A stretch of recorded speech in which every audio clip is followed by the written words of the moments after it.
1. The Committee on Education and Labor will come to order and welcome everyone. I know the quorum is present. The committee is meeting today to hear testimony on examining the policies and priorities of the United States Department of Education. This is an entirely remote hearing, and as such, the committee's hearing room is officially closed. All microphones will be kept muted. As a general rule, to avoid unnecessary background noise, members and the witnesses will be responsible for unmuting themselves when they are recognized to speak or when they wish to seek recognition. Remember, a witness experiences technical difficulties during the hearing. Please stay connected to the platform. Make sure you're muted and use your phone to immediately call the committee's IT director, whose number was provided in advance. Should the chair experience technical difficulty or need to step away, another majority member is hereby authorized to assume the gavel in the chair's absence. In order to ensure the committee's 5-minute rule is adhered to, staff will be keeping track of time using the committee's field timer, which will appear in its own thumbnail picture and will show a blinking light when time is up. As I indicated previously, we'll skip the roll call so that the secretary can make his hard stop at the appointed time. Pursuant to Committee Rule 8C, opening statements are limited to the chair and ranking member, and I recognize myself now for the purpose of making an opening statement. Today, we're meeting to discuss the Department of Education's budget request for fiscal 2022 and examine the department's priorities to support students, educators, and communities.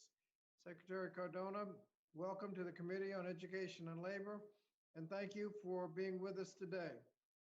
Today, we'll look forward to hearing your vision to expand access to quality education and help students and schools recover from the pandemic. Now, at the beginning of this administration, you inherited an education department that spent 4 years moving in the wrong direction. Under the Trump administration, the department failed to provide meaningful guidance to help students cope with the pandemic. They eroded civil rights protections for students. They failed to faithfully implement the Every Student Succeeds Act, and they withheld debt relief from hundreds of thousands of students who were defrauded by low-quality institutions while refusing to hold these institutions accountable. Mr. Secretary, under your leadership, the Biden-Harris administration has made critical progress towards restoring the department's commitment to students and educators. In March, the administration worked with Congress to pass the American Rescue Plan Act. This package provided the largest one-time federal investment in K-12 education in our nation's history, and it distributed it using the Title 1A formula so that the greatest resources went to the communities with the greatest needs. This funding has allowed school districts to reopen safely, remain open, and make up for lost time in the classroom. And while others have demanded that the schools reopen, we have, the Rescue Act secured the resources to help schools reopen safely. The funding allows schools to purchase personal protective equipment, repair and replace broken ventilation systems, and take other steps to follow CDC guidelines for reopening schools safely. Importantly, school districts are also using the funding to help students get back on track after the pandemic. Districts must dedicate 20% of the funding they receive to address learning loss and support students' social and emotional well-being. I want to recognize the department for providing school districts with evidence-based guidance on how to use the relief to support students and reopen classrooms. Because of these efforts, schools finally have the resources and support they need. As of April, 96% of K-8 schools were already open for hybrid or full-time in-person learning.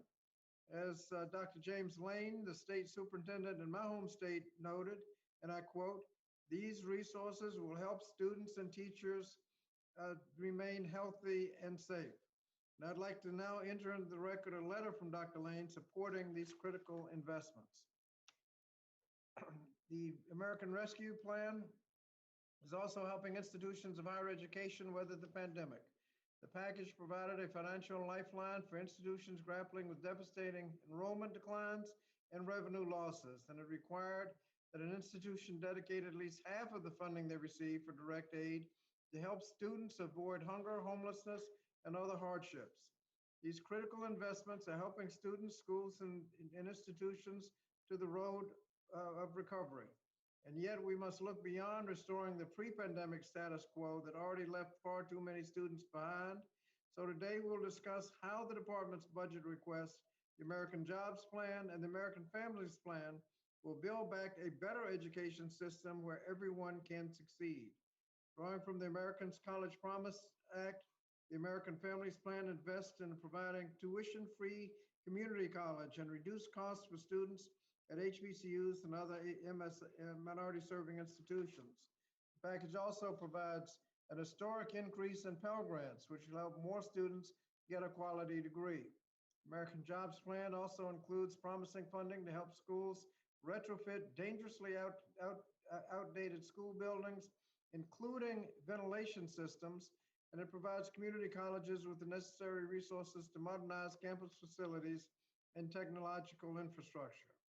So today we also look forward to hearing with the department's budget and what it will do to confront persistent academic achievement gaps, restore access to education for students with disabilities, lower costs of college, and ensure that all students have access to a quality education they need to reach their full potential. So, Mr. Secretary, thank you again for joining us today, and I'm pleased to recognize the distinguished ranking member of the committee, Dr. Fox, a gentlelady from North Carolina, for the purpose of making an opening statement. Dr. Fox. Thank you, Mr. Chairman, and thank you, Mr. Secretary, for being here. Mr. Secretary, Americans have suffered greatly in the past 15 months. Far-reaching government shutdowns to flatten the curve for 2 weeks turned into permanent stay-at-home orders. Businesses ground to a halt. Millions of individuals lost their job. America's school children, if they received any instruction at all, learned their course material by staring listlessly at a small screen for hours every day. Families did the best they could under the trying circumstances. Our initial instinct to preserve life was notable. Trusting virologists at the outset of the pandemic made sense because there were so many unknowns. They are scientists.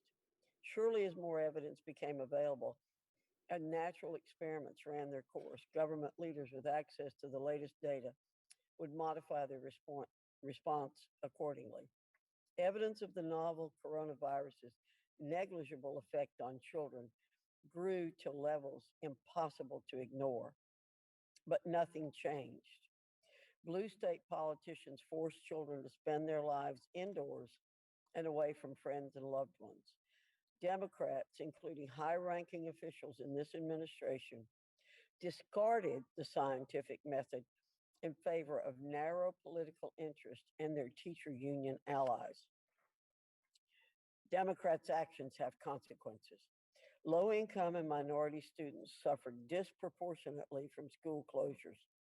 One study estimated the average student learning loss would be 10 months, but that number increases to as many as 16 months for students of color. Data from the Centers for Disease Control and Prevention reveal a tragic mental health deterioration amongst our country's youth. Emergency room trips caused by potential suicide attempts by children aged to 12 to 17 rose 22% in the summer of 2020 and 39% in the winter of 2021. Unnecessarily long shutdowns did incalculable harm to those children, their families, and their communities. President Biden's bloated budget recognizes the damages Democrats' shutdown policies have done to our children. But his proposed solution creates further harm for this generation. It mortgages our children's future on duplicative, unnecessary, and unconstitutional programs. While the Secretary will likely focus on all the expensive new program proposals in the president's budget that have no hope of becoming law, committee Republicans cannot help but notice the preventable $1 trillion student loan repayment disaster looming on the horizon. Federal student loan borrowers have not had to pay back a single penny since March 2020, but the repayment and interest rate freeze ends on September 30. Today, Secretary Cardona has not communicated his plan to transition these loans from inactive to repayment status. The pandemic is over, and we expect the Secretary to take ownership of his bureaucracy's responsibility to America's students and particularly the taxpayers.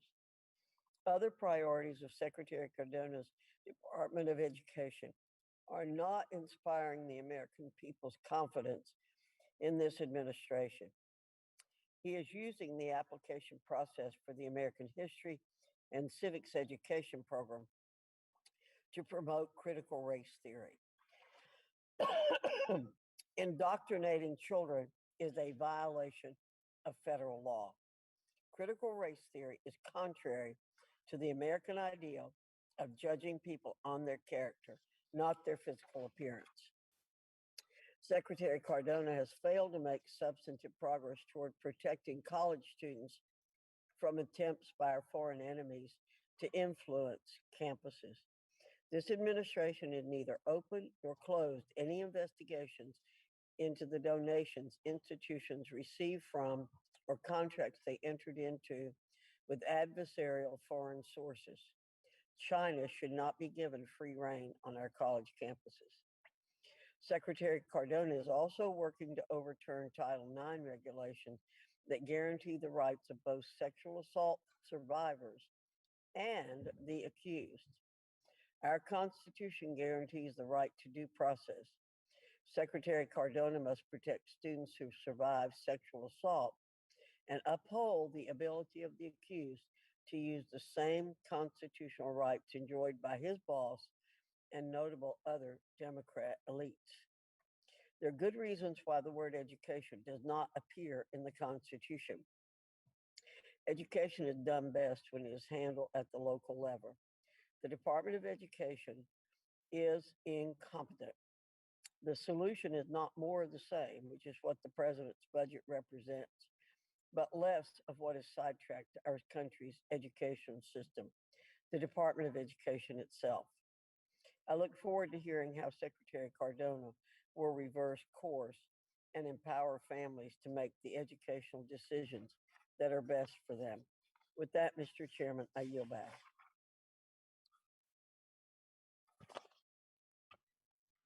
Thank you. Thank you. And without objection, all other members who wish to insert written statements in the record may do so by submitting them to the committee clerk electronically in Microsoft Word format by 5 p.m. on July 8th, 2021. I'll now welcome our witness, the Honorable Miguel Cardona, is the 12th Secretary of the Department of Education, previously served as Commissioner of Education for the state of Connecticut, and before that, he had 2 decades of experience as a public school educator in his hometown of Meridian, Connecticut. Mr. Secretary, we appreciate you participating today and look forward to your testimony. Your written statement will appear in full in the hearing record, and you're asked to limit your oral presentation to a 5-minute summary. After your presentation, we'll move to member questions. Now, insofar as our witness is aware of his responsibility to provide accurate information to the committee, we will now proceed directly with his testimony. Mr. Recording Secretary. in progress. Mr. Secretary. Thank you. Good morning, Chair Scott, Ranking Member Fox, and distinguished members of the committee. This past year, we've had plenty of quantitative data on the effects of the pandemic around the country, whether it's cases per 100,000 deaths, or more recently, the percentage vaccinated. We have a snapshot of the challenges we face. However, it helps to connect people and faces to numbers. I recently had a conversation with a high school student at Harvey Milk High School in New York City. His story really stood out to me. He lost his grandmother to COVID-19 and his significant other to suicide in the last 10 months. As he returned to school, something that he said he was very much looking forward to. He asked me to ensure that he and all students across the country would walk into welcoming environments, free from judgment, with mental health support to address the trauma they experienced. He shared that while he missed a lot academically, he was hopeful that the school could provide the support he needed to catch up and thrive. And that is why I'm here today, for students like him and others that need more when they return. I'm proud to testify about the policies and priorities of the Department of Education, including our fiscal year 2022 budget request that makes good on President Biden's commitment to invest in education. It also begins to address the significant inequities that students, primarily students of color and students with disabilities, confront every day in schools and in pursuit of higher education and career technical education. I want to thank the members of the committee who helped ensure passage of the American Rescue Plan, bringing vital resources to our schools and colleges across the country. These funds will ensure that schools reopen for full-time in-person learning as safely and as quickly as possible. I come to you today with a great sense of urgency. Generations of inequity have left far too many students without equitable access to high-quality, inclusive learning opportunities, including in our rural communities. Sadly, this has become normalized. Education can be the great equalizer. It was for me and so many of you on this call right now. If we prioritize, we replicate, and we reinvest in what works for all students. We must do more to level the playing field, including providing a strong foundation from birth, improving diversity among the teacher workforce, and creating learning pathways that work for all students. To that end, the budget proposal calls on Congress to invest nearly $103 billion in the Department of Education's programs, a 41% increase over the fiscal year 2021 appropriation. The fiscal year 2022 request also makes a meaningful down payment toward the Biden-Harris administration's goal of addressing inequities. The centerpiece of the proposal is a new $20 billion Title I equity grants program that tackles disparities between under-resourced schools and their wealthier counterparts. It supports competitive compensation for teachers in Title I schools, expands access to pre-kindergarten, and increases preparation for and access to success in rigorous coursework. Our request puts the nation on a path to double the number of school counselors, nurses, and mental health professionals in our schools, and significantly expand support for community schools to increase availability of those wraparound services that we know our students need. We also think it's past time for the federal government to make good on its commitment to students with disabilities and their families. And the request makes a significant move toward fully funding IDEA, proposing a 20% increase of $2.6 billion to states. Turning to higher education, an area that we all know needs immediate attention, our budget proposal furthers the Biden-Harris administration's work to increase access and affordability to students. The proposal, coupled with the increase proposed in the American Families Plan, would be the largest ever Pell Grant increase, helping millions of students and families. Importantly, it ensures that Dreamers may receive Pell Grants if they meet the eligibility requirements. Through the American Families Plan, our budget proposal provides 2 years of free community college to first-time students and those wishing to reskill. It also makes college more affordable for low and middle-income students at four-year HBCUs, tribal colleges, and minority-serving institutions, as well as Hispanic-serving institutions and Asian American and Native American Pacific Islander-serving institutions.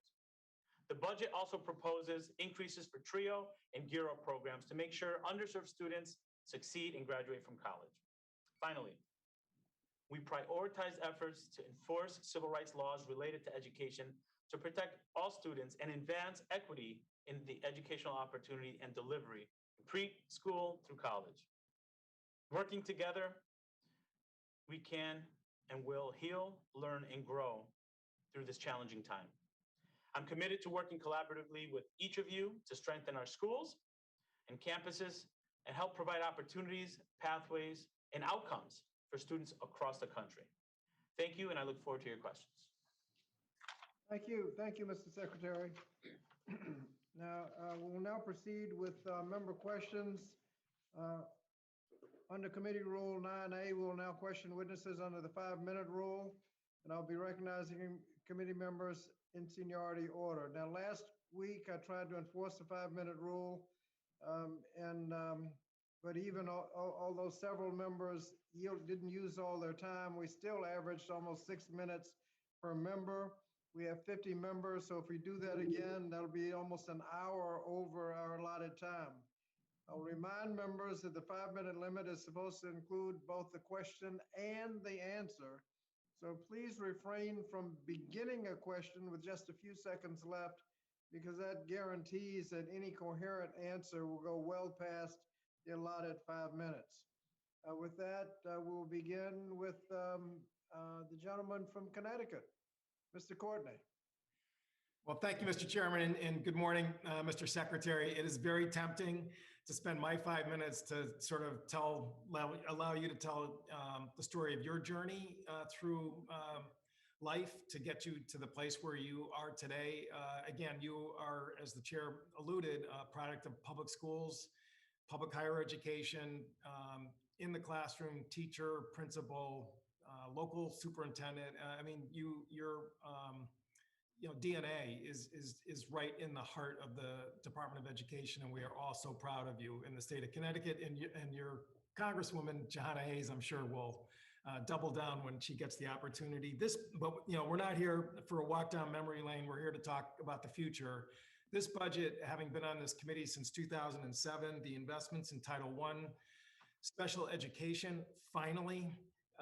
Impact aid, I have a military district, as you know, and impact aid is very important for those military kids to get the education that their parents wearing the uniform really are entitled to, as well as investing in the magnet schools, which, as you know, in the state of Connecticut, Sheff versus O'Neill's anti-discrimination or anti-segregation decision, the magnet school strategy is instrumental in terms of breaking down racial isolation. I mean, it is just a really amazing budget. But I did want to just sort of spend a minute on an issue that President Biden, one of the first executive orders was that he pushed out the pause on student loan payments, direct student loan payments. That cliff or that moment is fast approaching at the end of September. Yesterday, myself, Congresswoman Presley, Senator Warren, and 60 other members, many of whom are on this committee, sent a letter to the president thanking him for that pause. But obviously, there's a lot of moving parts. You're grappling with what your legal authorities are regarding student loan debt. I realize the letter is less than 24 hours old, so I'm not trying to put you on the spot here, but I hope, again, you can sort of talk a little bit about the department, and hopefully you'll give some consideration to pushing out the pause for another 3 or 4 months, which is what the letter requested. Thank you, Congressman Courtney, and it's nice to see you.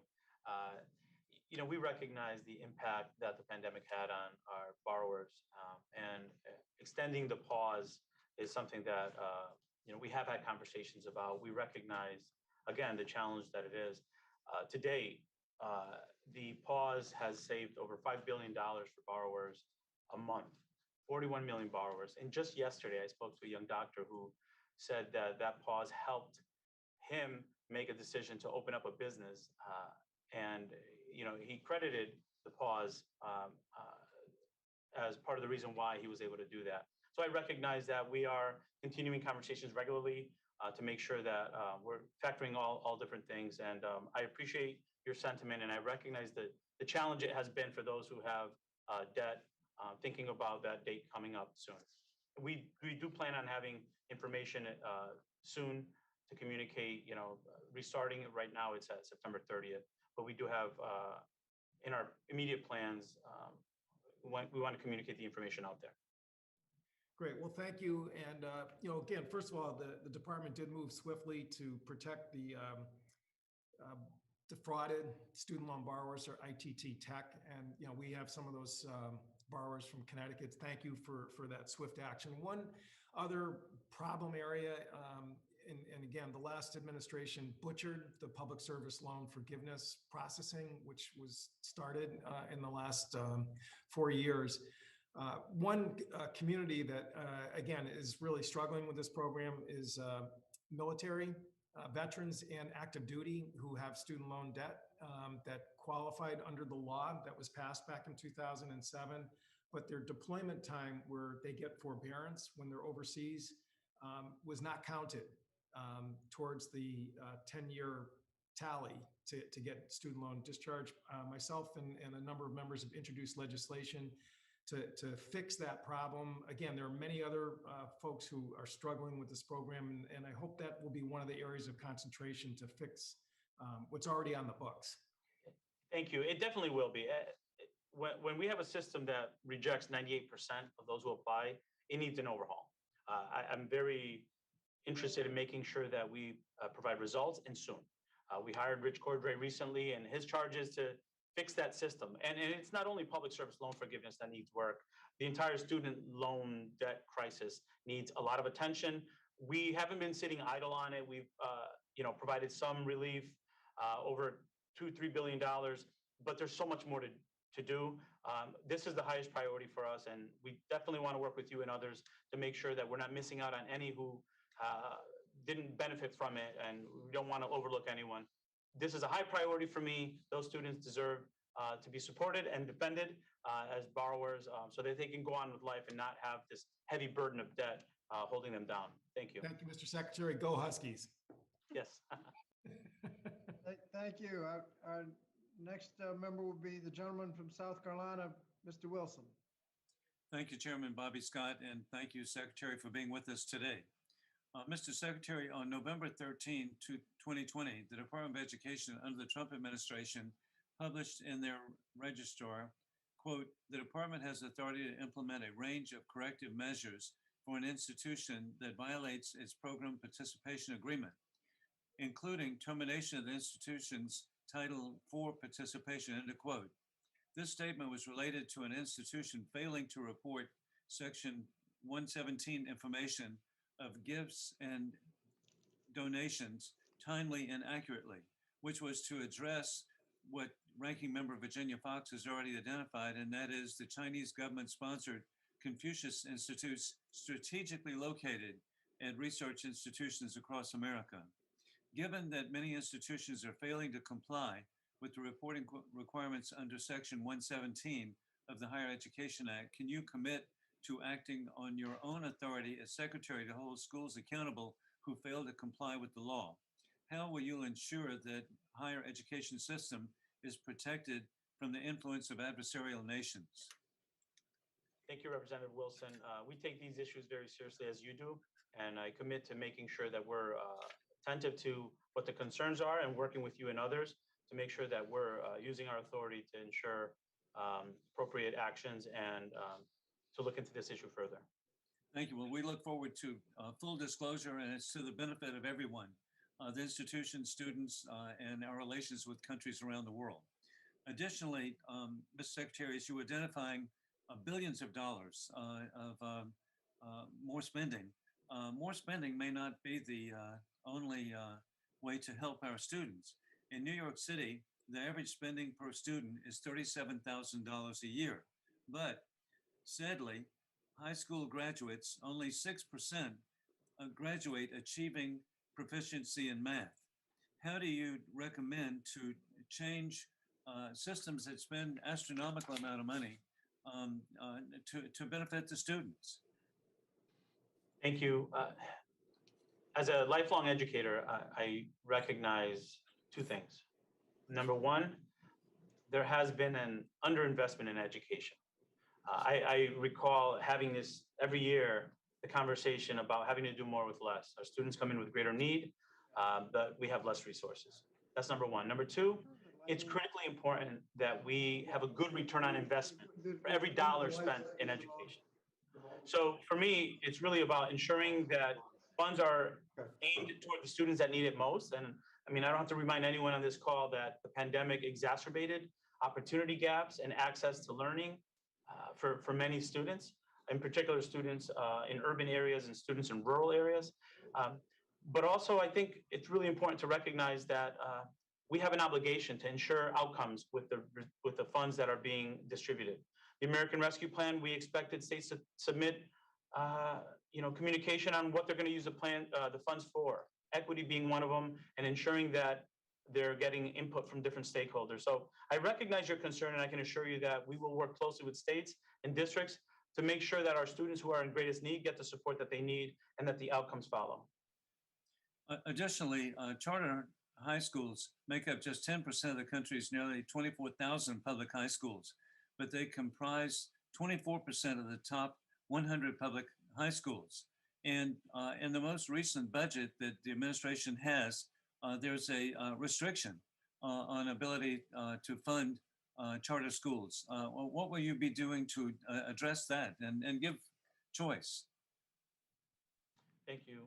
You know, the funds, the proposal that we have here does not cut funds for charter schools. It level funds them. And we recognize the role that charter schools play in our country. And for me, it's about quality schools, whether they're charter or traditional schools, ensuring quality schools, quality programming for all students. But you say there's level funding. Gee whiz, the other spending was like a 44% increase. Gee, gosh, that's where programs are working.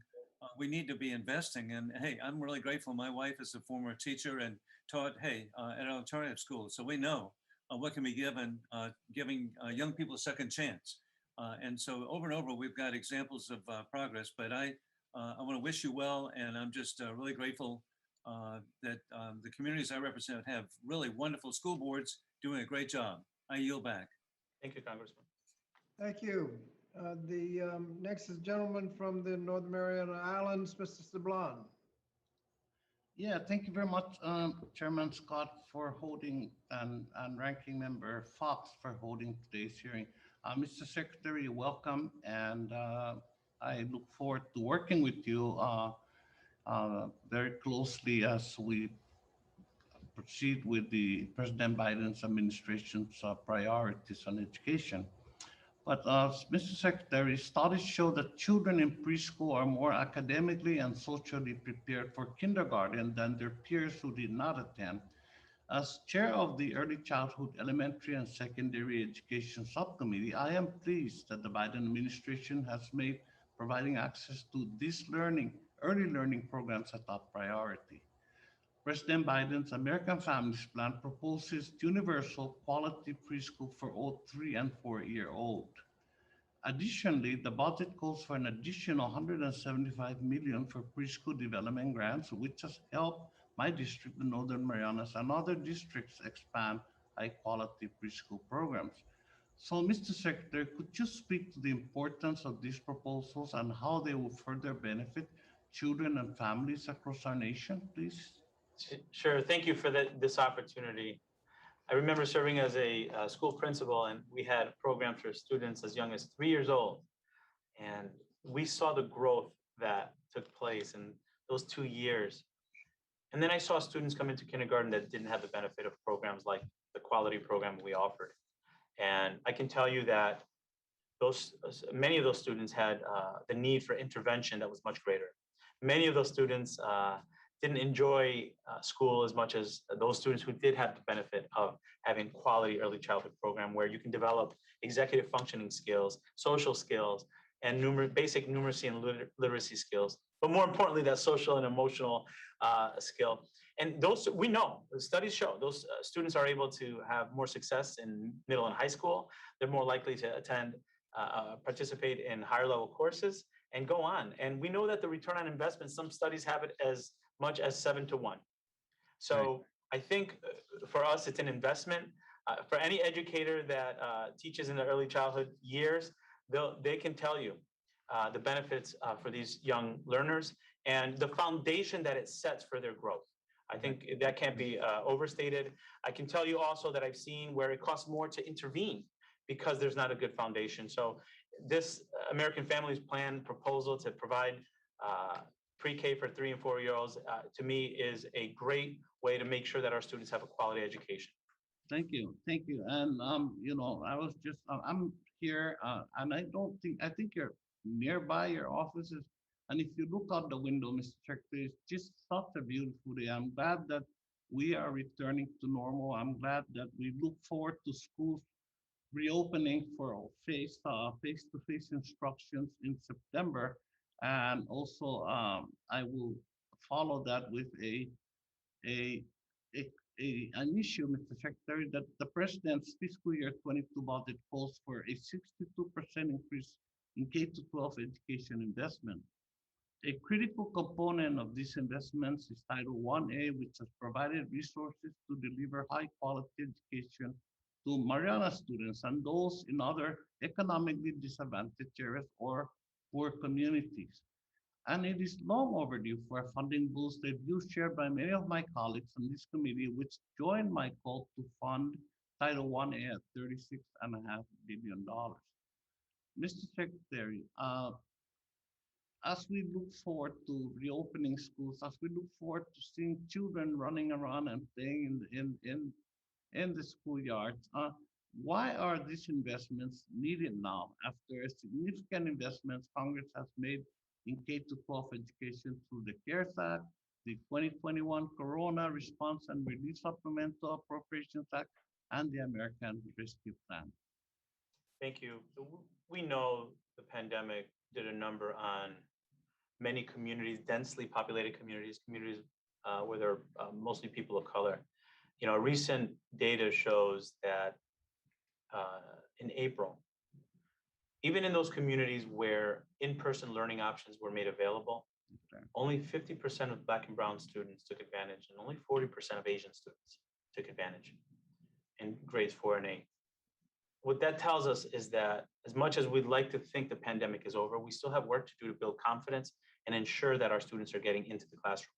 But as you know, there is no substitute for in-person learning. And when those students do return, they're going to have not only more academic needs, so these Title I funds really are aimed at closing those gaps that were exacerbated, but they're also going to have needs to support the trauma that they experienced. As I said earlier, the mortality rate in those communities was also higher.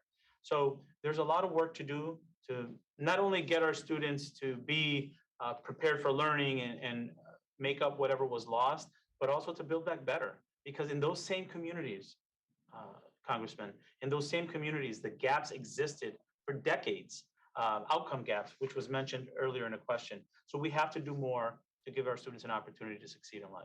Mr. Secretary, my time is up, but I'd like to say my first notice on this hearing with you is the relief that the information you share with us is such a breath of fresh air compared to your predecessor. I am dead serious about this, but welcome, congratulations on your confirmation, and I really look forward to working with you, sir.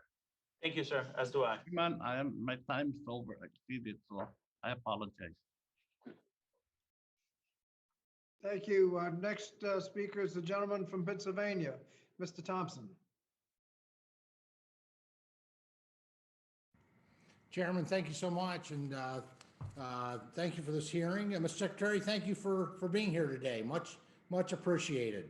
The Elementary and Secondary Education Act, which was reauthorized through Every Student Succeeds Act, provides obviously extensive resources and funding for K through 12 education.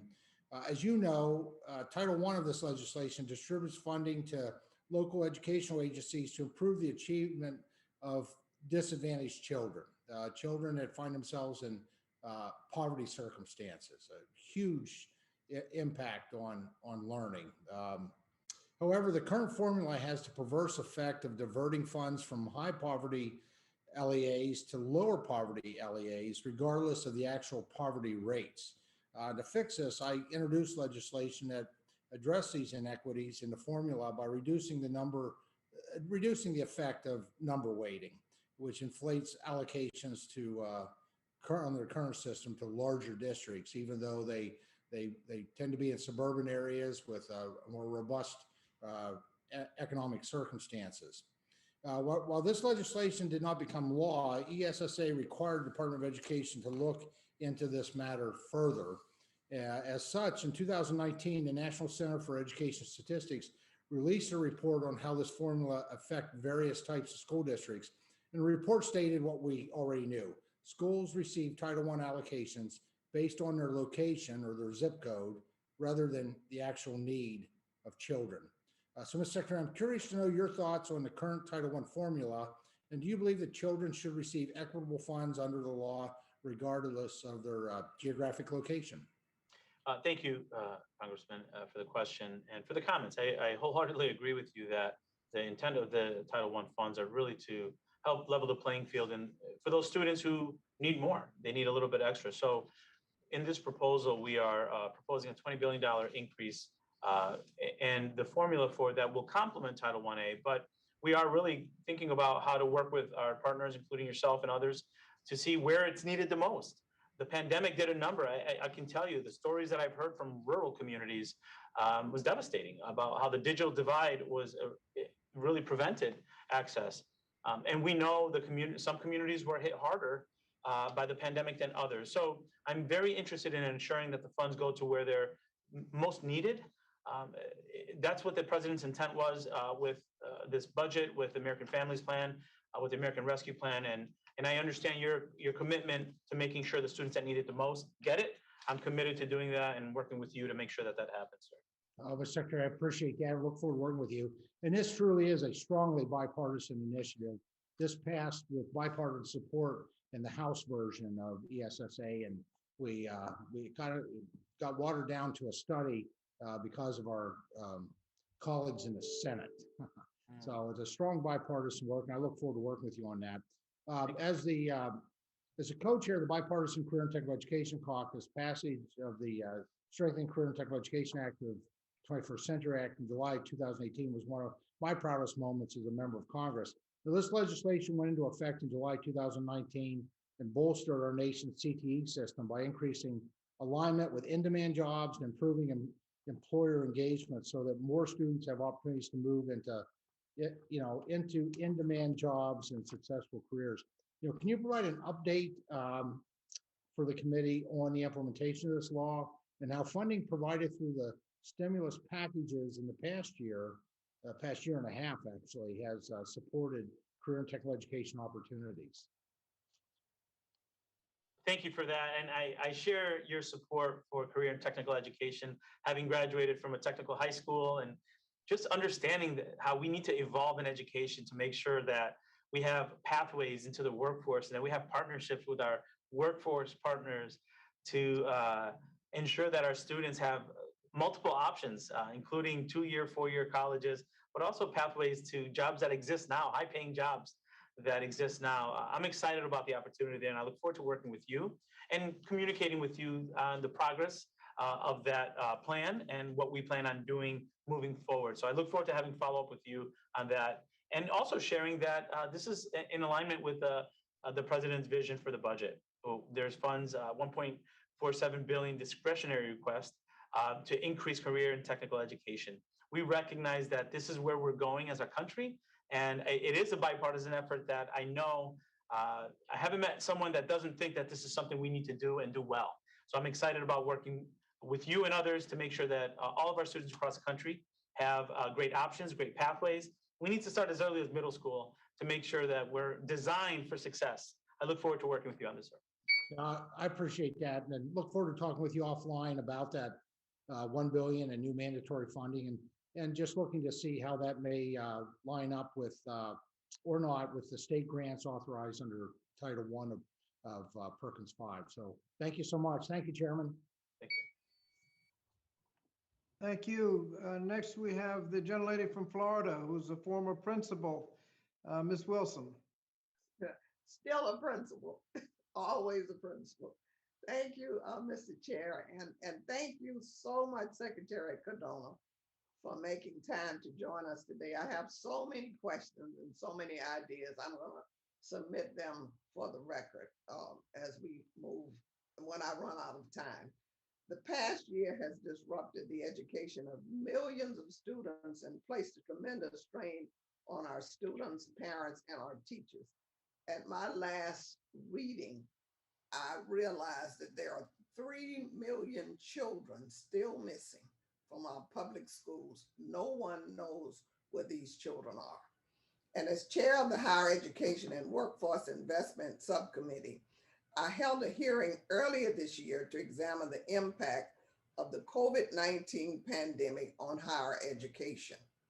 The historic investments made in our education system, including through the American Rescue Plan, prove that Congress can and should do more to address long-standing inequities and funding imbalances. We can help close the $23 billion racial funding gap that exists between school districts serving students of color and those serving predominantly white students, promote universal access to an affordable, quality higher education, and provide relief to the 45 million borrowers who hold roughly $1.7 trillion in student loan debt. The proposed fiscal year 2020 budget is an excellent starting point to tackle these generational issues. I do have a few questions. I am concerned about the raging uh, of mental health issues in our school districts and in our colleges and universities. And I want to know, how will the Department of Education help and support our school districts with providing additional counselors, nurses, opening of schools safely, K through 12 schools safely for teachers and students, incentivizing vaccinations, opening colleges and universities safely, and a smoother transition between elementary K-12s to college. There's a huge line of demarcation there. Supporting Black men and boys in their path of higher education has been my life's work. And I need to find out from you, not today, but as we converse, how to increase higher education access to for Black men and boys, which research has shown there's a disproportionate burden on them.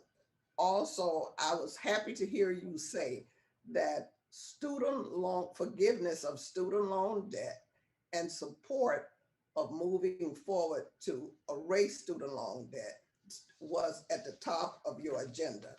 But one specific group that I want to ask you a question about is the student defense through the Freedom of Information Act. There are roughly 500,000 borrowers with the proven legal right to have over $8 billion in student loans canceled under the Total and Permanent Disability Discharge Program. The department already knows the identity of these borrowers. What steps are you taking to ensure these borrowers obtain relief as quickly and as easily as possible? And I would like to get you today to commit to do everything in your power to expedite the discharge for these 500,000 Americans with disabilities. Thank you, Congresswoman Wilson, for your passion and for your service as a principal. One of the best jobs out there. You mentioned so many different important topics. I can assure you that this budget and our goals are to increase aid for high poverty schools, to advance equity in education, including higher education access, expands access to college through Pell and supporting underserved students, over 600 million towards HBCU. We have to make critical investment in teachers and school leaders and in mental health supports. As the student from Harvey Milk High School who spoke to me said, I'm gonna need help, I'm gonna need access to mental health support. I experienced a lot, and it's on us to make sure we're delivering. The American Rescue Plan provides funds for that. In the budget, there's $1 billion to double school counselors. And with regard to your question on total and permanent disability, we restored discharges for 41,000 borrowers and have a total who have a total and permanent disability. And then we lowered the reinstatement risk for another 190,000. But I will commit to ensuring that this will continue to be a priority, that we'll continue to work with you and others to make sure we're communicating what we are doing, but to prioritize the needs of our borrowers who, after this crisis, do need support. Thank you. Thank you. I yield back. Thank you. Next, we'll have the gentleman from Michigan, Mr. Wahlberg. Thank you, Mr. Chairman. And Mr. Secretary, thank you for being here.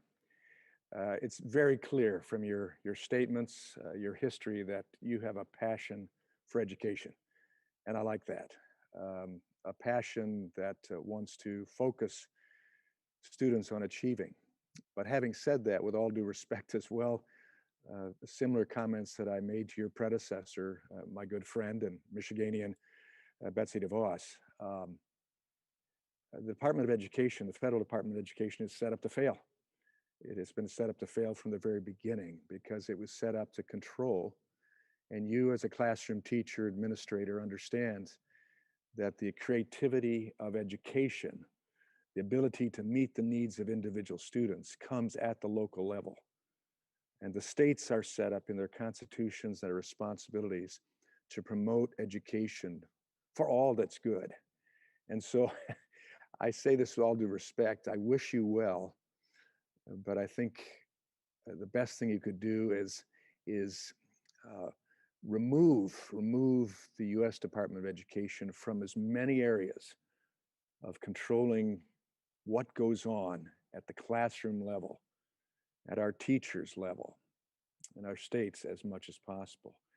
I think it's evidenced by a lot of turmoil that's taking place in the education world now relative to some of the curriculum.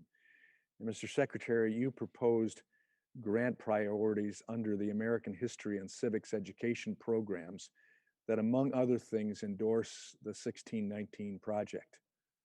It's as you know, it's become a major issue. Do you agree that the 1619 project is a curriculum taught in schools? I thank you for your comments. First of all, as an educator, I do agree that the innovation and best practices and decisions around what students need is best left to the local districts and the state. We don't get involved in curricular issues. We don't recommend, mandate. And as an educator who has had experience in the classroom, building leader at a local and state level, I recognize that that's where it should be. Is the However, 16, let me just move Sure. back to the question. Do you agree that the 1619 project is a curriculum taught in schools? we don't get involved as a federal government in monitoring curriculum in schools. I think that's a state responsibility. So I couldn't answer whether or not it is being taught in schools.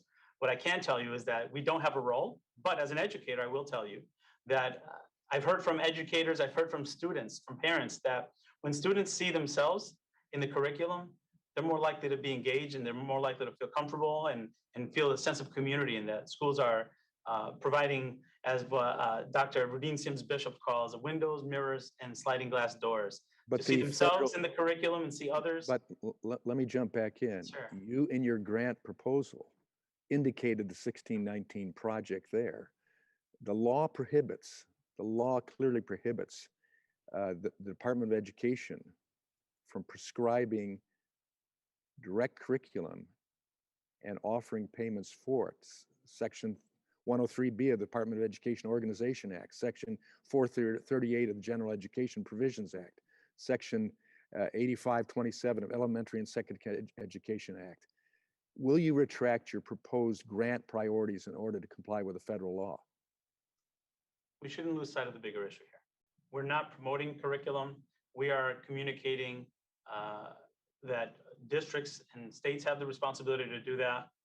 We don't also want to be engaged in the politicizing of a curriculum. So we recognize our role and we'll stay true to our role, which is not to engage ourselves in local curriculum. But you have signaled the desire for that curriculum by the grant proposal that you have there. That's our concern. And I would encourage you to live by the law and not violate it. That's a concern that I think is very important for you to understand. And even in interviews you've done in Atlanta, you said, I'm signaling that we need a curriculum, and then you changed and said, or that we need to allow educators to develop curriculum where students see themselves in it and where diverse perspectives are shared. I concur with the desire to see diverse perspectives. 1619 project is not a diverse perspective. It defames the history of the United States. But more importantly, the Department of Education by law is precluded from doing that and prohibited from signaling, proposing, or granting for those proposals. So Mr. Secretary, I want to work with you on that, but we will be watching there and hope that that you'll follow the law. I yield back. Thank you, Congressman. Thank you. Next, the gentlelady from Oregon, Ms. Bonamici. Thank you so much, Chairman Scott and Ranking Member Fox. And thank you, Secretary Cardona, for being here today to discuss some of the most important issues facing our nation's children and youth. And Secretary Cardona, I am thrilled to have a public school champion leading our efforts, especially important now as we are helping families, students, educators, and their families recover from the pandemic. There are many critical issues in this committee's jurisdiction, and thank you for your commitment to increase IDEA funding, your support for early childhood education, and more. But because of time, I'm going to focus on two issues. The importance of the Every Student Succeeds Act Title IV-A grants, especially in helping to close the achievement gap. And then the second issue is supporting student loan borrowers. So Mr. Secretary, we know that the pandemic exacerbated existing inequities, and you've talked about that this morning, and widened the achievement gap, especially for Black, Indigenous, and Latinx students. And we know that students benefit from a well-rounded education that includes the arts. We talked about that. The Student Support and Academic Enrichment, or SSAE grant program under Title IV-A of ESSA is important because those grants fund well-rounded education. They fund safe and healthy students, and that includes mental health and trauma-informed practices. And they fund technology. So in the President's fiscal year 22 budget, the Title IV-A grant program would receive flat funding, even though the needs have increased. In fact, I led a bipartisan Title IV-A appropriations letter again this year, and we are recommending $2 billion, which is more than the President's recommendation. So Mr. Secretary, how will the administration strengthen access to well-rounded education and close achievement gaps and meet those important needs of technology and student health? And also, how will the department provide technical assistance to states and districts to make sure that the Every Student Succeeds Act is implemented as intended? Thank you for that question. We share your passion and concern for all students and their enrichment, as well as their mental health needs. And the budget does have $1 billion toward doubling down on the number of school counselors and social workers to address the needs of our students and our staff. I think we can't ignore the fact that our educators have also gone through trauma, and Indeed. We're asking them to go back into the workplace and support our learners who have experienced trauma. And we have to make sure we're taking care of our educators, our paraeducators, our bus drivers. We've experienced this together. We're going to heal together. So with regard to the Title IV, we recognize your question and understand also that through the American Rescue Plan, funds are made available to support innovative programming, whether it's through summer programming, which should look very different than your traditional summer school. I said in one location, I'd love for this to be a ditto-free summer for our students across the country. So the American Rescue Plan are there for innovative programming into the fall, into the upcoming school year. I know educators recognize that we, in order to build back better, have to really double down on innovation and ensuring that students have access to acceleration, to creative programming. And in my conversations with educators, I visited about 10 or 11 different states. That's what I keep hearing, that we cannot go back to what it was before. So I anticipate that funding that is being made available to schools is fueling innovation. It's fueling creative measures to get students re-engaged in ways that we haven't in the past. And that's the charge for educators across the country. And I believe we can do it. I look forward to working with you to make sure that your goals and your hopes for what we want to see out of Title IV come to reality, and maybe sharing some examples of great practices across the country as well. Thank you, Mr. Secretary. And I know you've mentioned student loans, and to follow up on Chairwoman Wilson's questions, we know that student loan borrowers have been saddled with unimaginable debt, and that was true even before before the pandemic. And now we're facing these sort of emerging crises with the pandemic repayment solutions that are unworkable. I want to mention the Public Service Loan Forgiveness Program and income-driven repayment plans. And as student borrowers sort of face that cliff of repayment with the forbearance period scheduled to end in September, if not extended. And along with Mr. Courtney, I do support that extension. So what is the department doing to support student borrowers as they transition back to repayment? And will these measures be made permanent to improve repayment programs in the long term, which I think is the critical part of this question? We need short-term and long-term relief. Sure. First and foremost, we have to change the culture of what it is. Right now, it's broken, and we have to recognize that it needs an overhaul. Public service loan forgiveness, borrower defense, and making sure that our those with total permanent disabilities have the support and relief that they need, that they deserve. We're communicating regularly with borrowers. We're making processes a lot simpler. I remember meeting with borrowers recently. I had a phone conference with them, and I was getting frustrated by the end of the call with the level of hoops that they had to jump through. That's unacceptable. We need to do better. We have Richard Cordray on there now. And the charge is really, let's not do incremental change. Let's make sure that we're servicing our students, our borrowers, putting them at the center of the conversations, thinking about how our policies look from the perspective of the borrower. We need to do better, and we're going to communicate with them regularly, not only to share what we're doing, but also to listen, to see how the experience is going, to make it better continuously. Thank you, Mr. Secretary. And Mr. Chairman, as I yield back, I request unanimous consent to enter into the hearing record an article from Oregon Public Broadcasting that mentions Mr. Mike Schofield from Beaverton, Oregon. He's an assistant superintendent, saying that the challenges of providing school services during the past year were unprecedented. And fortunately, so was the federal funding from the American Rescue Plan that's been critical to closing gaps. And I yield back. Thank you, Mr. Chairman. Thank you. Thank you. Next, we have the gentlelady from New York, Ms. Stefanik. Yes, thank you, Chairman Scott. Secretary Cardona, students in rural communities have a higher high school graduation rate, yet they are less likely to enroll in post-secondary education. And those who do enroll, they often face unique barriers that make them more likely to drop out without completing their education. Addressing this attainment gap will go a long way in unleashing the untapped economic potential of rural America. And in the final FY21 appropriations bill, I was proud to lead a bipartisan effort to secure $10 million for grants to support innovative, locally driven approaches to improve rates of post-secondary enrollment and completion among rural students. The problem is the department has yet to issue a notice inviting applications for this rural post-secondary and economic development grant program that funds rural students. Can you provide an update on the status of the department's efforts to distribute this funding? Thank you, Representative. I share your passion around making sure that our students in rural areas get the supports that they need to have access like every other student. So thank you for the question. I'm going to ask my staff today to reach out to you and your staff to provide an update. That would be great. And can you commit to working with me and this committee to get things moving on that funding? Absolutely. Great. My next question has to do with foreign influence on college campuses. Republicans have been leading the fight against the malign activities of the Chinese Communist Party, including their corrosive influence over America's colleges and universities.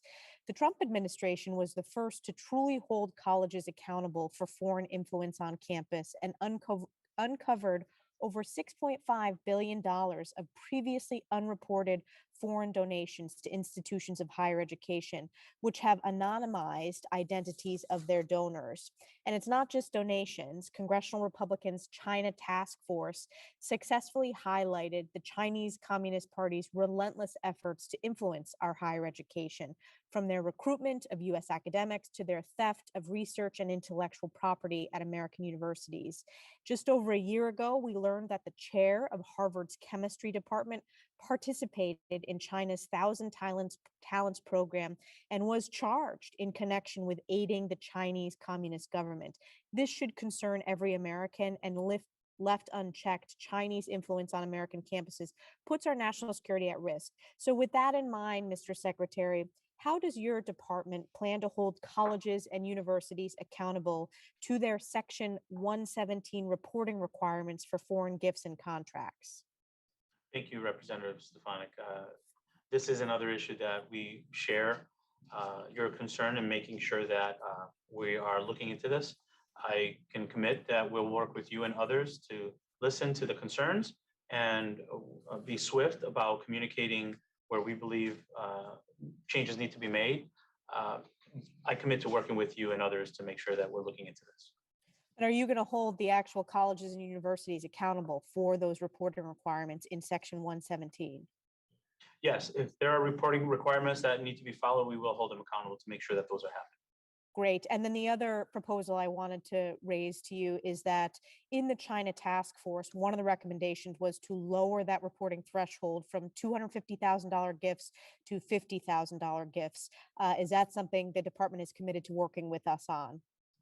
We're committed to working with you on making sure that the proposals that you put forward are administered and understanding more of the issue and more of the concerns that you have. Thank you. I yield back. Thank you. Thank you. Mr. Secretary, we have a number of educators who will be asking questions. Gentleman from California is another one of those. Mr. Takano is a former teacher. Mr. Takano. Well, thank you for reminding everyone of that, Chairman Scott. Secretary Cardona, welcome. You should know state attorneys generals have historically been the first line of defense against predatory for-profit colleges. For example, in 2015, then California Attorney General Kamala Harris, in coordination with the Obama administration's Department of Education, jointly uncovered decades of fraud at Corinthian colleges. However, in Secretary DeVos's final appearance before this committee, she testified that the department would not obey a federal court ruling requiring the department to consider evidence of fraud states attorneys generals brought to the department. Secretary Cardona, I want to ask you, will you and your department comply with federal law and adjudicate borrower defense claims brought by state attorneys generals? Thank you. We look forward to working closely with attorney generals and others to make sure that we're defending our borrowers. We're supporting our students. We're committed to protecting students from predatory practices at all institutions, period. That is going to be our focus. We have to be very strong with that because our borrowers right now, especially after the pandemic, can't afford to be taken advantage of or can't be victims of misconduct, in particular from for-profit institutions. So I commit that we will be working on that. We'll be working closely to make sure that we provide relief for those borrowers who were taken advantage of through misconduct of institutions. Well, with respect to complying with federal law and court rulings, can we expect the department to fall in line with rulings that protect students? Definitely, yes. All right, thank you. Second, in addition to complying with federal law, how are you working with state law enforcement to ensure that borrowers are protected from predatory for-profit colleges? Well, as I said earlier,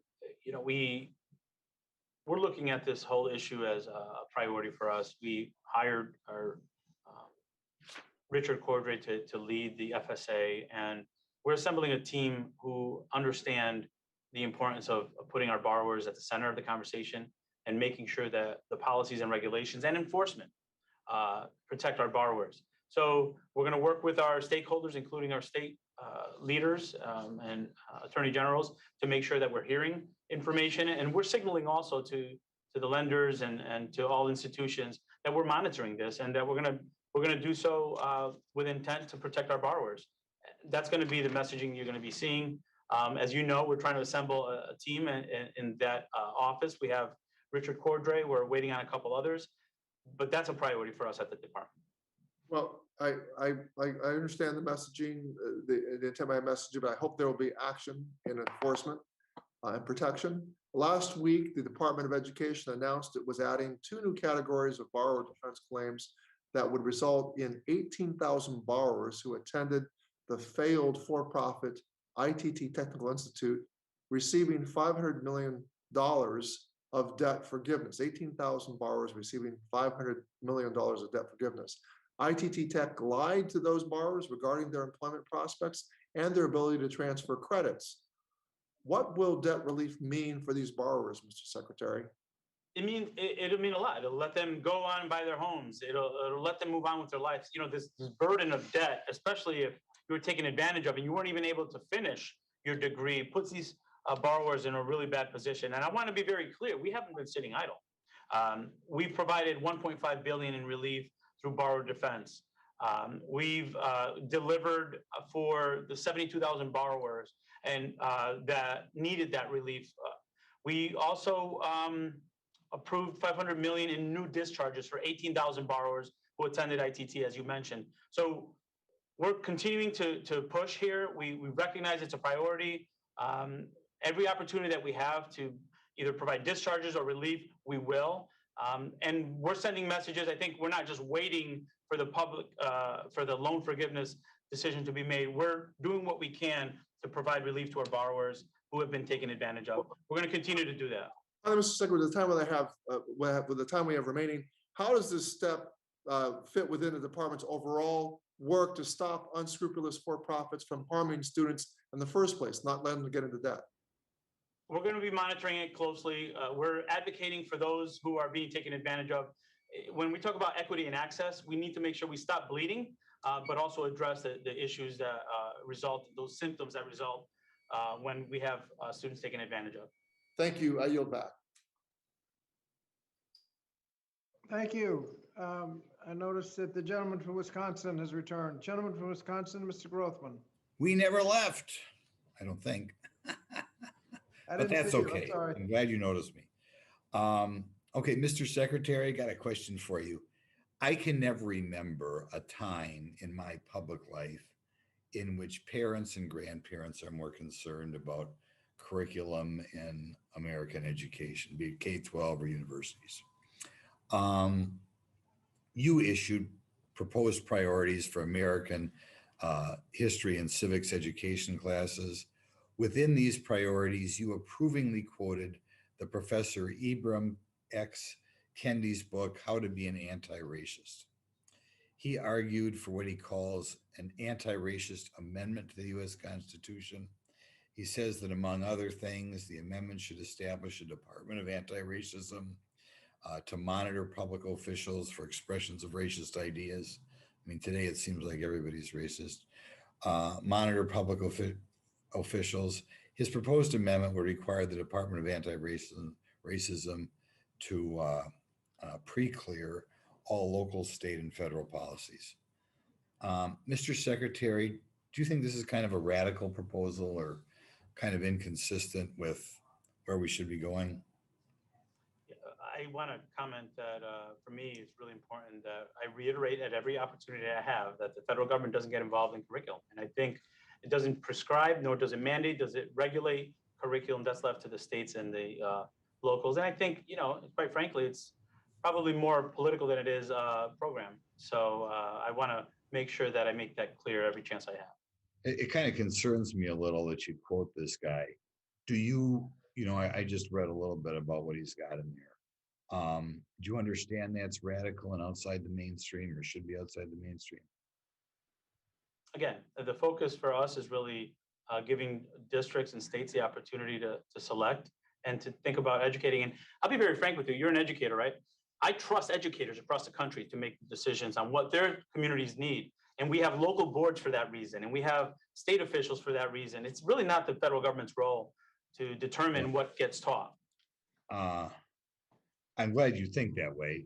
You can understand why it concerns people to have the Secretary of Education kind of quoting positively this professor's ideas. Do you have any comment on that? I mean, you mentioned them approvingly. Do you realize how radical and kind of out of touch this guy is? I realize educators across the country understand how to create a sense of community using curriculum, but I also don't want to miss the opportunity for educators to proactively communicate how important it is to provide diverse perspectives. Again, as an educator, when we have curriculum that brings students in and they're able to see other students or other stories of people who are from different cultures, it gives them an awareness of the world that they're walking into. And they're better prepared, sir, for life when they have a well-balanced curriculum. And I trust that educators across the country and policymakers at the local level have that in mind when they make decisions. Okay. A little while back, we're running out of time here. I and 18 of my colleagues wrote on June 10th a letter to you regarding anti-Semitism on college campuses and the significance of President Trump's executive order on combating anti-Semitism. Are you familiar with the letter? Are you familiar with the letter? Yes, thank you. My staff has a letter, yes. Okay. Are you familiar with Executive Order 13899, combating anti-Semitism? Yes. Do you want to, can you publicly commit here to enforcing Title VI in line with Executive Order 13899? I commit to looking into it more and working with you to make sure that we're combating anti-Semitism. Prejudice of any kind has no place in our schools. And as educators and leaders, we have to make sure we're working together in a bipartisan fashion to ensure that our schools are safe from any type of harassment or prejudice. I want to ask just one more follow-up on past contact we've had. I am an advocate for work centers and workplace choices for people with disabilities. And I'm afraid a lot of people in Washington are going to take steps towards closing these without being adequately familiar with them. I've talked to you before. Can you commit to visiting some of these work centers with me or someone else before you make any Yes, decisions? as I said on the call, I look forward to it. I enjoy visits. I've been out to a lot of different places looking at reopening, and that is on my list of places that I want to visit to learn more about the issue. Thank you, sir. If I get to go along. Thank you much. Thank you. Gentleman's time has expired. Mr.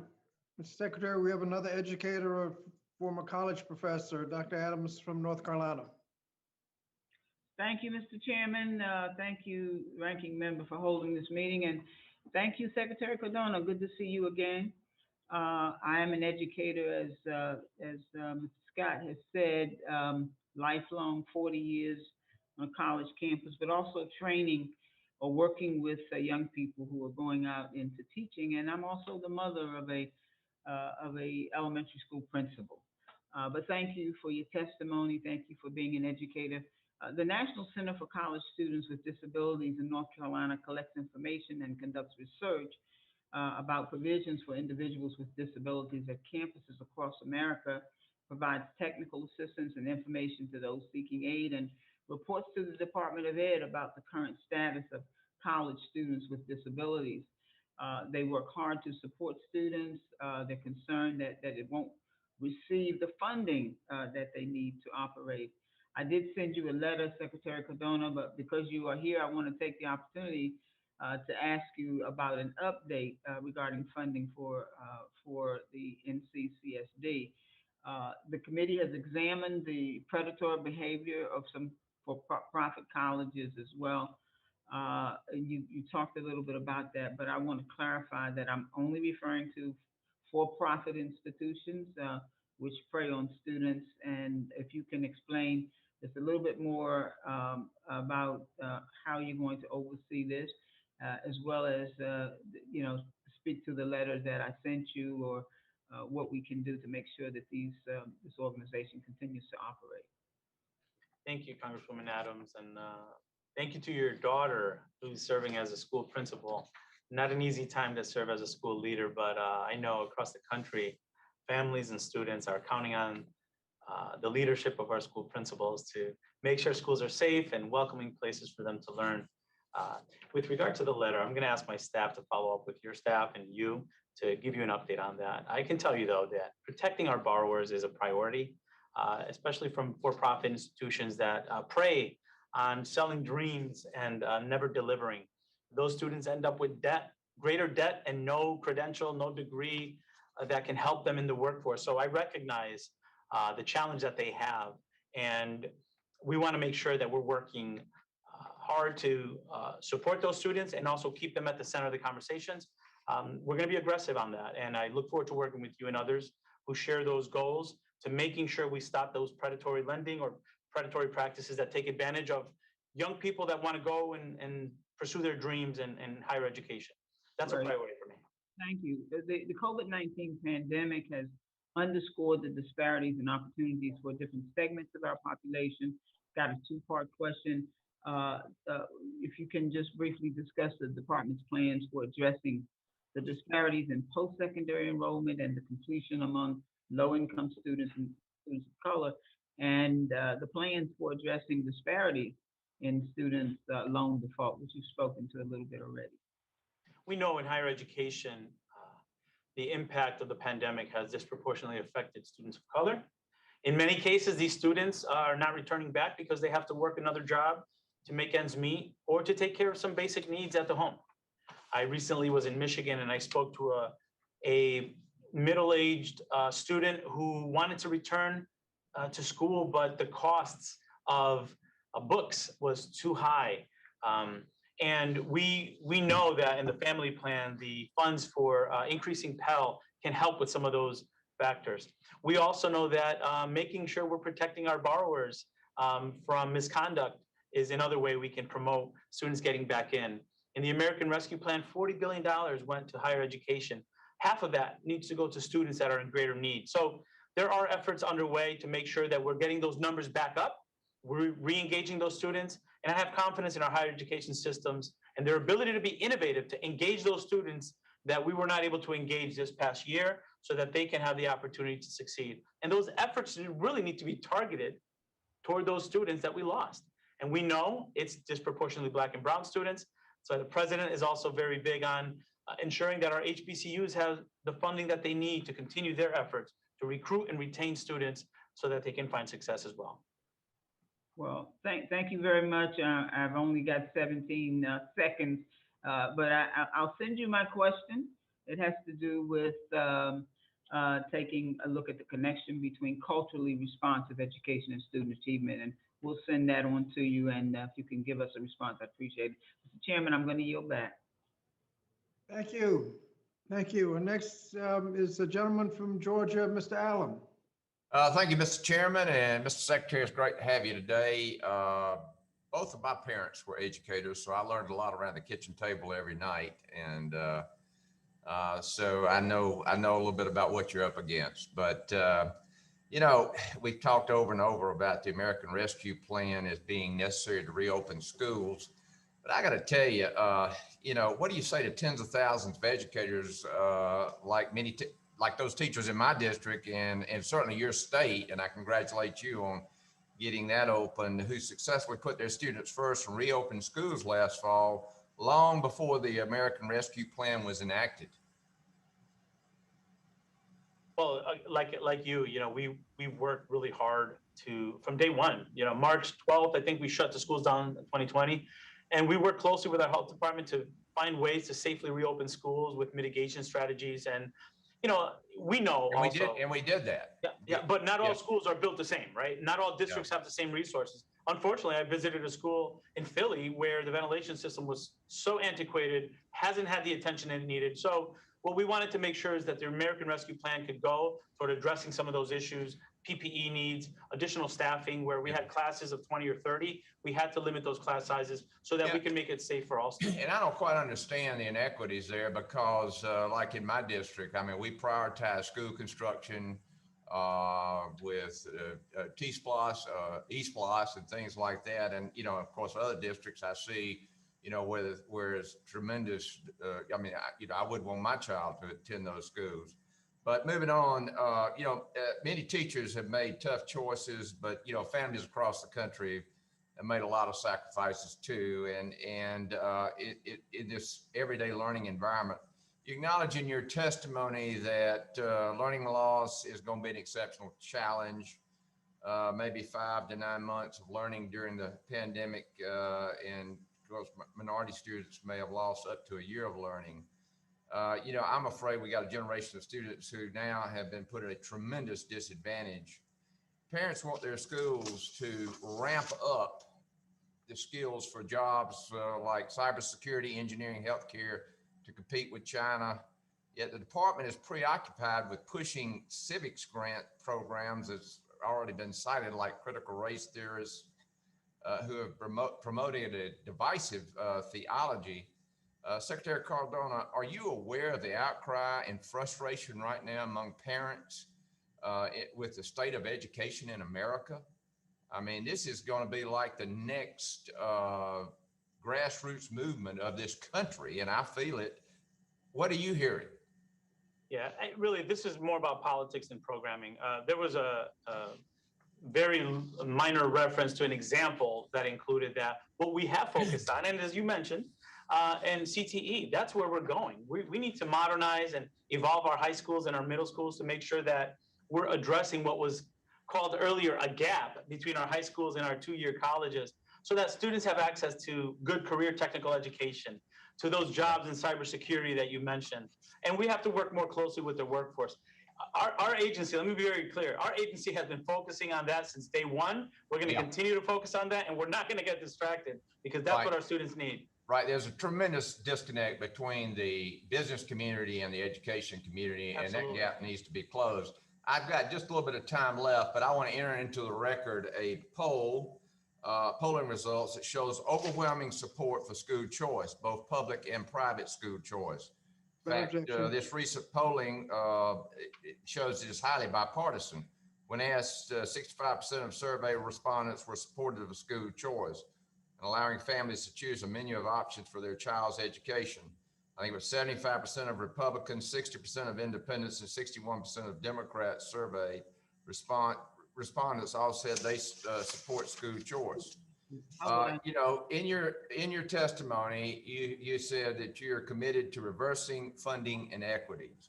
There is nothing more inequitable than a wealthy parent being able to send their child to any school they want, but outdated education policies telling low-income parents they can't have the same opportunities. Mr. Secretary, will you commit to working with Congress to pass school choice legislation to give every child in America to attend the school that best suits their needs? Thank you, Congressman. I fully support the notion that every school across the country should provide high quality education.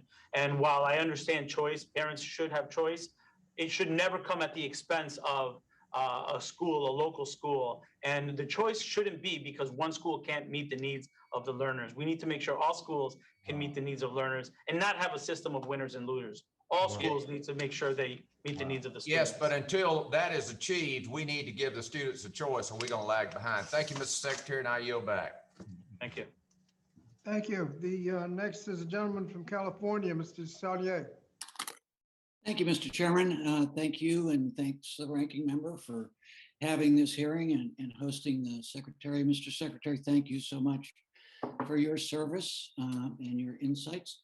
I have two areas I wanted to question you about. First is workforce development in teaching.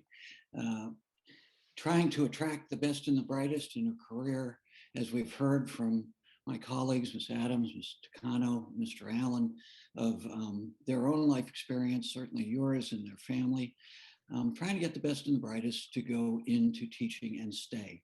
And post-pandemic, we look like the trends may be heading in the wrong direction. And particularly in areas like the one I live in the San Francisco Bay Area, where there are high cost areas, it's a real challenge.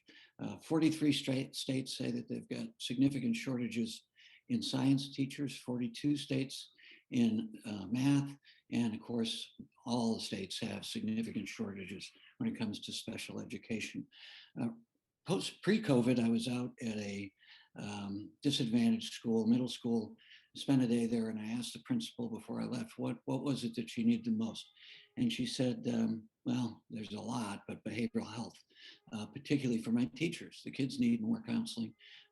With all that we're learning about neuroscience and stress, deploying those assets and funding those assets would help my teachers a lot. And this was a school where teachers left frequently, both young ones and older ones. So I very much appreciate your commitment in the budget, your comments and your testimony about this issue. But how do we help you and engage on attracting the best and the brightest into the teaching field and keeping them there and having them compensated appropriately? Thank you very much for that question and for acknowledging the needs and doing it from the perspective of an educator. I appreciate you sharing that comment from the educator.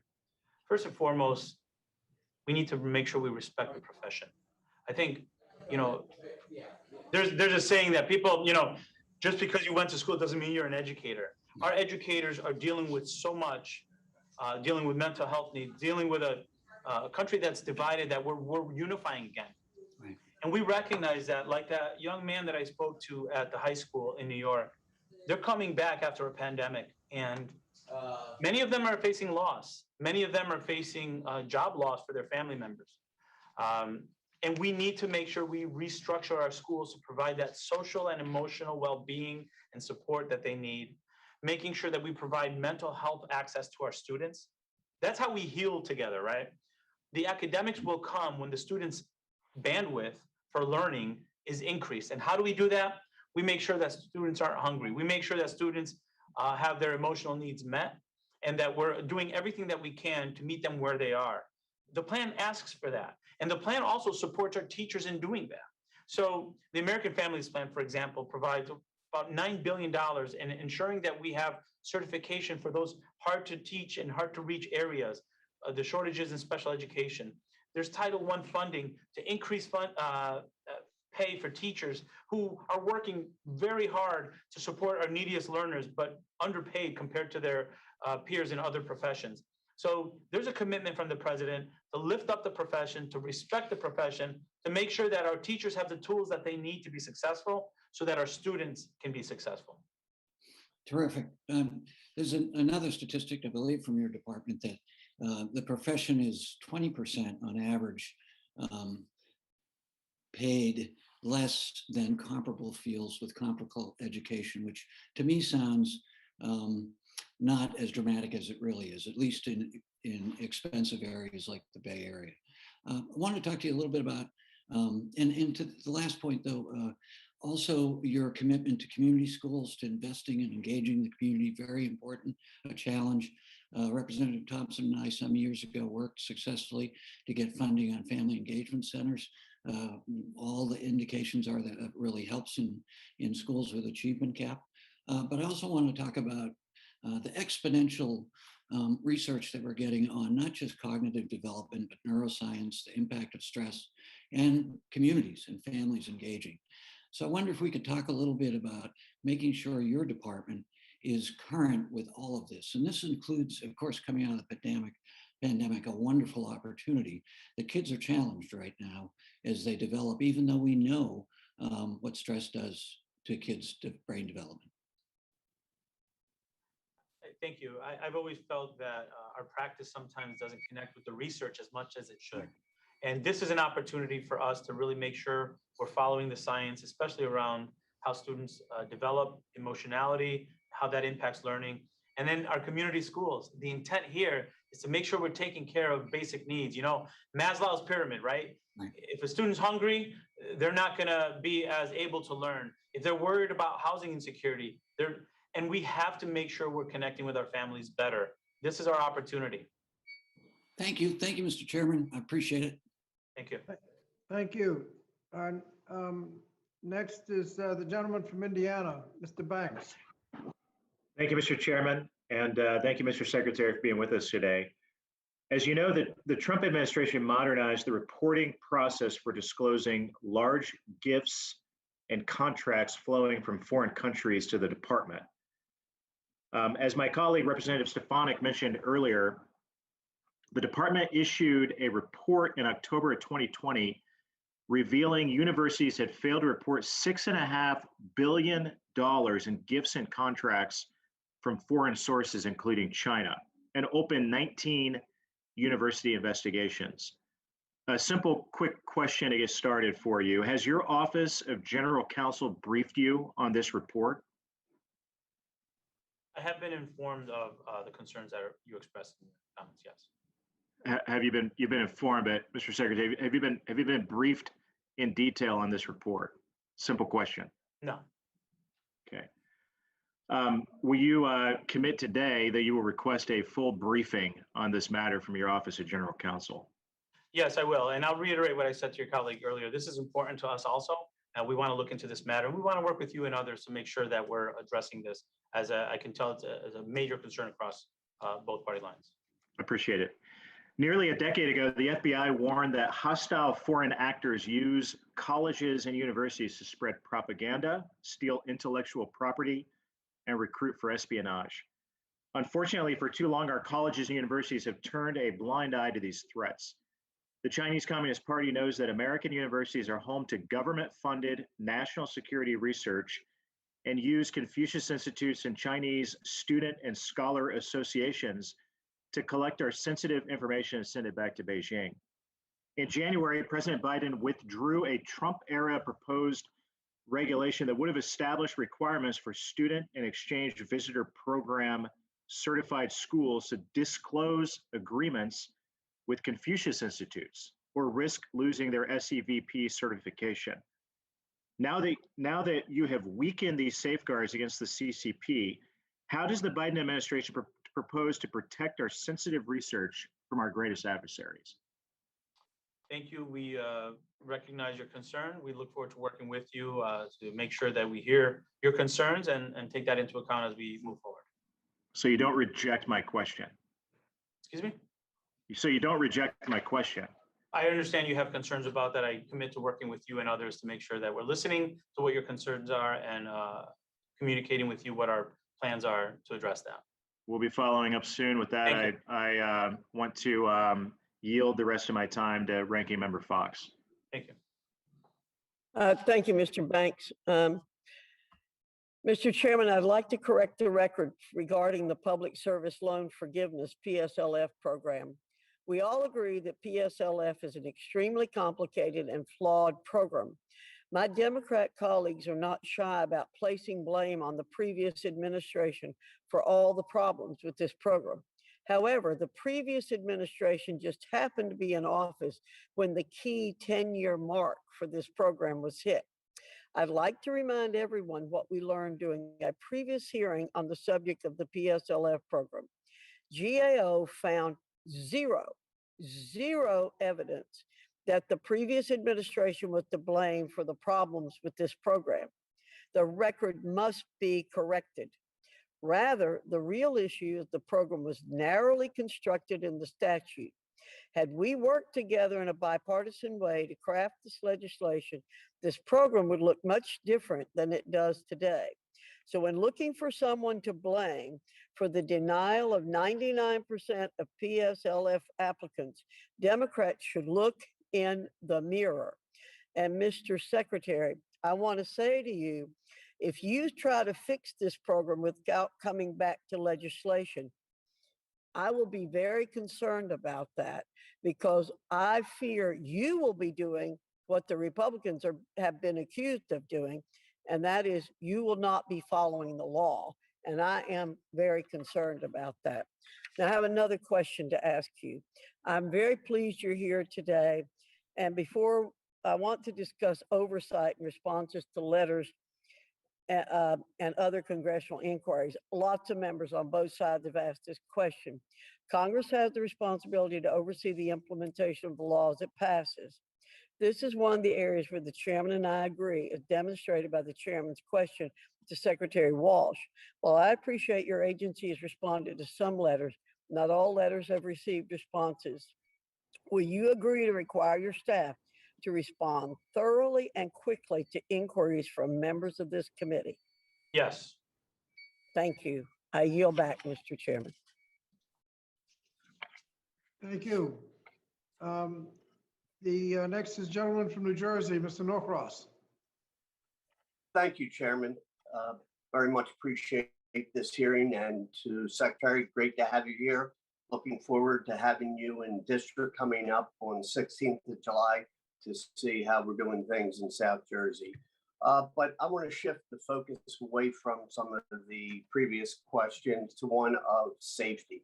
And after coming out of a pandemic, we certainly know how important that is. According to a June 2020 GAO report, about half the public school districts in this country need to replace multiple building systems in their schools. 41% of them, it's about the HVAC. And we know coming through a pandemic how dangerous when you spread germs can be for not only students, but for all people. One of the key components in schools to make sure that they are safe. How is the department going to address the ventilation systems in our schools so our children and their parents are sure kids are going into a safe school? Thank you for that. in my experience in Connecticut, put ventilation on my radar really early. And we recognize that in order to safely reopen schools, in the almost daily meetings we had to include OSHA officials and folks whose job it is to look at occupational safety. And I can assure you that moving forward, educators across the country are taking into account air quality and making sure that the systems that in many cases have been neglected receive the proper maintenance and upgrades that they need in order to circulate air and make sure schools are safe for our students and our educators. So in our handbook, this COVID-19 handbook, the second one, we have guidance on best practices and what states and districts should be doing. There are funds in the plan, the K-12 infrastructure, part of the American Jobs Plan, to upgrade and build new public schools where needed. There's $50 billion over 5 years. Making sure that our schools are healthy places for students to learn and places for educators to work, which includes community college upgrades as well. I don't want to leave out our higher education institutions who are also looking at those same issues. So in resources, it's there. In guidance and best practices, there are resources there. And we look forward to working with our states and our local partners to make sure that they have what they need to be successful. Well, thank you. And Mr. Chairman, I'd like to enter into the record a letter from the School Superintendents Association, American Federation of Teachers, NEA, and sheet metal workers, along with 14 others, talking about exactly what we have here. No objection. Thank you. Second question. Secretary of Education, incredibly important. What a background that you have relevant at each level of that education. The narrative in this country is in order to make it, you have to go to a four-year college. Well, and that's contributed to by starts from parents. But we know that's not the same for every kid. We have to recognize, and we've talked about this, how children are different, their needs, their desires, their aspirations. How are you going to push the narrative that education is more than just a four-year college? And we need those, but we also need carpenters, electricians. We need across the field, and everybody's equal. How is it that when we talk about financial support, whether the great things we've done in student debt, that every child, no matter what they choose as their career, is important and can expect that sort of support that we're doing? Thank you, Congressman Norcross. Having graduated from a technical high school where I was learning the automotive trade for 4 years, then having the influence of a phenomenal teacher, and it's important to name them publicly, Mrs. Ransom, who said, Miguel, you might want to consider a career in education. You're using your art to speak, and you might want to be an art teacher. So I went into four-year college, but I recognized the value of vocational education and career technical education.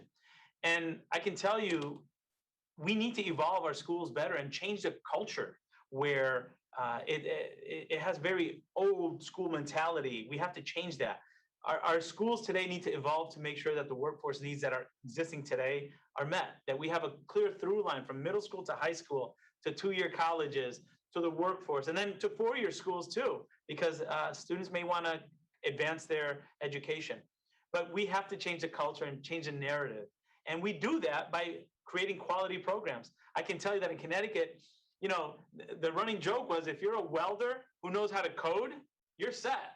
You're not going to have debt. You're going to have people knocking on your door to hire you, and you're going to be making a very, very good salary. So I recognize it. I've seen it as an educator. I've experienced it as a student. We have to work together to make sure not only that we're changing the narrative, but that we're providing good pathways for students with jobs that exist now, that are vacant now. And we have to make sure we do a better job connecting our pre-K-12 schools and community colleges. And as you know, the American Families Plan is proposing that at a level where I think it could really make a difference for our country. Well, thank you. My time expired, but I do want to give a shout out, Mr. Morita, my seventh grade teacher. Educators. I yield back. Thank you. Gentleman from Pennsylvania, Mr. Keller. Thank you, Mr. Chair, and thank you, Mr. Secretary, for being here today. when we look at the outstanding student debt, it's quickly approaching $2 trillion. President Biden has made it clear that forgiving student debt is a top priority for the administration. And it's also my understanding that you agree with the goal. While the narrative surrounding the student debt crisis leads one to believe that swaths of borrowers are saddled by burdensome debt, the data suggests that this rhetoric is separated from reality. According to an analysis by the Brookings Institute, households with graduate degrees owe 56% of outstanding student debt, despite making up only 14% of adults aged 25 and older and having median income between $72,000 and $111,000. Further, the analysis estimated that forgiving $10,000 in federal student debt, as President Biden has been advocating, would cost about $373 billion. So, Mr. Secretary, how does the department justify forgiving the debt of the highest earning households at the expense of hardworking taxpayers, of which the vast majority do not hold a college degree? Thank you for sharing your perspective, and I can assure you that examining this issue and really making sure that we provide targeted relief is a priority for us. There have been students who have been taken advantage of by misconduct of institutions. Sir, excuse me if I can just claim my time. We're not talking about institute. We're talking about the amount of debt that the administration wants to forgive, and the fact that forgiving this debt is going to impact higher earners at the expense of the earnings of households where the majority of the people do not hold a college degree. So, you know, I don't want to, respectfully, my question is, how do we do this? You know, how does the department justify forgiving the debt on the high earners, high earning households at the expense of the other ones, regardless of what the other institutions are? They need to be held accountable. What I want to know is how we're justifying the department justifying forgiving the debt on the highest earning households at the expense of hardworking taxpayers, of which the vast majority do not hold a college degree. That's the question. Thank you, Congressman Heller. We haven't made a decision on loan forgiveness. What I was referring to earlier is the importance that we're going to place on making sure that students get a good return on investment. And that happens, excuse me, sir, and that happens with all educational institutions. They need to be treated the same. Would you agree that whether it's proprietary or not for profit, they need to be treated the same? Would you agree that that's a fair statement? I agree, yes. Okay, because we can talk about return on investment and the metrics for which we measure success for students. And I think that regardless of whether it's a proprietary institution or a nonprofit or a public institution, it should be the same. I'm glad we agree on that. I do agree with you on that. And I believe, again, this overhaul that I talk about is really more about making sure that we're looking at things holistically, that students are getting a good return on investment, that the pathways that we provide them are going to lead to meaningful careers. And I agree that this crosses for profit or public, but I also know that historically, we've seen some gross examples of misconduct towards students, and we want to be very clear that we're going to be monitoring that more closely, and that we want to protect our students and our borrowers from I appreciate that. I hope that we're going to monitor all institutions more closely. Do we have that commitment? I'd love to work with you on that to make sure that the playing field's equal. I hear you. As a first-generation college student, I can tell you that it's really important that we're monitoring and that we're supporting our learners and that we're keeping them at the center of the conversations, that they're getting a good return on investment wherever they go, community schools, community colleges, 4-year, 2-year, private. For us, we really want to make sure we keep the student at the center of the conversation and protect them wherever they go. I appreciate that. I thank you for that. And I yield the balance of my time to Dr. Fox. I thank you, Mr. Keller. Mr. Secretary, following this line, we sent a letter regarding a report that was commissioned by FSA analyzing the true value of the student loan portfolio, to which your staff responded with a heavily redacted copy of the requested document. Since then, you've largely ignored our request for an unredacted copy. Mr. Secretary, is the lack of transparency on this issue at your direction, If not, will you promise today to provide that unredacted report to the committee by the end of the week? We'll continue to work with you and others to share what we have, but we stand by our report and the work of our agency to, and we're not thinking about using a report that doesn't have the decades of tweaking that our report does to get the numbers that we have. Thank you. I yield back. Thank you. Next, we have on the screen the gentleman from New York, Mr. Morelli. Thank you, Mr. Chairman, for holding this important hearing today to discuss the budget priorities for the department. And thank you very much, Mr. Secretary, for being with us and for your long service to the country. You're in Connecticut, not quite New York, but close enough. But I want to start by sharing a quote from a very good friend of mine, Sherry Johnson, who is the Monroe County School Boards Association Executive Director, on the impact the American Rescue Plan will have on our students. The quote is referenced from the Rochester City newspaper titled "Nearly $400 million in federal aid coming to Rochester area schools."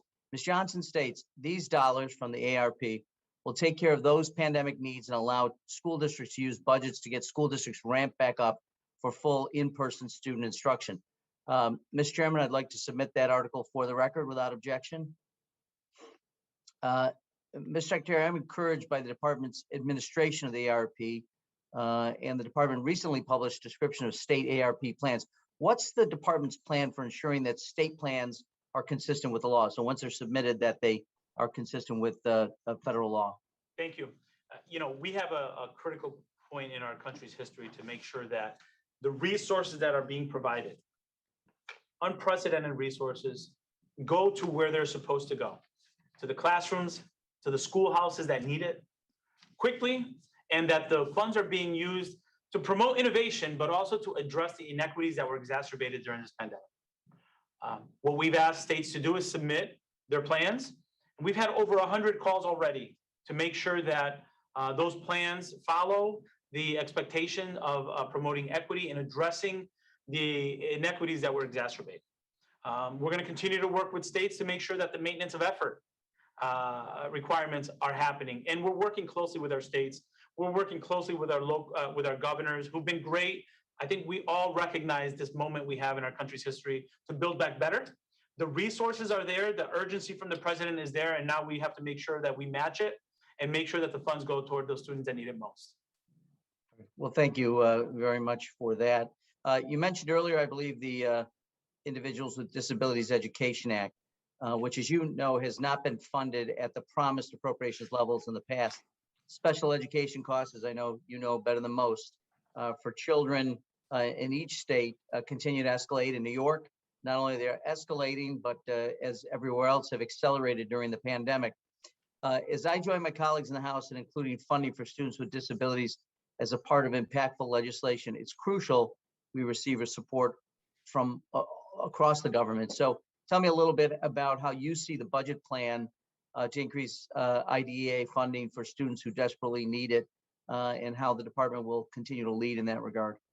Absolutely, Congressman.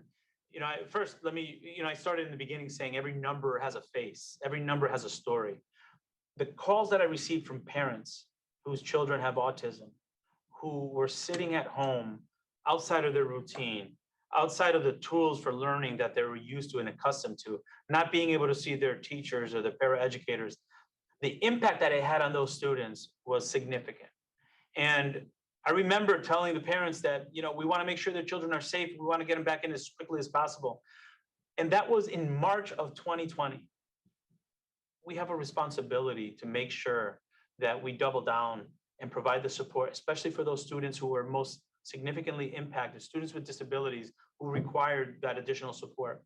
So the proposal, which includes a request of $15.5 billion for fiscal year 2022 and IDEA Part B, which brings it up to 14.6% of IDEA.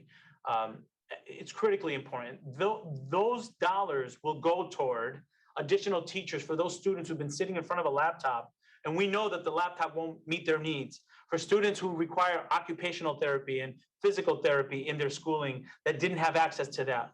We need to do more for these students. I'm glad to see that the proposal recognizes this, and I hope we have the support on that because these students can't wait any longer. Well, thank you for that. If I can quickly just switch topics a little bit. Students have experienced significant trauma in the last year, especially true for students in economically distressed communities. And research shows there's been an increase in gun violence during this time period. According to a 2019 GAO study, students that adopt a trauma-sensitive approach report many positive outcomes. And I just wonder, how are states and districts using ARP funds to implement trauma-informed practices to support students across the spectrum? And I know I might be out of time. Maybe you could reflect on that afterward. Happy to send information in writing. Terrific. I yield back, Mr. Chair. Thank you. Thank you. Mr. Secretary, as I said, we've got a lot of teachers on the screen. The gentleman from North Carolina is a physician, but he taught at medical school, as I understand it. Dr. Murphy? Thank you, Mr. Chairman, and welcome, Mr. Secretary. I appreciate your service and your dedication to helping our students. I'm going to talk about two topics and ask you to talk about those. You know, we talked a lot about crippling student debt, and you know, that's now a big issue. In fact, from the ACTA, I'm looking at statistics that show that non-instructional spending, which is something I'm concerned about, at colleges and universities from 2016 to 17 actually exceeded the gross domestic product of 131 countries. You know, we're talking about root causes, right? We're talking about root causes, why this is. And so, in my opinion, rather than just us pouring more debt on this nation, we need to see why our colleges and universities are spending more. I look back at my alma mater. You know, I'm looking at statistics that show that 46% of their cost is on administrative costs. We've seen that go like a skyrocket compared to academic costs. So let's look at, in my opinion, why student debt is so much. You know, I believe the federal government exacerbates the problem, as continuing increases in federal student aid have enabled institutions to increase their tuition rates, confident that Congress will cushion those. So I'm interested in how you feel we do this. How do we get more bang for the buck? How do we cut the excess that is going on in so many colleges and universities? Thank you for your question and for your concern. I share with you the importance of making sure we have a role in ensuring a good return on investment for our learners, and ensuring that colleges are utilizing their funds to support students. But I'll tell you, I recently visited a school in Michigan where I spoke to a student who was struggling with the cost of books. You know, the books I think for that semester were $600, separate from the tuition. So I also want to encourage universities and colleges to make sure that they're looking at the needs of students and providing supports in areas that our students need. The traditional student is no longer the traditional student, right? We have parents who are going to college to get different skills, or to, you know, maybe they didn't go after high school, but they didn't want to close the door on that dream, and they're going back down. They might have children. So colleges are serving more of a greater role in many cases than they have in the past. So they might have childcare centers there. They might have assistance for students who are dealing with hunger, and making sure that those basic needs are being met. So I recognize the importance of a good return on investment, but I also recognize that colleges are serving students in ways that they haven't traditionally in the past. Yeah, I know. I was on a full scholarship undergraduate, and I held 2 jobs to help work with that stuff. And yeah, I went hungry. I had a lot of lean cuisine meals, and I think a lot of that stuff, there's just a lot of bloat that goes on, and we need to address that. But anyway, thank you for your comments. Let me just turn to one issue that is hotly debated now in the country, and that's critical race theory. Obviously, Mr. Secretary, our nation has had a difficult history of slavery and subsequent discrimination. That said, we also have a very proud history of eradicating slavery, ending legal discrimination, and fighting to overcome racism. We have made what I believe is undervalued progress since our troubled beginnings. We should continue that fight today. However, critical race theory has a fundamental effect now on the way young children and students view this nation's history. So I think looking to the future, Mr. Secretary, and I'm going to ask you this, not as Secretary of Education, but as an American. I know you don't have control over curriculum. How do you think the history of our country should be taught? In other words, understanding that we still have far to go. Should our history be one taught from the vantage point of victimhood or vindictiveness, or should it be one made of achievement, progress, but yields still more achievement and progress to go? Certainly achievement and progress. I'm proud to be an American. I'm proud of being serving in this role. I mean, I'm an example of the American story, right? Yeah. And but I think we can do that while also being honest about some of the things we're not proud of. And I don't think our educators across the country, I don't think it's an issue with them. They understand how our students learn. They understand how important it is to make sure that curriculum number one is handled there. And I do believe, I feel very strongly about this, that when done well, it builds community, it builds pride in our country when it can be done well. And I trust our educators across the country to get it done well. Great. Thank you, Mr. Secretary. I appreciate your time. I'll yield back, Mr. Chairman. Thank you. The gentlelady from Pennsylvania, Ms. Wild. Thank you, Mr. Chairman. And thank you, Mr. Secretary, for being here with our full committee. It's good to see you.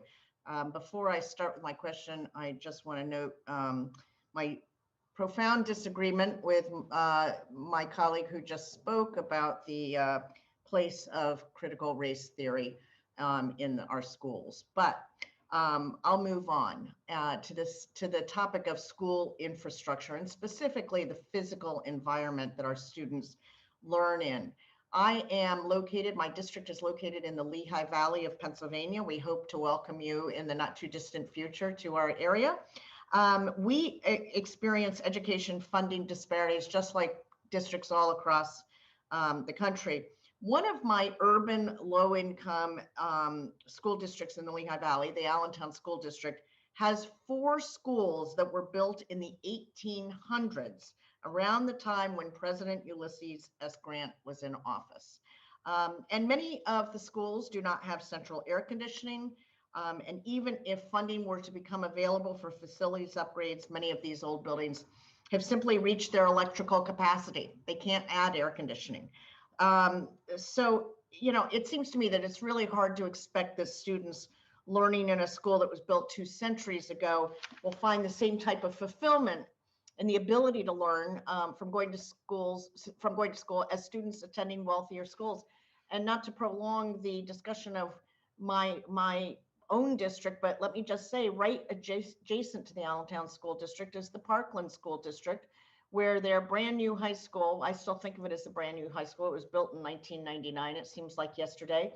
It's a highly rated public school and has every possible advantage and comfort that could possibly be imagined for the students and the teachers. And that's right next door to the Allentown School District that I just referred to. So I am really happy that President Biden's infrastructure proposal, the American Jobs Plan, includes $100 billion for school infrastructure and new construction projects. And what I'd like to hear from you is, how would the funding in the Jobs Plan and in the Reopen and Rebuild America's Schools Act, but which, by the way, I co-sponsor, help districts like the one in my hometown upgrade their old school buildings and build new schools where necessary? Thank you for the question. You know, you or I would not buy a car without air conditioning. As a matter of fact, if the option to go into a workplace on a hot, muggy day without air conditioning, if the option existed to go there or to work from home where you do have air conditioning, you would likely, and I would likely, go to a place where it's a little bit more comfortable. So why do we allow it to be normalized that our students are in classrooms with 20, 30 students without air conditioning, and that's been normalized? The president gets it. The American Jobs Plan provides funds, and through the Families Plan and the American Rescue Plan, there's an opportunity here not only to upgrade our systems, but to make sure that our learning environments, as you mentioned, are conducive to learning and to learning the way learning should be. It's not sitting in rows facing forward. It's students engaging with one another. Sometimes these classrooms in older schools are really small and tight and not conducive to good pedagogy. So this is our opportunity to build back better, to make sure that we're building up our schools in places where we would want to send our own children. And every student across the country deserves that. The American Jobs Plan, Families Plan, and Rescue Plan, and the budget promote that. So as educators, we need to make sure we're being creative and assertive about making sure that our students get the same opportunities for their learning that we would want in our workplace. And by the way, I don't, we know that a great deal of research has shown that high quality school facilities improve students' academic achievement, reduce student and staff absences, and reduce student suspensions. I was fortunate enough to also visit a brand new elementary school in that Parkland School District where the more modern high school is located just recently. And it was just incredible. It incorporated all kinds of creative learning spaces for students. It was the kind of place that I would want to go. And it's not just about comfort. I think there's not a single person on this committee that doesn't believe that young people and students are the future of our country and that we have to do everything we can to help them learn. So I'm really appreciative of the commitment of this administration to making sure that not only is the quality of the education good and the teaching staff and so forth, but that the facilities are conducive to good learning. With that, Mr. Secretary, thank you so much. I feel like I could talk to you for an entire afternoon, and I hope I have the opportunity to do that soon. They are inextricably linked. They are inextricably linked. Thank you so much. Thank you, Mr. Secretary. We've got another educator, Dr. Miller Meeks, who is an ophthalmologist but taught at medical school. Dr. Miller Meeks. Thank you so much, Representative Scott, Chair Scott. I appreciate that. I also have a master's in education, but that may make me less qualified to ask a question. Secretary Cardona, thank you so much for being here. Thank you for, I think, the wonderful example you show to young people what people of color can do and become. I too grew up in the military, traveling around, going to schools in Southeast Texas with no air conditioning. And somehow that made me the resilient individual that I am, as are you. So thank you. Thank you. I also left home at 16 and started in community college. So my question is about community colleges. I think that they're indispensable in their local communities, and they provide education at lower cost than four-year institutions. I support each student being able to choose the best post-secondary path for them to reach both their academic and their career goals. I also believe states themselves should be able to run their education systems in a way that makes the most sense for that state. But President Biden would have us believe that mandating that community colleges be free is in fact the answer to the complex problems of both access and affordability in higher education for all students. We have great community colleges in my home state of Iowa and in my district, but nationwide community colleges still face a number of challenges like long wait lists, low graduation rates, and low transfer rates to four-year institutions. Mr. Secretary, do you believe that community college in every state, all community colleges, are equipped to handle the expected influx of students attending on the promise of a free college education? And will they be able to effectively meet all the students' needs? If not, how can you justify the president's budget request to spend over $100 billion to make community college free for all? Thank you, Congresswoman. You know, to me, the challenge of meeting the demand for community college is one that I'll accept. If we have a situation where our community colleges have more people that want to sign up than they can take, that tells me that there's a thirst for this and that's only going to have a benefit for our economy, for our communities. Community college grads, as you know, they graduate with a 21% increase in earning potential. And that's good for the families, that's good for the community. Will it require focus on new challenges? Definitely. However, it's about time that we realize as a country that we need to provide more opportunities to college access. We need to provide opportunities for students to get skills for higher paying jobs that are there waiting for them. So I do believe that this is the right step for our country, and I recognize that it'll come with challenges, but those are challenges that I accept. And how can we ensure, already we know at our K through 12 system that it has have very mixed results.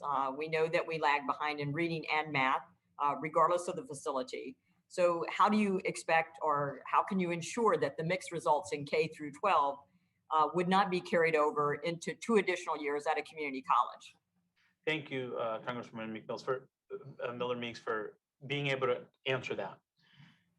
We have been, again, as an educator, as a principal, as an assistant superintendent, we've been underfunded to the point where it's become normalized. And with this $20 billion investment in Title I to focus on addressing those achievement disparities, with the funds that are being aimed at CTE to make sure that we have good pathways that are engaging our learners, providing good STEM programming, ensuring that we have good class sizes, support for our students with disabilities, I expect there to be an improvement in our K-12 programming, in our K-12 outcomes. We're going to get back from this pandemic and we're going to improve outcomes in our K-12 system. I didn't take this position to keep the status quo. I came to Speaking of address the achievement disparities and make sure we do better. Oh, go ahead. I apologize. My time is limited, but speaking of the pandemic, and I would say that we spend more per student than almost any other country and have mixed results. But Dr. Murphy and I on Ed and Labor Together sent a letter on May 6th to Dr. Walensky, the director of the CDC, raising concerns about reports that teachers unions inappropriately exerted political pressure on the Biden administration to influence CDC health guidelines on reopening schools. The reason this is important is because in closing schools, the rate of depression, mental health issues, and suicide among students as young as 9 years old have escalated, 31% increase in mental health issues. Do you agree it's inappropriate for teachers unions to exert political pressure on health officials? And do you agree that health decisions should instead be based on the evidence? You know, happy to have more conversation with you on this or even submit in writing. I do believe the mental health needs of our students must be taken into account, not only as we make decisions about reopening, but as we think about what supports we're going to provide for students in the fall. Both the mental health issues and also the exercise of teachers unions on health decisions, I think, is something that we should be focused on as well too. So thank you so much. And Mr. Chair, I yield back my time. Thank you. The gentlelady from Georgia, Ms. Macbeth. Thank you, Chairman Scott, and thank you so much for convening this hearing. And thank you so much, Secretary Cardona, for your excellent work at the department. I've had a chance to hear from you before, and we're just really grateful for everything that you're doing to bring so much value. And over the last year, you know, we've watched as COVID-19, the coronavirus has just really made its devastating impact on the entire nation. And it was a year that, you know, we saw all of our adult children, you know, and I'm sure they were pretty upset, but many of them having to move back with their families. And we saw graduations canceled and virtual classrooms become what we now have to say was the new normal. And when I talked to my constituents, I mean, it was clear. I spoke to them over and over and over again over the course of that time. And you know, even though we've passed this historic relief, you know, hardworking families, you know, deserve a break. And we know that our students deserve a break. And that's what I've heard. My question comes to you about the American Rescue Plan, which invested billions of dollars into relief for higher education. And we know that this historic relief legislation really sought to kind of bolster and strengthen, and in some cases, improve our education system. But, you know, I've heard from, you know, educators throughout my district, and we did a lot of you know, webinars with them, just really hearing from them. And in fact, Ron Wade, who is the Fulton County School District Chief Talent Officer, he recently just stated that each elementary school will get a literacy coach and another literacy related staff member. And all this is because of the funding that we appropriated for the American Rescue Plan. And, you know, that these resources are especially critical, of course, for Black and Latino students whose learning was actually 3 to 5 months behind at the beginning of the school year and could be up to 6 to 12 months behind by the end of this school year compared to the 4 to 8 months for white students. Secretary Cardona, state plans for the use of the American Rescue Plan funds, you know, that were due on June 7th. Can you share any additional data or information on the impact that the American Rescue Plan funding has had on the improvement of resources to support our students, especially for vulnerable student groups? Thank you. Yes, thank you for that and for acknowledging the challenges that are out there, but also the fact that the American Rescue Plan is providing relief. And I loved how you turned, you know, what some say, well, look at the money here. No, we're talking about a literacy specialist for kids who are behind. So the money translates into people that are going to help children be successful, whether that's in literacy and numeracy or in their mental health needs because of what they just experienced. We have 35 plans submitted. The other 15, we're working on getting them in. We're having communication with all the states. They have some legislative barriers to getting it in by the 7th, but we're working with those states and we're confident we're going to get them very soon. And we've been in communication with those states. Over 100 calls, webinars with over 550 groups of stakeholders to talk about how the stakeholder engagement should look, how equity focus should look. So it's really given us the opportunity to engage and partner with school communities and states on how to build back better.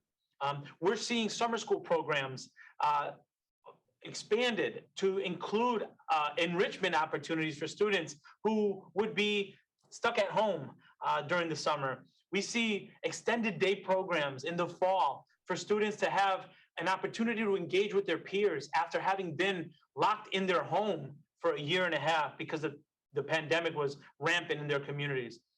We have additional support personnel to assist students as they come back, and we anticipate that they're going to need more support. My biggest fear is that symptoms of trauma get treated like disciplinary issues. So we have to make sure we have more school counselors, social workers, better training for teachers to understand how to welcome our students in a trauma-informed school. These funds are critical to making sure we build that better and making sure schools have what they need to reopen schools, and our students can't wait any longer. Well, thank you, Secretary Cardona. And thank you so much for understanding the continued investments that we need to make sure that we no longer are, dealing with these disparities, and we are bridging the gap that our students so desperately need and getting them back, back up on their feet and moving towards a global education to compete globally in the world. Thank you so much. And I yield back the balance of my time. Thank you. Next is my colleague from Virginia, who was formerly an official at Liberty University, Mr. Good. Thank you, Chairman Scott, and thank you, Secretary Cardona, for being with us today. On April 19, 2021, the Department of Education published a proposed rule prioritizing the development of culturally responsive teaching and learning and the promotion of information literacy skills and grants under these programs. Specifically, the proposed rule references the New York Times 1619 Project and Professor Ibram Kendi as demonstrating aspects of culturally responsive teaching and learning. Secretary Cardona, the 1619 Project asserts that the Revolutionary War was fought to preserve the institution of slavery in American colonies. Do you believe this to be true and that this should be taught in classrooms across the country? Thank you. I do believe that our students should be exposed to culturally relevant pedagogy and materials, but I refer to it more as windows, mirrors, and sliding glass doors, where they can use a curriculum as a window. I'm sorry, time is short. Could you just answer yes or no? Do you believe that the Revolutionary War was fought primarily to preserve the institution of slavery in the colonies? So I'm not going to comment on specific questions regarding to. So you will not cause of deny that you history. believe that. Do you believe that it should be that should be taught, that the Revolutionary War was fought to preserve the institution of slavery in the colonies, that should be taught to kids in classrooms across the country? I believe educators across the country are able to decide how they teach our Okay, history. I'll move on to the next question. Thank you. If you're not going to deny that you would think that should be taught. Secretary Cardona, Professor Kendi wrote in his book, How to Be an Anti-Racist, that, and I quote, "The only remedy to racist discrimination is anti-racist discrimination. The only remedy to past discrimination is present discrimination. The only remedy to present discrimination is future discrimination."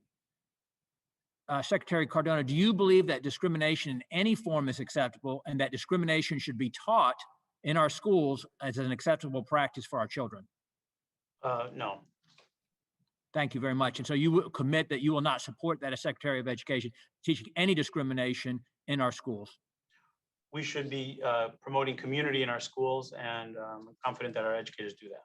Thank you, sir. Different phrases are sometimes used to describe the radical leftist ideas that the DOE is proposing to fund with hardworking American tax dollars. When you were in your role as Connecticut Education Commissioner, you called it woke.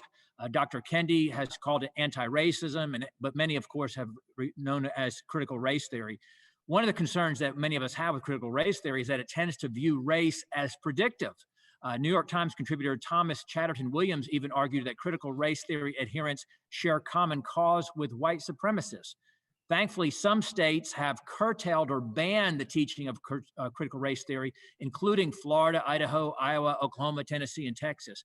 Secretary Cardona, does the Department of Education plan on challenging the actions taken in these states and their rights not to teach material they find as objectionable, dishonest, and not in the best interest of our country or our children? So Representative Good, you know, as I stated to your colleagues earlier in this hearing, that states have the responsibility and locals for deciding curriculum, and there is no federal role in that. With that said, the Department of Education will not challenge actions taken by states not to teach critical race theory. I would love the opportunity to finish what I was going to say earlier. I would just like a yes or no answer, please, which is a little over a minute to go. That well, will the Department of Education challenge their intention not to teach critical race theory in those states? As I've said before, states have the responsibility of providing curriculum, and we understand that. But the culturally relevant pedagogy is critically important for students to feel engaged and part of a school community. And I have confidence in our educators across the country to get it right. And I think this has become more So you will not politicized. challenge it legally? I think this has become more politicized than it is about programming. Okay, I'm going to move on, please. Thank you, sir.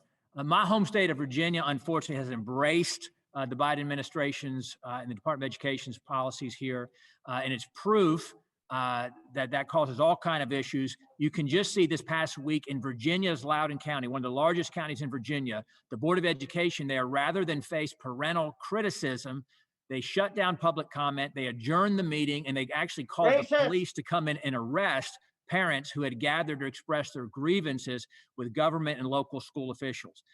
I hope that you will not nationalize the culture war that started in Virginia and bankrupt critical race theory with hard-earned taxpayer dollars. And I'm 7 minutes left on my time, and I'll yield back, Chairman. Thank you. The gentleman's time has expired. Next, Mr. Secretary, is the member you know well, former Teacher of the Year, National Teacher of the Year from Connecticut, Ms. Hayes. Thank you so much, Mr. Chair, and thank you, Secretary Cardona, for being here. It is wonderful to see you here today. Connecticut is so proud of your leadership, and as your representative, I can tell you it is a breath of fresh air to sit through this hearing and listen to an actual practitioner talk education policy. It is a welcome change. And I don't have to tell you how proud the folks back in Meriden are, and all of the teachers in Connecticut and the parents are to have you here. You inspire us and instill so much confidence. Before I begin my questioning, I do just want to take a moment to say that we're hearing a lot of comments about the sense of fatigue, about any discussions surrounding race and the teaching of race. I'll just say, first of all, Secretary, I am just, your answers to that issue is why you're a teacher. But for those people who are sick of hearing it or talking about it or are fatigued by conversations surrounding race, imagine just for a second the people who are living through it every day. I'm a history teacher. I had to teach about the most painful parts of our history. I had to teach slavery to my students. If I were in the class today, I'd have to teach them about the January 6th insurrection. So there are some things in our history that we just have to face head on. But the role of teachers is to give kids critical thinking skills, not tell them how to feel about certain events. So again, Mr. Secretary, I just admire you, and your leadership is just a demonstration of true educators and what we are, who we are and what we do. I could talk for days about education, but I want to focus my questions around IDEA while I have you here. This past year has been devastating for educators and for special education students in that population and those families. When Congress passed IDEA, they promised to cover 40% of the costs of special education. In other words, they would pay for nearly half of the additional costs required to educate students with disabilities. Unfortunately, Congress has never fulfilled that promise. the number of students with disabilities served under IDEA has increased by 25%. And as you stated, the federal government, even with the increases proposed, it would only bring us to about 16%. So I know you already described what the plan would do. I have two questions. I'll just ask them right now so I can yield the rest of my time to you. Under your leadership, will you commit to continuing these types of investments in IDEA and being intentional and aggressive about helping us to try to reach that 40% threshold? And then my second question is something I know you care deeply about because I've worked on several committees and task force with you on this issue, diversifying the educator pipeline and infusing the pipeline. I introduced the Save Education Jobs Act, the Diversify Act, the Teacher Diversity and Retention Act to build on some of the work we did back in Connecticut. Can you talk a little bit about how this budget will improve teacher partnerships, infuse the pipeline, and make sure that we have the best people standing in front of our kids who are adequately prepared? Thank you very much, Congresswoman Hayes. It's nice to see you, and I appreciated your comment as from the perspective of a history teacher. You said it best, and that's why I feel like I trust my educators. They know what they're doing. They know children. They went to school for this. They're professionals. We can get it right. We will get it right, and we will be stronger as a country as a result of that. And you're absolutely right about special education.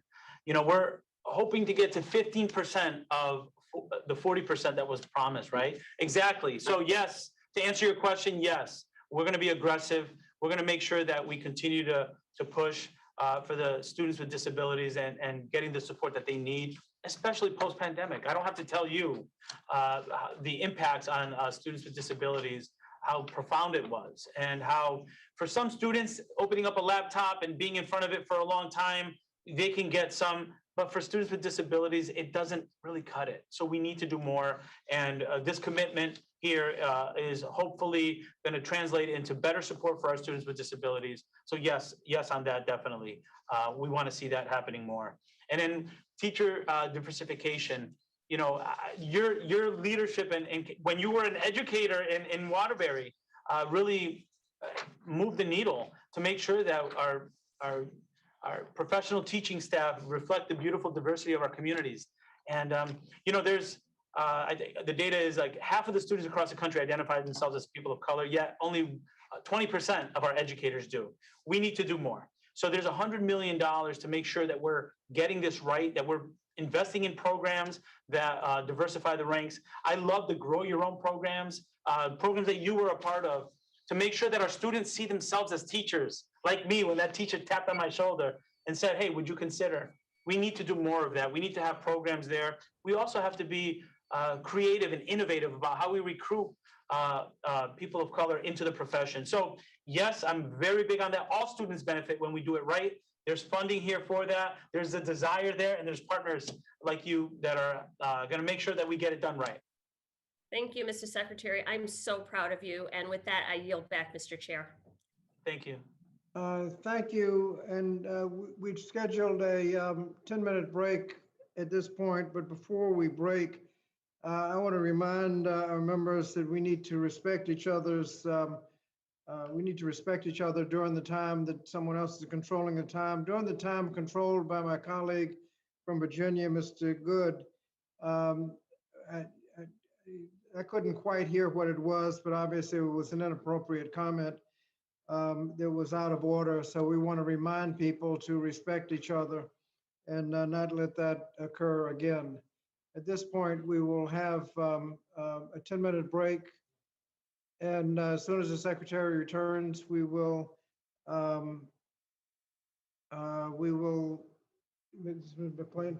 McLean will be the first one to ask questions.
Move on from the gentlelady from Michigan, Ms. McLean.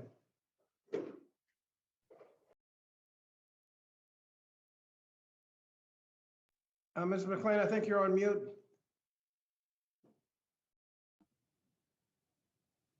Is that good? Can you hear me? Can hear you now. All right. Thank you, Chairman. Mr. Secretary, I want to thank you for being here today. I'll get right to it. I've heard you state today that children often require different learning techniques in order to understand the material. Some learn better in classroom lectures, more hands-on lab work, correct? Yes. Yeah. Okay. And that ensuring that students have access to educational environments that fit their learning styles, with especially a focus for those who are economically disadvantaged and maybe come from some diverse backgrounds, that environment is critical to their success. Correct? Can you rephrase that? I didn't understand what you were asking there. Let me rephrase it. Do you think ensuring that students have access to educational environments that fit their learning styles, especially those from environmentally, economically, diversity challenged students? I think students learn in different ways, as you mentioned earlier, and I focus on those students who were from areas that need additional support, is ensuring that after the pandemic, we're addressing their needs. Perfect. Thank you. Mr. Secretary, the Charter School Program is a critical grant program helping numerous students and families find the school that best fits their needs. Yet President Biden's budget calls for a 41% increase in funding, which is wonderful. However, the Charter School Program is flat. Why have so many grown hostile to charter schools when research shows that their effectiveness, especially for those in need of high quality education, is there? As I shared in previous testimony, I'm not sure that today I did, but I have had experience with charter schools in Connecticut, and I've seen great examples of charter schools. I've also seen charter schools that need a lot of attention, a lot of intervention. But Sure. same as the case, normal public schools. You're going to finish my sentence. Same is the case for your traditional non-charter schools. So I recognize that they have a role, and But my that many of question them is, solve why them well. so flat? Why the budget flat? Why are we targeting and so hostile to those charter school programs? I think the president recognizes the importance of making sure that other programs receive funding, such as Title I. The $20 billion there is really ensuring that all students have an opportunity to access school and accelerate their learning after the pandemic. So the priorities in the budget clearly show that we want to make sure we're addressing those places that have been underinvested for decades. But the issue is charter schools provide higher ratios of diversities for both students and teachers, yet we're discriminating against the charter schools. Thank you. I mean, does Thank it you for make sense? sharing your thought. They're eligible as well for the Title I increase that we're hoping that gets your support. So that you're those saying that students can charter get it. schools are getting an increase? That it is not a flat budget? That's not what I'm saying. I'm saying that the funding priorities that the president made make sure that students who have great need are getting access to additional funds. But yet they have to use the public school to do that. I'll Public move charter on. schools are also a part of that, but go ahead. I'll move on. Will you commit to working with me and my colleagues to strengthen and support the schools and the charter school program? I'm committed to working with you and others to make sure that all schools are successful, including charter schools. So yes. Thank you. And then one last comment I do want to make is I've heard all today about the critical race theory. We've talked about that. That is an issue. Is that correct? That is an issue that is coming up, whether good or bad. I'm not here to debate that right now. My question is, we are talking about critical race theory, correct? We have been talking a lot in this Right. conference. Yes. Right. My thought process is that is some of the members on the other side of the aisle have criticized myself and some of my colleagues that they don't believe we are even talking about critical race theory. So I just wanted to clear that up, and I will yield the balance of my time back to Representative Fox. Thank you. I want to say, Mr. Secretary, we all oppose discrimination in any form, and a lawsuit was recently brought against the department challenging its implementation of Title IX exemption for colleges and universities which have a religious mission. On June 8th, the Department of Justice intervened in the case, indicating DOJ would vigorously defend the religious exemption. However, it seems DOJ may be backtracking. Reports have indicated also Department of Education may revisit the Religious Liberty and Free Inquiry final rule. Well, let us say, ranking member, you were yielded with 12 seconds left. There's no way you can get a question in and an answer. I will pursue this during my time, Mr. Chairman. I do note that you guys have gone over 5 minutes and we've gone over 2.5, but I'll wait, Mr. Chairman. Thank you. Thank you. Gentleman from Michigan, Mr. Levin.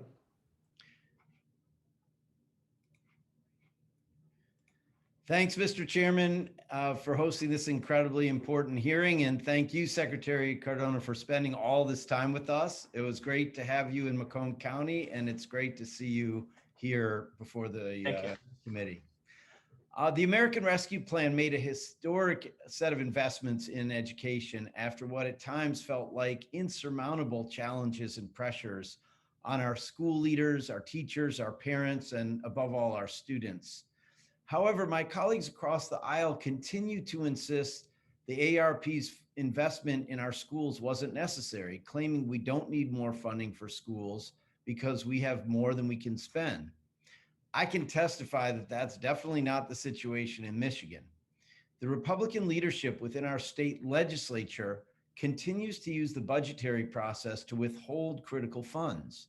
Meanwhile, the superintendents in Michigan's 9th district have told me personally that this funding is desperately needed to support our students as we come out of this crisis.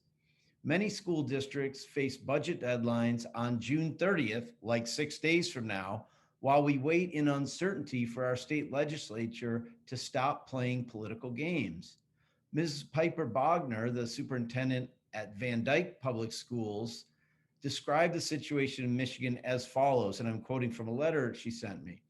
Education funding has become an unsteady system, one in which our children become pawns in hopes that someone somewhere will say the magic words to convince our majority in the state legislature, that is, that their future in the most advantaged country in the world is worth funding. Secretary Cardona, the American Rescue Plan requires states to allocate ARP funds in an expedited and timely manner, and to the extent practicable, not later than 60 days after the state receives the funds. Do you know how many states are distributing funds within the 60 days? And for states that are not meeting this deadline, what has the department heard from these states?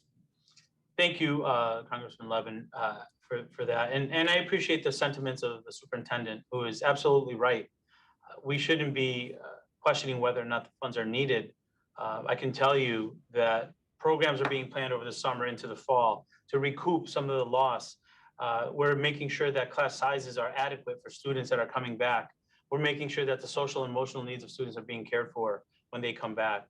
We shouldn't be wondering whether or not those funds are going to be there. With regard to maintenance of effort, we work really, we put out guidance on that before we even put out guidance on what the plans should look like, because we wanted to make sure that folks knew this doesn't mean, this federal support doesn't mean that they don't have their responsibilities at the state and local level, where they've also received ARP funds to do what they need to do around education.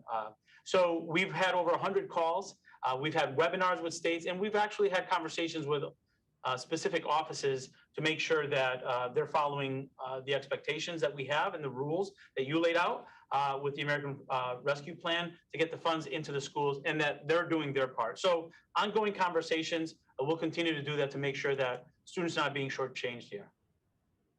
Well, so for states like my home state of Michigan that are delaying funds to school districts due to legislative or budgetary processes, I want to know what do you think the department can do or what we can do to help you? We want to partner with you to make sure these states expedite allocating the money to the school districts in a timely manner. So whatever we can do to partner with you, we want to do. Right. We have 35 states that have already moved forward before the June 7th or on June 7th deadline.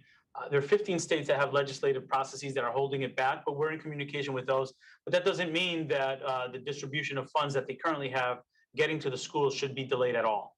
As you know, 2/3 of the allotment was already distributed, and those funds should be making their way to the classrooms. And it doesn't mean that the state is not putting their part.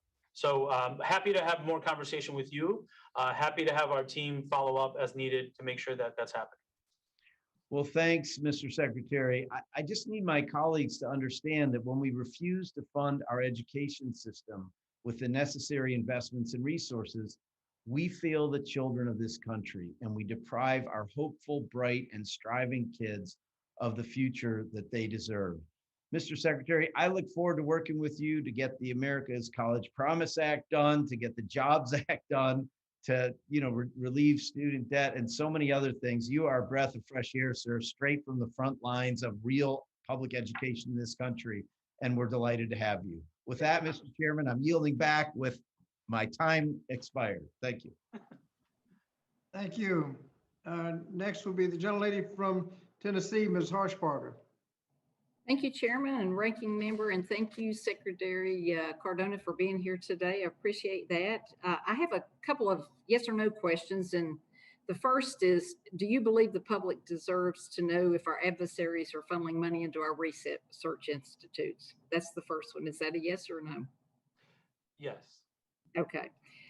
Well, and I know other colleagues have talked about that. Do you think it's time we started putting stricter penalties in place for that non-compliance?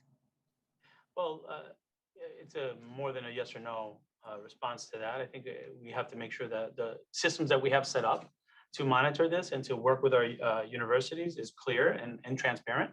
And we have to make sure that we're doing our work to due diligence to build up those systems, communicate them.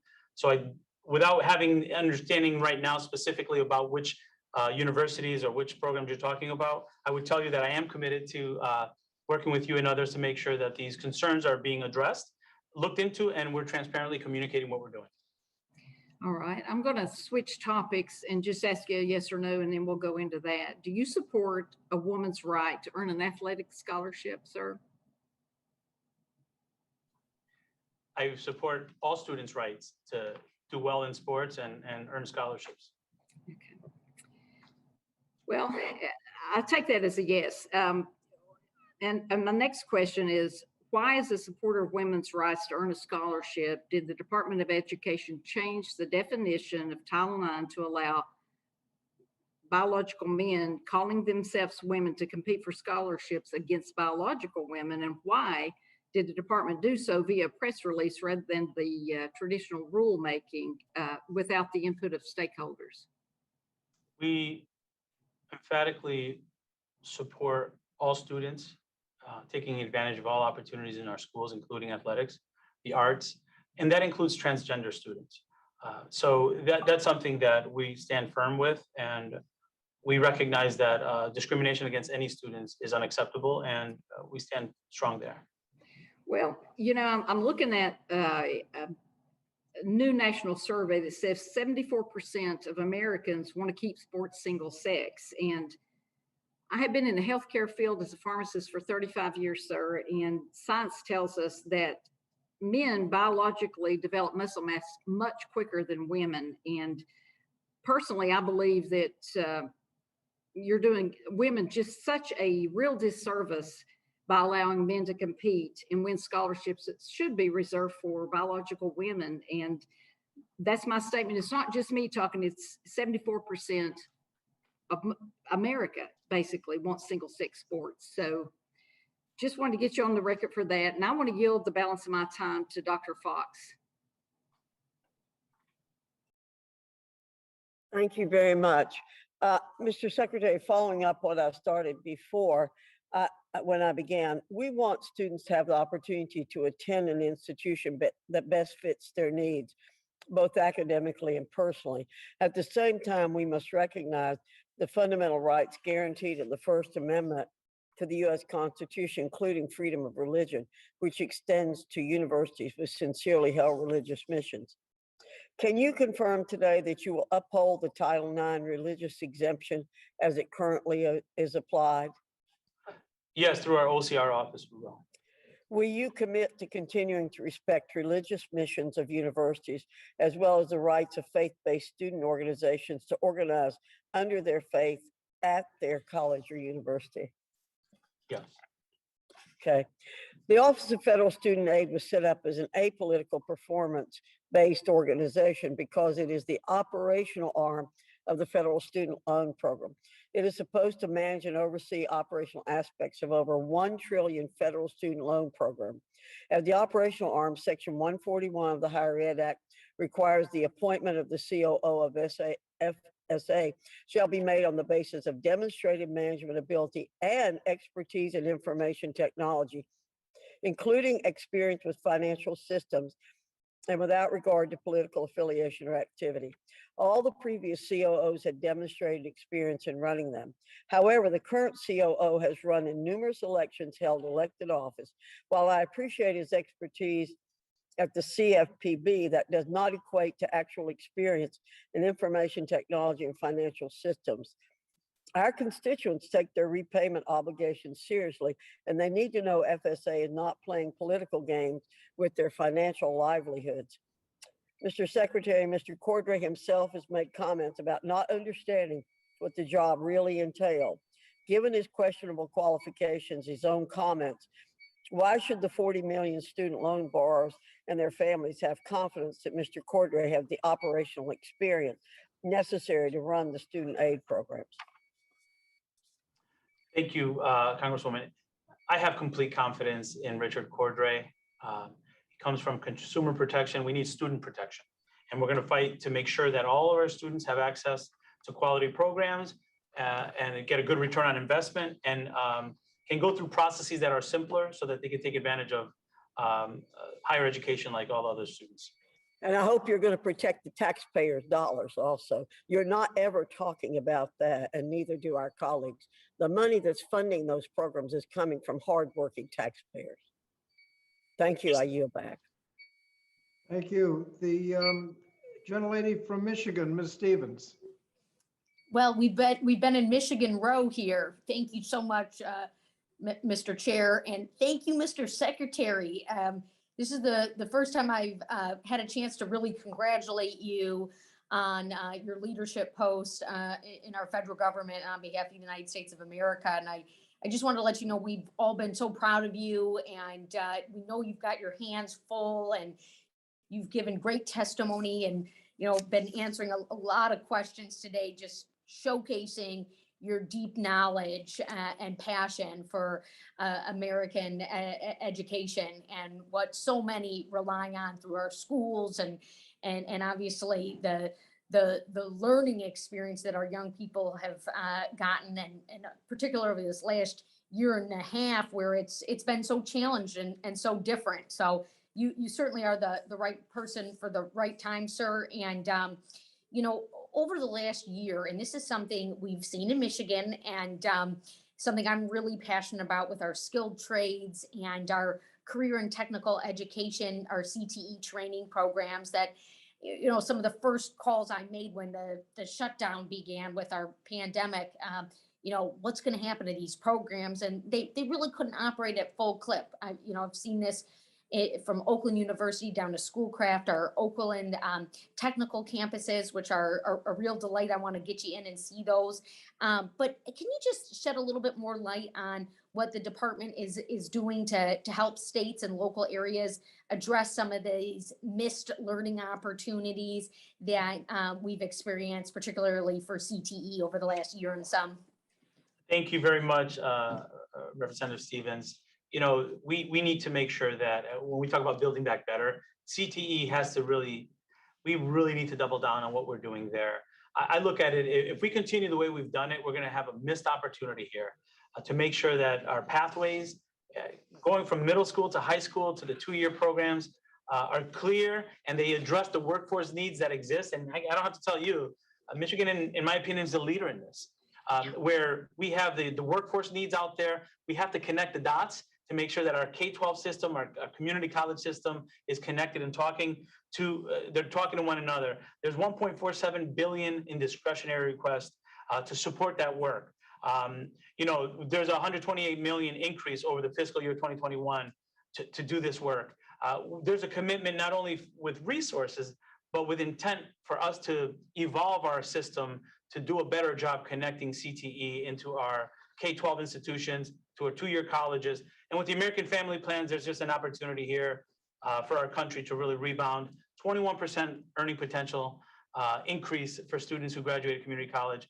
We have a lot of work to do, and I'm excited about doing it. Yeah, and I remember when I was working on the U.S. Auto Rescue in the Department of Treasury, we spent some time thinking about our manufacturing communities and really working with the Department of Education on your VOC-Ed agency on helping to meet our skills gap and employment opportunities. And then the other subject too, I just wanted to get to, Mr. Secretary, with the remainder of my time, is the automatic suspension of monthly payments throughout the COVID-19 pandemic offered immense relief to federal student loan borrowers, allowing them to focus on other essential needs for their health and safety and that of just their families. And obviously the COVID-19 emergency relief flexibilities on federal student loans are now set to expire in the next 3 short months.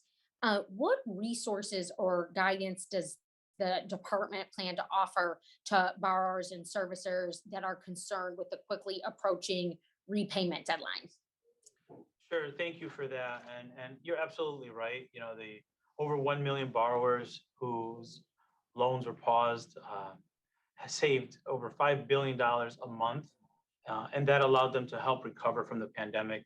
And we understand that as we start thinking about reinstating, we have to have really clear communication with our borrowers, make sure that we're empathetic to where they are, make sure that we're keeping them at the center. It can't be just turning on the loan again and not being clear on communication, making sure that our lenders are working with us to make sure that we're keeping the students at the center and recognizing that in many cases, other parts of pauses are done and they're paying rent now and their mortgage and going back to work and children going back to school. There's a lot of different moving parts. We have to be sensitive to the borrowers and make sure that we're communicating quickly and frequently.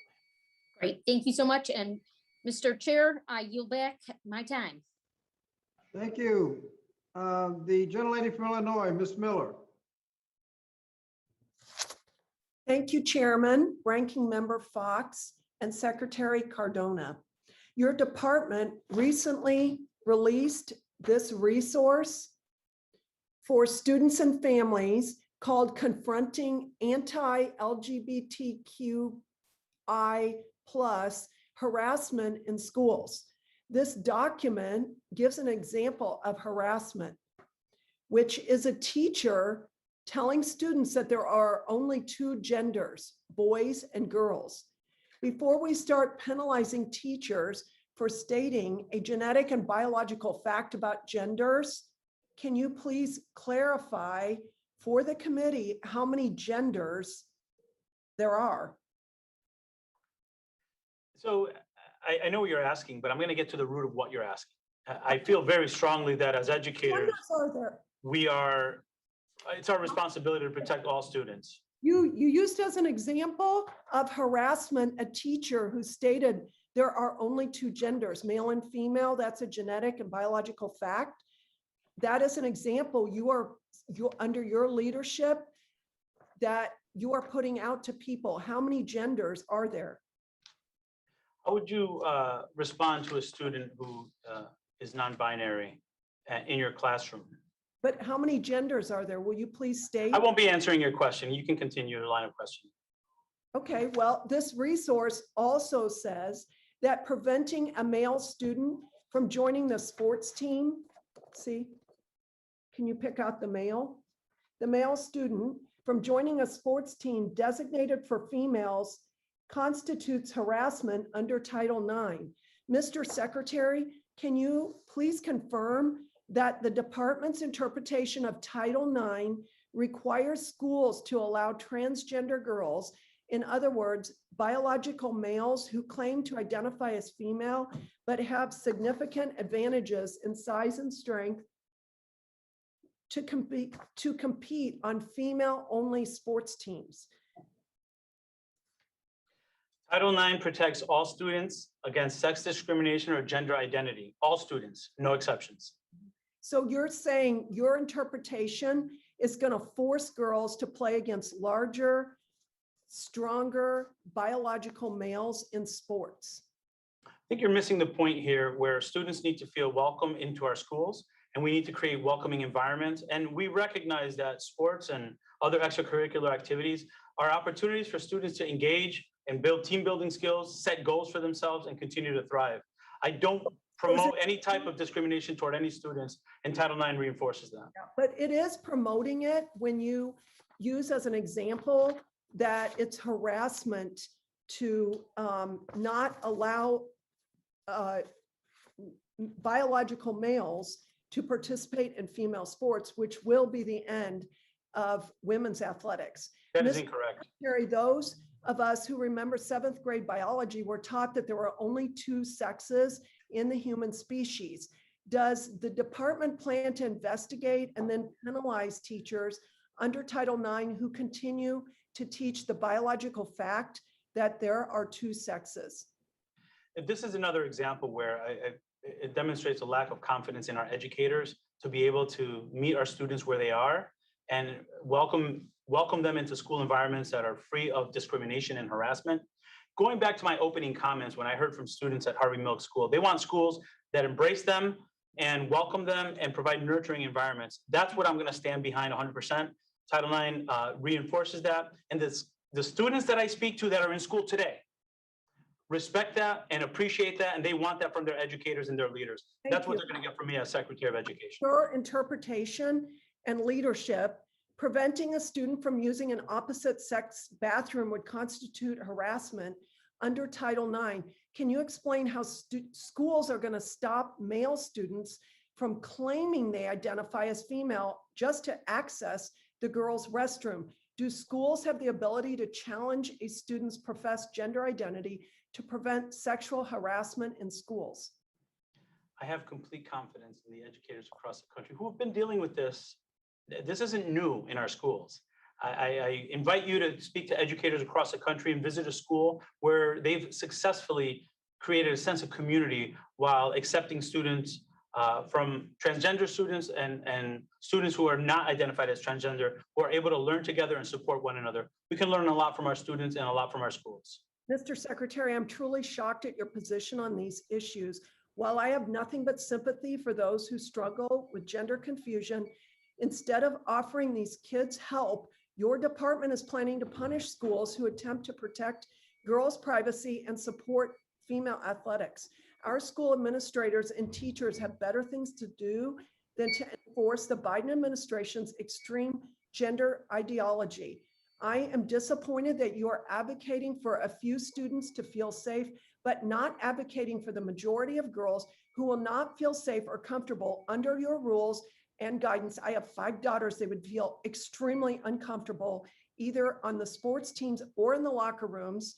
And also, I want to remind you, as the former member brought up, 74% of Americans agree that you are on the wrong side of this issue.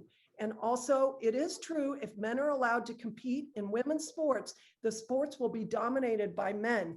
Just in 2017, Olympic, world, and US champion Tori Bowie's 100-meter lifetime best of 10.78 seconds was beaten 15,000 times by men and boys. The gentlelady's time has expired. Can you Thank you. finish up? And I yield to Dr. Fox. Mr. Chairman, I'm well aware that the gentlelady's time has expired. We're now about even. Okay, thank you. Gentlelady's time has expired. We may, the ranking member and I may have to go to the floor for a bill. I'll be handing the gavel over to another member, so I'll recognize myself for questions at this time. Mr. Secretary, first, just a simple question. Is the Supreme Court weighed in on the issue of transgender discrimination? They've had a number of different cases on this point. Is that right? You're on mute. Yeah. Sorry, sir. Sir, we're aware of our Title IX rules, and we plan to enforce them. And I understand that this is an issue that's being brought up here, but we stand firm with our Title IX regulations. Yeah, and try to comply with the Supreme Court. We have to. Thank We you. have to protect all students. Mr. Secretary, the Congress has appropriated significant funding for K through 12 education under the American Rescue Plan and previous COVID-19 relief bills. Are you putting in a mechanism to oversee how this money is spent to make sure that the money is being spent well? We have plans that are being submitted and reviewed carefully and responded to by our Office of Elementary and Secondary Education. And where necessary, we're having conversations and meetings with different states to ensure that equity and stakeholder engagement are a part of it. Thank you. One of the things that we frequently hear is that the money that's been appropriated hasn't been spent, but there is a difference between spending the money and obligating the money. Obviously, if you hire a teacher today, you're not going to spend that money today. You're going to spend it over the next at least 1 year, if not more than that, depending on how long the contract is. Can you say a word about the difference between obligations and spending? Sure. Thank you for that. And, this reminds me of the conversations I had when I was Commissioner of Education with the superintendents. We're committing to hiring new teachers, but that money will be drawn down as the contract, as the teacher is teaching, as the years go on. 2/3 of the money has been obligated already. And I think that's pretty remarkable given that we're 15 months into this pandemic. So I do think educators are being very careful with the dollars. It was mentioned earlier to make sure that we're protecting taxpayer dollars. That's what's happening. Superintendents are protecting taxpayer dollars, ensuring that the money goes to where it's needed most. And I think, the majority of it has been obligated already. The drawdown will happen as the services are delivered. Thank you. At one point last year, we were understood that about 100% of the money had been obligated, but obviously not spent. So we need to be careful about the language we're using to make sure we're being accurate. Under the proposed budget, Title I funding is significantly being increased, primarily by creating a new Section G under Title I. Can you explain why Title I funding is being significantly increased by creating a new Section G rather than putting the money into Title I-A? Thank you for that question and an opportunity to clarify. Title I-A certainly meets the needs of students and is intended to address some of the inequities that currently exist with supports for students in greatest need. The way this was rolled out is because while we definitely want to make sure that we're also addressing students whose needs are most impacted, we want to have an opportunity to examine how post-pandemic those needs might have shifted a bit and be able to address those. It's going to complement Title I-A, Part 1A, but it provides an opportunity for us to listen to stakeholders to see what post-pandemic needs there are so that the funds could also address those. Thank you. In the President's infrastructure proposal, the Americans Jobs Plan, there's $100 billion set aside for school infrastructure, evenly split between grants and bonding authority. The Reopen and Rebuild America Schools Act provides $100 billion in grants and $30 billion additional dollars in bonding. Could you please speak to the importance of grant funding for high poverty school districts in financing their school construction? I'd be happy to, Congressman. It's best illustrated in the visit that I had to a school in Philadelphia where the building was over 130, 140 years old. The ventilation system was very old and needed a lot of work. And that prevented students from coming in at the same rate as students in other communities. The actual facilities. Unfortunately, the first thing to go in many budgets, local budgets, is facilities management or upkeep or upgrades. And the pandemic brought that to bear. Now we know that in many cases, schools in urban districts, the schools haven't been kept up or modernized in many years. So the funding in the proposals are critical to make sure that we level the playing field and that all students can go into schools that are optimal for learning and for success. Thank you. My time has expired. Dr. Fox, did you want to be recognized at this point? Yes, sir. Gentlelady from North Carolina, the distinguished ranking member, Dr. Fox, is recognized for 5 minutes. Thank you, Mr. Chairman. And Secretary Cardona, I want to say, I think you can be a fabulous role model in the job that you're in. And I know with great interest that you smile greatly when you talk about CTE and other programs like CTE and helping students gain careers. So I appreciate that very much. And I think you do know a lot about that and can be very, very positive in that role. But I do have some other questions related to particularly borrowers and student loan issues. In spring 2020, Congress and the department acted quickly to provide relief to student borrowers. These relief measures have been subsequently extended and expanded on several occasions. One of these expansions occurred on March 2021 when you announced a process for, quote, special mandatory assignment, end quote, for newly defaulted FFELP borrowers whose loans are managed by guarantee agencies. It's my understanding this will impact roughly 200,000 borrowers. Why is the department initiating this process? Yeah, thank you. We recognize that borrowers need support, and we want to make sure that we're providing it to all borrowers who we can provide support to and relief so they can get back on their feet before repaying. Well, do you realize that this is going to have a negative impact on these borrowers as they will still have a default on their credit report from the lenders? How does Ed plan to address that? You know, we want to make sure that we're addressing the needs of our borrowers and we're recognizing the challenges that are provided. We want to work with them to hear what negative impact they're having. I can assure you, I want to hear your perspective on this and work with you to make sure that we can help our borrowers when they leave and make sure that our FSA and our department is supporting our borrowers and addressing whatever issues they have, problem solving with them and with you to give them the best experience. Well, according to the Higher Ed Act, in order to initiate the quote mandatory assignment process, the secretary must determine it is in the quote federal fiscal interest. So how much does the department estimate this will cost versus leaving the borrowers with guarantee agencies? Remember those hardworking taxpayers again. Always, Representative Fox, I think it's really important that we communicate that we're balancing protecting our borrowers and making sure we're protecting taxpayer dollars as well. We're looking at all available options, and we want to make sure that in this process, we're listening to our borrowers, but also to the challenges that come forward that you're bringing up.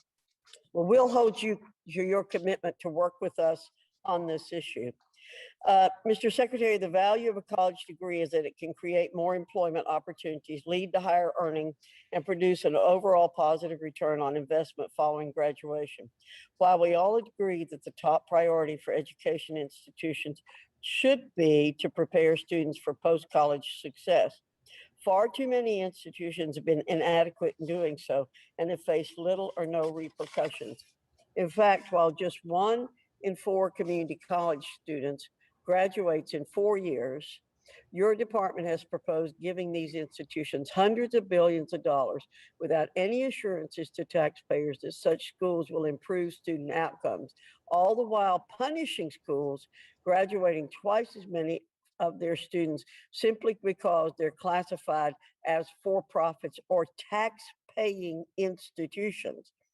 Instead of penalizing schools based on their tax status, I think it's time we judge the quality of an institution by the ability to serve its students.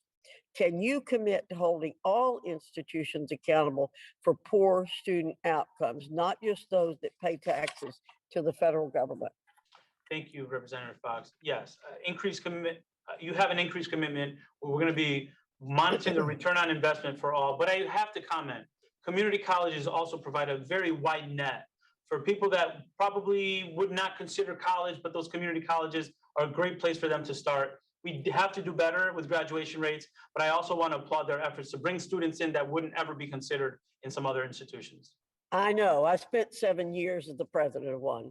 So to follow up on our concerns about the management of FSA and the apparent disconnect between yourself and COO Cordray on the decisions being made regarding federal student aid, these concerns are exacerbated by the fact that it appears a sitting U.S. senator has been heavily involved in the decision-making process at both FSA and the department. Just this week, it was reported that Senator Elizabeth Warren is holding up the nomination of James Cavall for Undersecretary of Education until changes are made to FSA's administration of student loans. Why is Secretary Warren running higher education policy via proxy staff? So I can tell you, I look forward to having James Quall join the team. We need to get to work. We need to roll up our sleeves and get to work. I don't know that anyone else is working through a proxy. I can tell you that we're eager to have a full team so we can do what we were hired to do, which is serve our students, both in K-12 and higher education. Thank you, Mr. Chairman. I yield back. Thank you. Gentlelady's time has expired. At this time, I'm going to hand the gavel over to the gentleman from the Northern Mariana Islands, Mr. Sablan. Mr. Sablan, and Yes. The next person to be recognized would be Mrs. Legend Fernandez. Mr. Sablan. Yes, thank you, Chairman Scott. I miss the gentlelady from New Mexico, Miss Ledger Fernandez. You have Thank 5 you. minutes, please. Thank you so very much. And thank you, Secretary Cardona, for appearing and answering the many questions you have with such respect and knowledge. I appreciate your demeanor as well as your passion for education. So, you know, I'm from New Mexico, and the Native American populations across this country were among the most academically vulnerable and under-resourced groups before the pandemic. But according to the American Indian Education Foundation, the rate of high school graduation for American Indian students is 46% compared to the national average of 89%. And as you know, the negative impacts of COVID-19 have only widened pre-existing disparities. Could you explain and discuss what steps the department is taking to support Native American students? Thank you very much for that question. And, you know, we've talked a lot about making sure that we're targeting students that require additional support and that were negatively impacted by the pandemic. And I appreciate this opportunity to speak to that. I recently met with Secretary of Interior, Deb Haaland, and we talked about our passion and our commitment to work together to model what we want to see across our country with regard to Indian education and departments of education. We have an opportunity here to really lift up our Indian education and our students. So in addition to the funds to support recovering from the pandemic, you're going to see a renewed interest in making sure that we're lifting up good examples of great education for Indian American students and making sure that we're addressing and listening to them to see what their needs are. I think it's critically important that we don't come in saying, this is what you need. They don't need that. What they need is to be partners at the table to tell us what they're experiencing and how we can best support them. And I look forward to that partnership starting very soon and getting out there and visiting Indian country to listen directly to the students and to the families. Thank you very much, Secretary Cardona. We have some very good examples in New Mexico, the Santa Fe Indian School, which is a tribally run school, but also the Native American Community Academy Knockout, which do amazing jobs and send their students to Harvard and Yale and Stanford and the University of New Mexico. I want to touch a bit on an issue that just came up before I was able to get on the hearing, with regards to, you know, conversation I was having with the director of our major cancer center in UNM, and we've been talking about the fact that we have a great need for public health professionals, and that as we come out of the pandemic and look at the need to address the disparities and health outcomes. It also means that we are going to need more students who graduate and come out with a public health perspective. We're going to need more doctors. We're going to need more nurses. Some of that is going to be available as we fund the community colleges that we were just talking about. And as we provide more funds to minority serving institutions, 23 of our 29 institutions in New Mexico are minority serving. But I think having an emphasis on developing more of those medical professionals. What is the Department of Education doing with regards to trying to anticipate that public health need? Thank you for that question. You know, I think all educators and educational leaders over the last year have become quasi-epidemiologists, or having had to learn a lot more about epidemiology than we ever thought we would have to. But it really paints the picture of where we need to go as a country. And if our educational system doesn't evolve with that, we're going to miss an opportunity to give our students success, an opportunity for success in careers.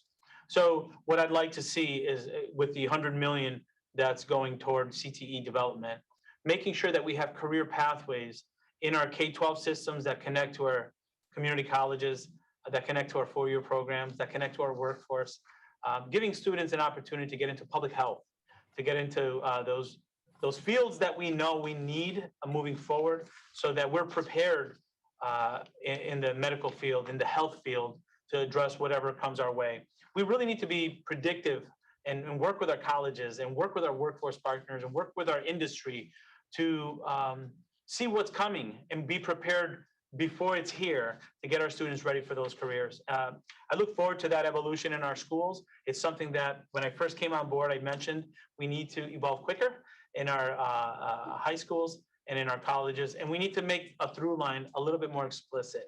Unfortunately, there's a gap that was created between our high schools and our colleges, and we have to work hard to make sure that we get rid of that, so that our students have a clear through line and they look at college as an option earlier.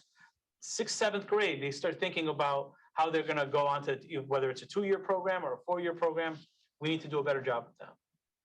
Thank you very much. And I did also want to discuss issues around broadband access, but I see my time has expired, and I do thank you for your consideration of our questions. Thank you very much. And the broadband issue is something that we need to put in a rearview mirror. It's time to close the digital divide. The infrastructure plan can help with that. I agree with you on that. Thank you. Thank you, Mr. Secretary. Now let me recognize the gentleman from Utah, Mr. Owens. You have 5 minutes, sir. Thank you. Thank you very much. And first of all, Mr. Secretary, thank you. My parents, both my parents were also educators, and they loved the profession. And I can tell as you're listening to you that you have that commitment also. And I appreciate that. Just what our kids need. I would like to, before I ask a couple questions, it's just kind of make a note. I'm a father of 5 girls. I played NFL for 10 years, and I would just talk good old common sense, and that is, girl athletes cannot compete against boy athletes. It goes back to the same thing of, as much as we might want to change the laws because we think they might be fair, there's laws of gravity, God's laws of gravity that just can't change because we think it's not fair. So I just want to make that point because I think it's very unfair for young ladies to not have the hope and dreams of succeeding because they're competing against men, okay, or boys. I've spoken to many parents over the past year that are frustrated and feel somewhat hopeless and helpless. Felt that way due to the lack of resources to send their children to another school to resume in-person learning.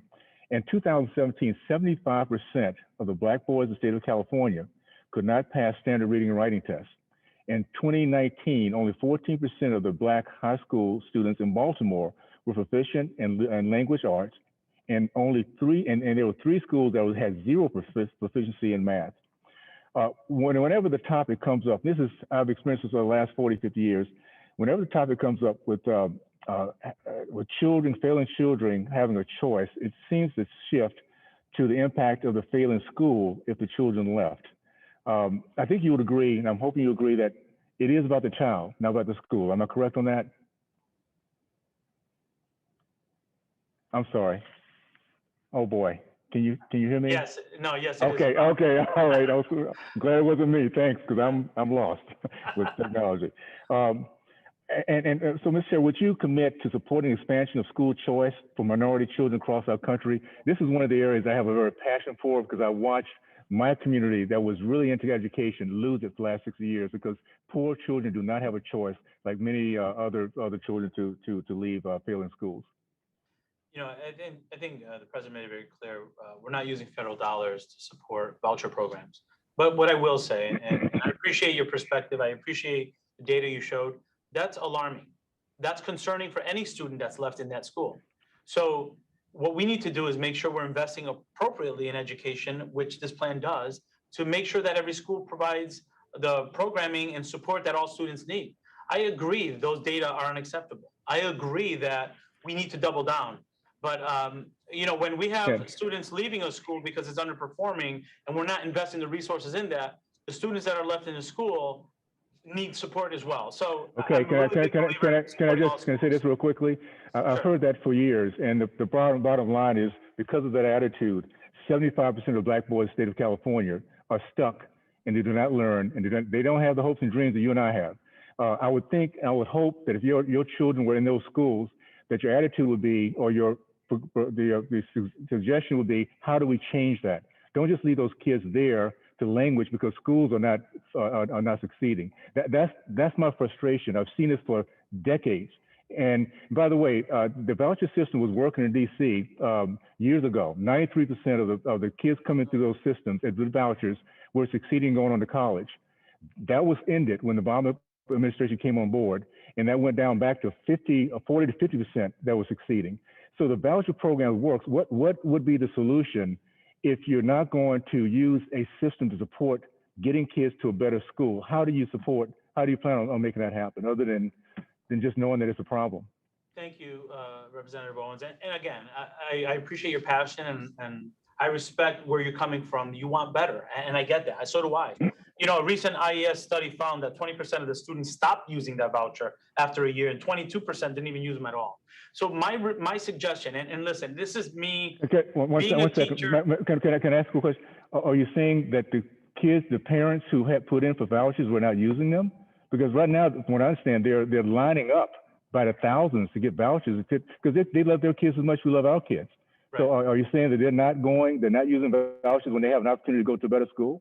Yeah, happy to have my staff follow up on those data points. 20% stopped using the voucher after a year. 22% didn't use them at all. An IES study found. We'll get that over to you. But what I was going to say earlier, I will, yeah.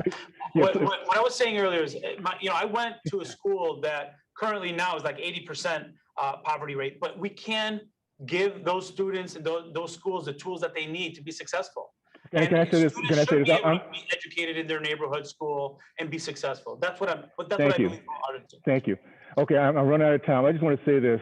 This has been going on too long, and the answers are not working. We have too many of our kids will never ever have an opportunity to read, write, to have the conversation we're having now because they never learn how to think. So please address this. It is a major issue. This is the next civil rights. We need to make sure our kids are thinking, particularly our Black kids who are told at the same time this country doesn't work for them. It will not work if they're not educated. So thank you so much. Appreciate it. Thank you.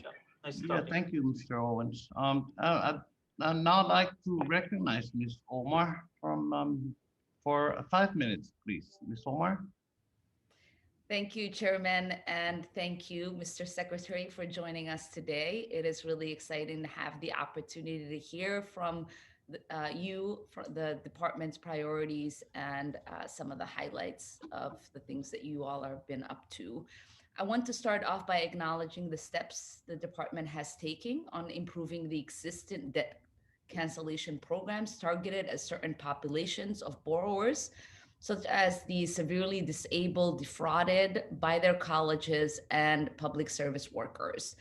This is a really good start to a very large problem that is holding millions back from pursuing their dreams of home ownership, opening a business, and starting a family. The Federal Reserve estimates that in the third quarter of 2020, Americans owed more than $1.7 trillion in student debt. That is 45 million people shackled by student debt. While three COVID relief bills have provided some relief to struggling borrowers, the pandemic has exacerbated the needs of millions who are having trouble before the pandemic. With millions out of jobs, on the verge of eviction, dealing with the losses brought by the pandemic, the last thing people should be worried about is their student loan debt. In my home state of Minnesota, there are over 750,000 student borrowers, with each owning an average of $35,000. We are in a critical moment where every decision and every move we make can impact the lives of generations to come. We need to take bold action to cancel student debt and give families across the country the opportunity to pursue their dreams of home ownership, opening a business, and starting a family. We need to invest in the future of the American people. It can, if we can afford trillions of dollars in tax cuts to corporations, we can certainly afford to cancel all student debt. When Senator Bernie Sanders and myself first proposed the idea of canceling all student debt, we were called radicals. Today, it is mainstream position of the Democratic Party and millions of Americans across the US. Democrats and other proponents of canceling student debt argue that the president has the authority to cancel student debt under the Higher Education Act of 1965. The truth is the president has already exercised that authority by pausing student loan payments during the coronavirus pandemic, and several lawyers and legal scholars have written analysis in support of that view. So my question is, what is stopping the administration from taking this extra step that we've all been calling for and carrying out a cancellation of the student debt? Thank you, Representative Omar, for your passion for the borrowers and the students, and promoting the loan relief for borrowers. I recognize the challenge it is for students who are in debt, who are making decisions and have this debt hanging over them. And I can assure you that I share your concern to make sure that all students have an opportunity to be successful. Buying a home and as you said, starting a family or opening up a business are things that shouldn't be permanently paused because of significant and unwieldy debt. With that said, we are having the White House and DOJ and our legal team discussing that, and we're going to continue to do that. But I have to really. Mr. Secretary, I know that there was a memo that was supposed to be done by your department and DOJ. What is the status of that memo? Sure. So those the DOJ and our attorneys are discussing that before anything goes out. So it hasn't been, there's nothing public yet. You would have information if it were, but they are having those conversations. But what I wanted to share too is I think it's equally as important that we stop the bleeding, that in 5 years from now, we're not in the same position. So we want to make sure that we're really protecting our students and our borrowers with the public service loan forgiveness, with the borrower defense and the total and permanent disability discharges that we can do now, that we know we can do. And we haven't been sitting idle. Over $2 billion in relief have been provided in the last several months because we recognize that where we can, we will provide support to students. And we're going to continue to have these conversations. I appreciate your passion and support of these students. I appreciate that, Secretary. I look forward to seeing that memo released. It is important that we recognize incremental changes are important, but this issue is one that is just causing lots of damage to the American public, and it is important for us to take the critical step of canceling student debt. With that, I yield back, Mr. Chair. Thank you, Mr. Omar.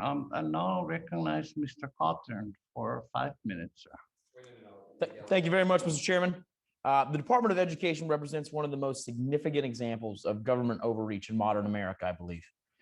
For the past year, this bureaucratic nightmare agency, a spawn from the big government, has muzzled our children, shuttered our schools, and shoved socialism to the minds of young Americans. As a representative government, we must seek to protect the America our founders envisioned and fought for. Nothing is more critical than protecting the hearts and minds of young children. who are just now beginning to learn about our great nation. I denounced the efforts of the DOE to keep our children out of classrooms. I denounced the efforts made to indoctrinate them to hate this country using critical race theory. And I stand firmly with the parents of young Americans everywhere. Mr. Secretary, our committee has heard from parents whose children's lives are devastated by their schools refusing to reopen. Even when the science clearly supported the safe reopening of schools, and even after the science also proved that there was a potential significant harm of keeping kids out of schools, and it had become clear. In response to those parents, Democrats have laughably argued that these parents are wrong and that the teacher unions' obstinance on reopening was necessary to protect students' well-being. Mr. Secretary, do you agree with the parents or the teachers' unions? So thank you for the question. My track record shows that I've been able to work with parents and teachers to make sure schools open safely and quickly. We were able to do that in Connecticut when I was Commissioner of Education, and I don't believe the two are mutually exclusive. As a matter of fact, many teachers are parents. Well, it's good to know, sir. Well, Mr. Secretary, the stated purpose of the Department of Education is at its core to provide a high-quality education to America's youth, correct? Correct. That's good to know. And you firmly believe that every effort should be made to provide the highest quality education for our youth? Yes. Good, sir. Good. I'm glad to know that. Mr. Secretary, I'm from North Carolina. Have you ever been to Hendersonville? I've been to North Carolina, but not to that community. Okay, sir. So I assume based on that, you have never been to Hendersonville High. Correct. Good to know. And Mr. Secretary, you've never spoken with Hendersonville High School's history teachers, correct? No. They're English teachers? I'm very interested in talking about how this budget's going to help students across the country. So I'm sorry, Mr. Secretary. I know I've it's got your limited 5 time. minutes, but this is an opportunity for me to Mr. promote Secretary, I'm going to the claim back my president's time. Give me plan. one moment, sir. So you've never visited Haywood County Community College, have you? No, I have not. Mr. Secretary, what are the top 3 challenges that you believe the Haywood Community College system faces? As I said, I haven't spoken to the folks at the community college, but I can tell you if you give me an opportunity to share what I think the priorities are for the country, which might overlap with that college. Well, that's good to know, but I understand that you don't know because you've never been. I mean, how could you? You don't know because you're a massive federal agency that simply cannot spend time learning about the specifics of every single education institution in this entire country. Mr. Secretary, do you know who does know all these ins and outs and the specifics? The local government leaders, the teachers in Haywood County. Wouldn't you say that they have a stronger firsthand knowledge of problems being faced by that community than you do? I would say that that's why we support local and state decision-making. Yes. Mr. Secretary, I'm sorry, sir, but frankly, I fail to see how the Department of Education provides any services aside from getting in the way of local teachers, their parents, and officials who understand their communities at a much more foundational level than the federal government ever could. I genuinely believe that we should abolish the Federal Department of Education. We should send all of the education resources back to the states and to the parents. And sir, I don't see a point for your organization to exist. And with that, I yield back. Yeah, thank you, Mr. Cawthorn. My goodness, some members don't even know where I'm from, and I've been here 13 years. I now recognize Ms. Manning for 5 minutes, please. Thank you. Thank you so much, Mr. Chairman. And thank you, Mr. Secretary, for your patience, for your dedication, for being here with us today, and for presenting a budget that addresses so many of the needs in my district, in Hendersonville, North Carolina, all across the country. Certainly, we need programs that address the learning loss our students have experienced, that help our colleges and community colleges address the losses they've experienced over the past year, that help students with disabilities, for whom the past year has been particularly difficult. We need more nurses and counselors in schools to help students in normal times, and even more so as our kids try to recover from the pandemic. I'm particularly happy that the budget has additional funds for HBCUs. I am proud to have 3 in my district, and that the budget increases Pell Grants and starts to address the enormous problem of student loan debt. Everything you're doing to start addressing disparities in education is necessary and is so appreciated. So let me turn to a challenge that some of our universities and colleges are having, and that is the loss of international students. Even before the pandemic, the Trump administration's rhetoric and policies had a chilling effect on international student enrollment at American universities. And their policies during the pandemic made it extremely difficult for international students to continue their studies in the US. Can you tell me what the Department of Education is doing in conjunction with the State Department to make sure international students can start or continue their studies in the US this fall? You know, this is an issue that is important to us, and we want to make sure that, you know, as it was said before, America is open. We need to be good partners. We need to create welcoming environments for learning and make sure that our institutions, the concerns that were shared with our agency by the institutions, are looked into carefully as we, again, open up our schools and make sure that they're open places. They're known across the world. So we have to make sure we build those bridges again and get back to how it was and even better. I think we have an opportunity to really advance it even further. I look forward to working with you, with our higher education institutions who have communicated this concern. I hear them. I look forward to working with them, and we're going to build that better. Thank you. And I would just like to mention, for those who are worried about taxpayer dollars, those international students pay full tuition. So we need them here in this country. Let me move to a different topic. I recently sent you a letter expressing my concerns about a fundamental shift in the mission and control of St. Andrews University in North Carolina. St. Andrews Presbyterian College has a long legacy of providing high quality education, but alumni who live in my district have expressed fear that its nonprofit legacy is currently threatened by a for-profit college operator who has donated an enormous amount of money to the school and now is paid to be a consultant at St. Andrews. There appears to be a well-founded fear that the influence of this donor consultant has dramatically changed the quality of the education and the mission of St. Andrews. And we need the department to take steps to protect students and taxpayers when for-profit universities convert to nonprofits or exert control over nonprofits by conversion or other means. So can you tell me what steps the department can take to ensure that St. Andrews and other institutions continue to operate as bona fide nonprofits? Thank you very much. For-profit colleges shouldn't be allowed to masquerade as nonprofit institutions if they're not complying with federal laws. I look forward to hearing more about this issue and having my team reach out to you to communicate with you what steps we're going to take in examining this issue and communicating whatever we find. Thanks so much. Mr. Secretary, with my remaining time, I just want to note how pleased I am that the Department of Education is represented on the Biden-Harris COVID-19 Health Equity Task Force. Health inequities certainly predate the COVID-19 pandemic, and as the task force proceeds with its work, I hope you'll consider ways in which you can help address the issue of inequities through diversity and educational opportunities in medical schools, nursing programs, and residency programs. And I'd appreciate any update you may be able to provide on the work of the task force in this regard. I can tell you that we need to work smarter together. And the Biden-Harris administration understands. I think we were selected because we recognize that we cannot work in silos, that we have to work together. This pandemic is giving us an opportunity to integrate our teams and work in an interagency fashion because we serve the same people. So this task force is an example of that. I look forward to more information coming out because our students and families are waiting and we must deliver. Thank you. Thank you. Thanks so much. We're lucky to have you, and I yield back. Thank you, Ms. Manning. The gentle lady's time is expired. And now the always very patient lady, the gentle lady from California, Mrs. Steele.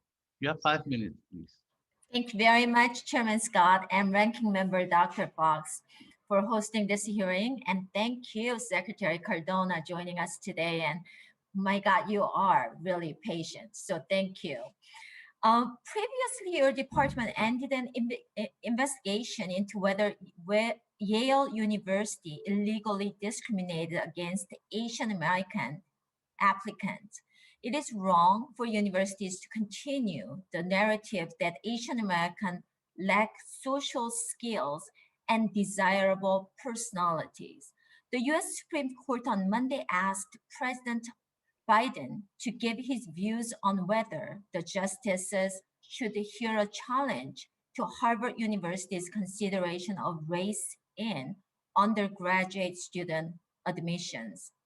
So Secretary Cardona, all students should have equal opportunity to succeed their own merit, and shutting the door to applicants based on race is wrong. Do you believe universities hold Asian American applicants to an unfair standard than students of other races and use a quota to cap the number of admitted Asian American students? I believe students should have an opportunity to apply and get into colleges based on their own merit. So you totally agree with me that, you know what, students has to just have a merit to get into the universities. I don't believe colleges should be discriminatory against students, correct? Thank you. So do you think it is acceptable to give federal funding to universities that apply personal ratings or grade personality traits to applicants? Should the federal government support processes that allows admission officers to objectively grade personality and character traits such as likability, integrity, helpfulness, courage, and kindness? So I understand, I'm not as familiar as you are with the details of that concern, but I do look forward to hearing more from you and having conversations about that to examine this issue further with you. Okay, you know what I'll do is I'm gonna submit this a couple of articles that, you know what, I'm gonna send to you that, you know, Please. what they are doing in the universities. I appreciate that, thank you. Thank you. The third question is, I understand if a college would block an applicant who was convicted felon, but what do I tell my Asian constituents and my community that American college and universities will grade them based on a likability score? Does that sound fair to you? I recognize the concerns you're expressing, and I want to make sure that I understand them fully. I appreciate you bringing them up, especially now when we've been, as a country, I think, rallying against any discrimination toward Asian students. So I'm very interested in this issue. I share your concern, and I look forward to having more conversation with you about this. I really appreciate that. Thank you very much. Thank you. And thank you. I yield the balance to my time to actually Congressman Owens. Hold on, Mrs. Steele, are you submitting something for the record, or are you directly sending those materials to the secretary? Mr. Chairman, I can do both. I can to you, and then I can directly to Secretary Cardona too. All right, so without objection, Mrs. Steele's documents are submitted for the record. Thank you. Thank you. Thank you. Thank you, Representative Steele. I appreciate it. I'm just gonna make a real quick statement. I hope I have time to ask a question. But Mr. Secretary, I grew up in Tallahassee, Florida days in the 60s, days of KKK, Jim Crow, and segregation. So I know what old school racism, Jim Crow racism looks like. And today in California, we saw the creation of the Pathway to Equitable Math Instructions. There's a CRT toolkit that promotes the concept that white supremacy manifests itself through the focus on finding the right answers. Examples of that could be 2 + 2 = 4. Asking for homework is racist. 2 + 2 = 4, by the way, is racist. Asking for homework is racist. NFL just recently was admitted to something called race norming, which they paid Black athletes less for brain injuries than white athletes because the algorithms said that we were less intelligent.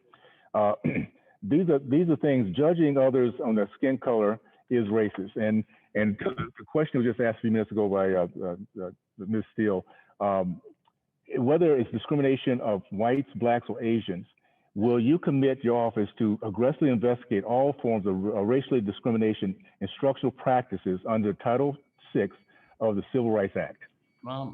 Mr. Secretary, the gentleman's time is expired. Can you make this a quick response, please? We all need to go somewhere. Yeah, well, that question was a pretty extensive question that I don't want to shortchange. I'd be happy to submit written, but I can tell you right now, as we say, local control, we need to allow local control, but our Office of Civil Rights would take any claims very seriously. Thank you. Thank you very much. The gentleman's time is expired. Mr. Marvan, you have 5 minutes, sir. Thank you, Mr. Chairman. Under Title IX of the Education Amendments Act of 1972, schools have a responsibility to provide equal access to education for all students. The law specifically prohibits discrimination on the basis of sex, including sexual harassment and violence. As a part of Title IX's requirements, schools receiving federal funding must take certain steps to address sexual misconduct that may inhibit students' safety or access to education. However, the U.S. Department of Education finalized a Title IX rule in 2020, which would create a system where survivors of sexual misconduct will be less likely to get justice by instituting a higher burden of proof for survivors and weaken accountability for schools that fail to prioritize students' safety by creating a system where schools can more easily avoid addressing instances of sexual misconduct. Secretary Cardona, given the disastrous effects of this rule, which was finalized under the previous administration, how are you and the current administration working to ensure better protections for the Title IX and survivors of sexual misconduct? Thank you very much. We're exploring a new rulemaking process, and by doing that, what we've done is we've opened up the public hearing portion of it, and I believe it was last week or the week before, and we have thousands and thousands of folks who provided testimony and input on this. We want to make sure we're balanced, but we're protecting survivors in the process as well, and not creating an environment where they may feel a sense of additional harassment if they come forward. I thank you very much, and with that, I yield back my time. Thank you. Wow, thank you, Mr. Mervan. I appreciate it. I recognize Mr. Calmer, the gentleman from Kentucky, popped up in. So, sir, you have 5 minutes, please. Thank you, Mr. Chairman. Mr. Secretary, I'm glad to see that all school districts in Kentucky now have the option of everyday in-person learning. However, it was a long time coming. One school district I represent in Kentucky was able to quickly adapt and were ready to offer in-person classes in the fall semester of 2020. They knew they were doing what was best for their students and had received assurance from the state that any reopening practices were a local decision. Then our governor and then interim education commissioner publicly shamed and made thinly veiled threats of punishment to the school district and their leadership, citing the strict CDC guidance. Mr. Secretary, you have previously stated, and I quote, "In-person learning offers young people the best opportunity," end quote. Do you still agree with that statement? I do, yes. Mr. Secretary, I'm concerned the teachers union's leadership was able to slow walk the CDC guidance and ensure our schools remain closed, even when the transmission rates between students and faculty were very low. So, Mr. Secretary, did you receive any indication that any political union influence, release, or content of any published federal guidance on school reopening? Can you repeat that? Did I receive any what? Do you receive any indication that any political union influenced the release or content of any published federal guidance on school reopening? No. And if I could comment a little bit further, if you'd allow me that moment, I do believe students learn best in the classroom. I really do. And, you know, as a commissioner of education, when we had to close schools down, we had to weigh the risks of being out of school and the risks of being in school. But we followed the CDC guidance, even when it was difficult. We accelerated the return based on good use of mitigation strategies. And I really feel that that was a difficult balance that leaders have had to face across the country. Not easy to do. And thankfully now, 96% of our students K-8 have an opportunity to be in school, and we expect 100% in the fall, sir. Well, that's great. So are you committed to protecting local school districts' freedoms to make decisions about in-person education? I definitely do, but I also understand that in Connecticut, the governor had the ability to make sure that the transmission spread was slowed down or stopped based on some of the actions that he had to make. And I know throughout the country, when decisions are being made, they're being made in conjunction with the health department, and they're usually for the best interest of the community. Well, hopefully we can respect local decision-making in the future. Mr. Secretary, I have a question related to critical race theory. I have a feeling you're going to get a lot of these. You've probably already had a lot of these today. I've been presiding over the House Oversight Committee, so I'm just now jumping on. But Since this issue has blown up over the last few months, conservatives have pointed out some of the extremism embedded in critical race theory. I'm sure you don't agree with all of our arguments about that, but is there anything espoused under the umbrella of critical race theory that you think goes too far, is too extreme, or that you don't fully subscribe to? Thank you for the question and the manner in which you're asking it, to be honest with you. I'll reiterate what I said to colleagues before. My personal opinion on this is really secondary to my role as Secretary of Education around curriculum, which is very limited. We don't promote curriculum, we don't mandate it. Local control over curriculum and state control of curriculum is where that conversation needs to happen. With that said, I've been an educator my whole life. I do believe that students learn best when they are exposed to curriculum that show different cultures and how we can come together as one country under one flag. I believe that's possible, and I have confidence that the educators across the country know how to do it, can do it, and will do it if given the ability to do so. I believe it's become politicized, sir.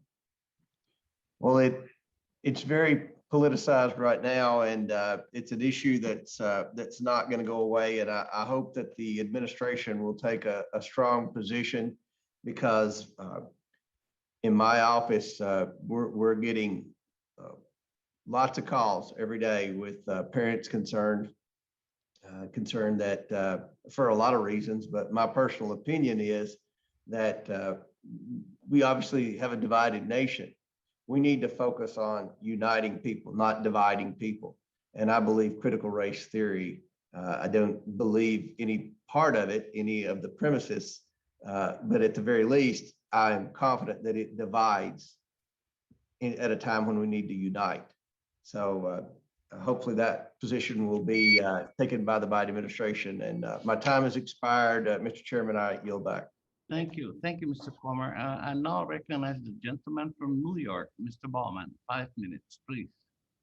Thank you so much, Mr. Chairman. Mr. Secretary, it's good to see you again. Thank you again for coming to hang out with us in the Boogie Down Bronx. Really appreciated it. So I had a question about our Title I schools. I'm very concerned about our Title I schools because, as you know, they are often located in historically underserved communities. And as we come out of the pandemic and the trauma of the pandemic, dealing with issues of learning loss, the social and emotional needs that our students are going to have when they come back, the psychological needs, so often our schools, particularly our Title I schools, are asked to solve all of society's problems in the school building. And as we know, the schools can't do it alone.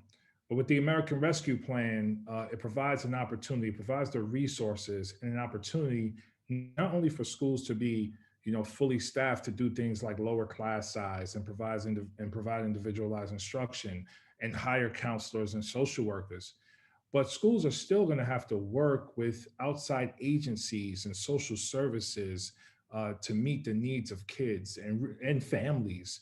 So, I've been thinking a lot about interagency collaboration and what that looks like as we come out of the pandemic and open safely. Can you speak to what that might look like from your perspective and how the American Rescue Plan can support schools in doing more around interagency collaboration? Thank you, Congressman Bowman. Absolutely right. We have to not only use the resources to put in strategies for students, but we have to do better as leaders to work collaboratively across agency lines, establish an interagency mentality, where if I work with Marsha Fudge in housing, and I work with Javier Becerra in health and education, how do we intersect? How do we think about our community schools with the funds here that's so prominent in the plan to increase community schools? How do we make it so that we have schools that are meeting the needs of students, regardless of if their needs are, hunger needs, health needs? It's hard to learn if your teeth hurt, right? So how do we take that mentality, remove the silos between agencies, model it at the federal government, make sure that we're using our money smarter and not duplicating things when we can work together, and then model that for states and communities so that we could see that in our schools? No, I appreciate that answer. And I think it's important for my colleagues to understand, what we're talking about in terms of interagency collaboration It's related to students with special needs. It's related to learning challenges. It's related to students in foster care. And it's related to community violence, meaning if we don't do things right in our schools and properly connect students and families with resources from other agencies, then what we're going to see is an exacerbation of students being evaluated for special ed, more violence in the community because they're frustrated because their needs aren't being met. I mean, I think that's a big piece of it. How can the U.S. Department of Education, I know it's a federal agency and there's a lot that happens locally that the U.S. Department of Education isn't a part of, but how can the Department of Education provide technical supports and some guardrails and some communication with states and local school districts to help them along the way? Because this is an unprecedented, challenging time for many school districts and states. One thing that I found when the pandemic hit, and where I was in Connecticut, is that we had 170 districts working on the same problem, but there was very few opportunities for them to talk to one another. It's almost like you have across the country, people are trying to fix the same problem, but not talking to one another. So we have a responsibility to lift best practices, to have, we have a best practices clearinghouse on reopening and on mental health. We just had an equity summit with Dr. Noguera, Baruti Kafale, and our deputy secretary and others talking about how to rethink equity. And then we're engaging with folks, we're sending out guidance, we're meeting with districts, we're talking to their stakeholder leaders. We have to do more to share best practices. The innovation doesn't always come from DC. As a matter of fact, I think our job is to bring out the innovation that's happening in the local and state, lift it up, and then also incentivize good strategies that we know that work. So that's our job, and the innovation is out there, and we have to do a better job communicating it and lifting up best practice. Thank you so much, Mr. Chairman. I yield back. Thank you. Thank you, Mr. Ballman. I'm being told that Mr. Fitzgerald is next, but I don't see him in the platform, so I'm going to recognize the very patient gentle lady from Louisiana. You have 5 minutes, please. Thank you so much. And thank you, Secretary Cardona, for taking this time to testify before the committee today. You know, much of the 5th District of Louisiana is rural, which has its unique challenges, including access to broadband and recruiting and retaining teachers. When the pandemic shut down schools and learning had to be moved online, this created many new challenges. However, one of the biggest problems that emerged was many students, especially those in rural areas, didn't have access to internet. No access to broadband impacts 350,000 Louisianians, including my own household. Unfortunately, for those students, they had to learn by paper packets or driving to the local libraries, government buildings, or even fast food restaurants because they were the only place in their area with a dependable internet signal. Frankly, students without broadband access were being left behind. While I'm thankful our state's healthcare professionals and school administrators worked hard to reopen most of our schools last fall, there are still many schools across the country that are still teaching virtually. Many Republicans here in Washington and around the country have expressed great concerns with the administration's politicization of guidance related to school reopening. Your agency released guidance related to the use of elementary and secondary school emergency relief funding. It said if school districts wish to use relief funding to support school reopening and sustained operations, funds, quote, may be used to develop strategies and implement public health protocols, including, to the greatest extent practicable, policies in line with guidance from the CDC for the reopening and operations of school facilities, unquote. Secretary Cardona, could you please clarify here publicly for the record what that guidance specifically means? Do schools have to follow the CDC's guidance in order to use ESSER money to support the reopening and sustained operations of schools? Well, thank you for the question.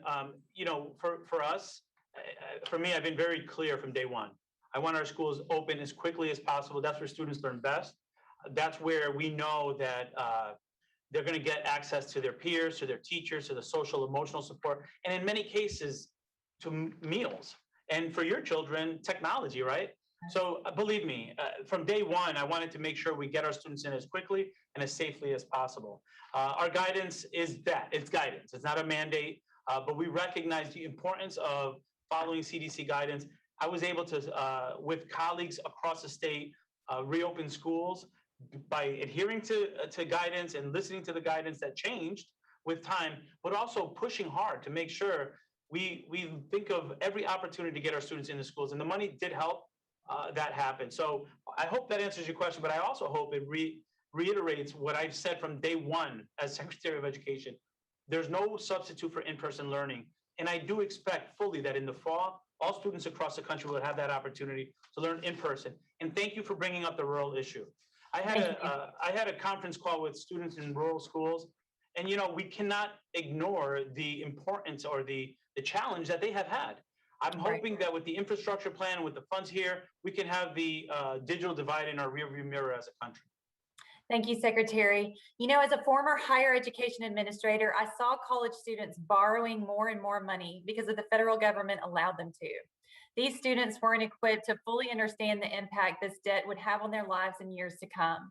Schools, the department, and Congress should be doing more to educate our students on the financial effects of loans and be upfront about the earning potential of certain careers.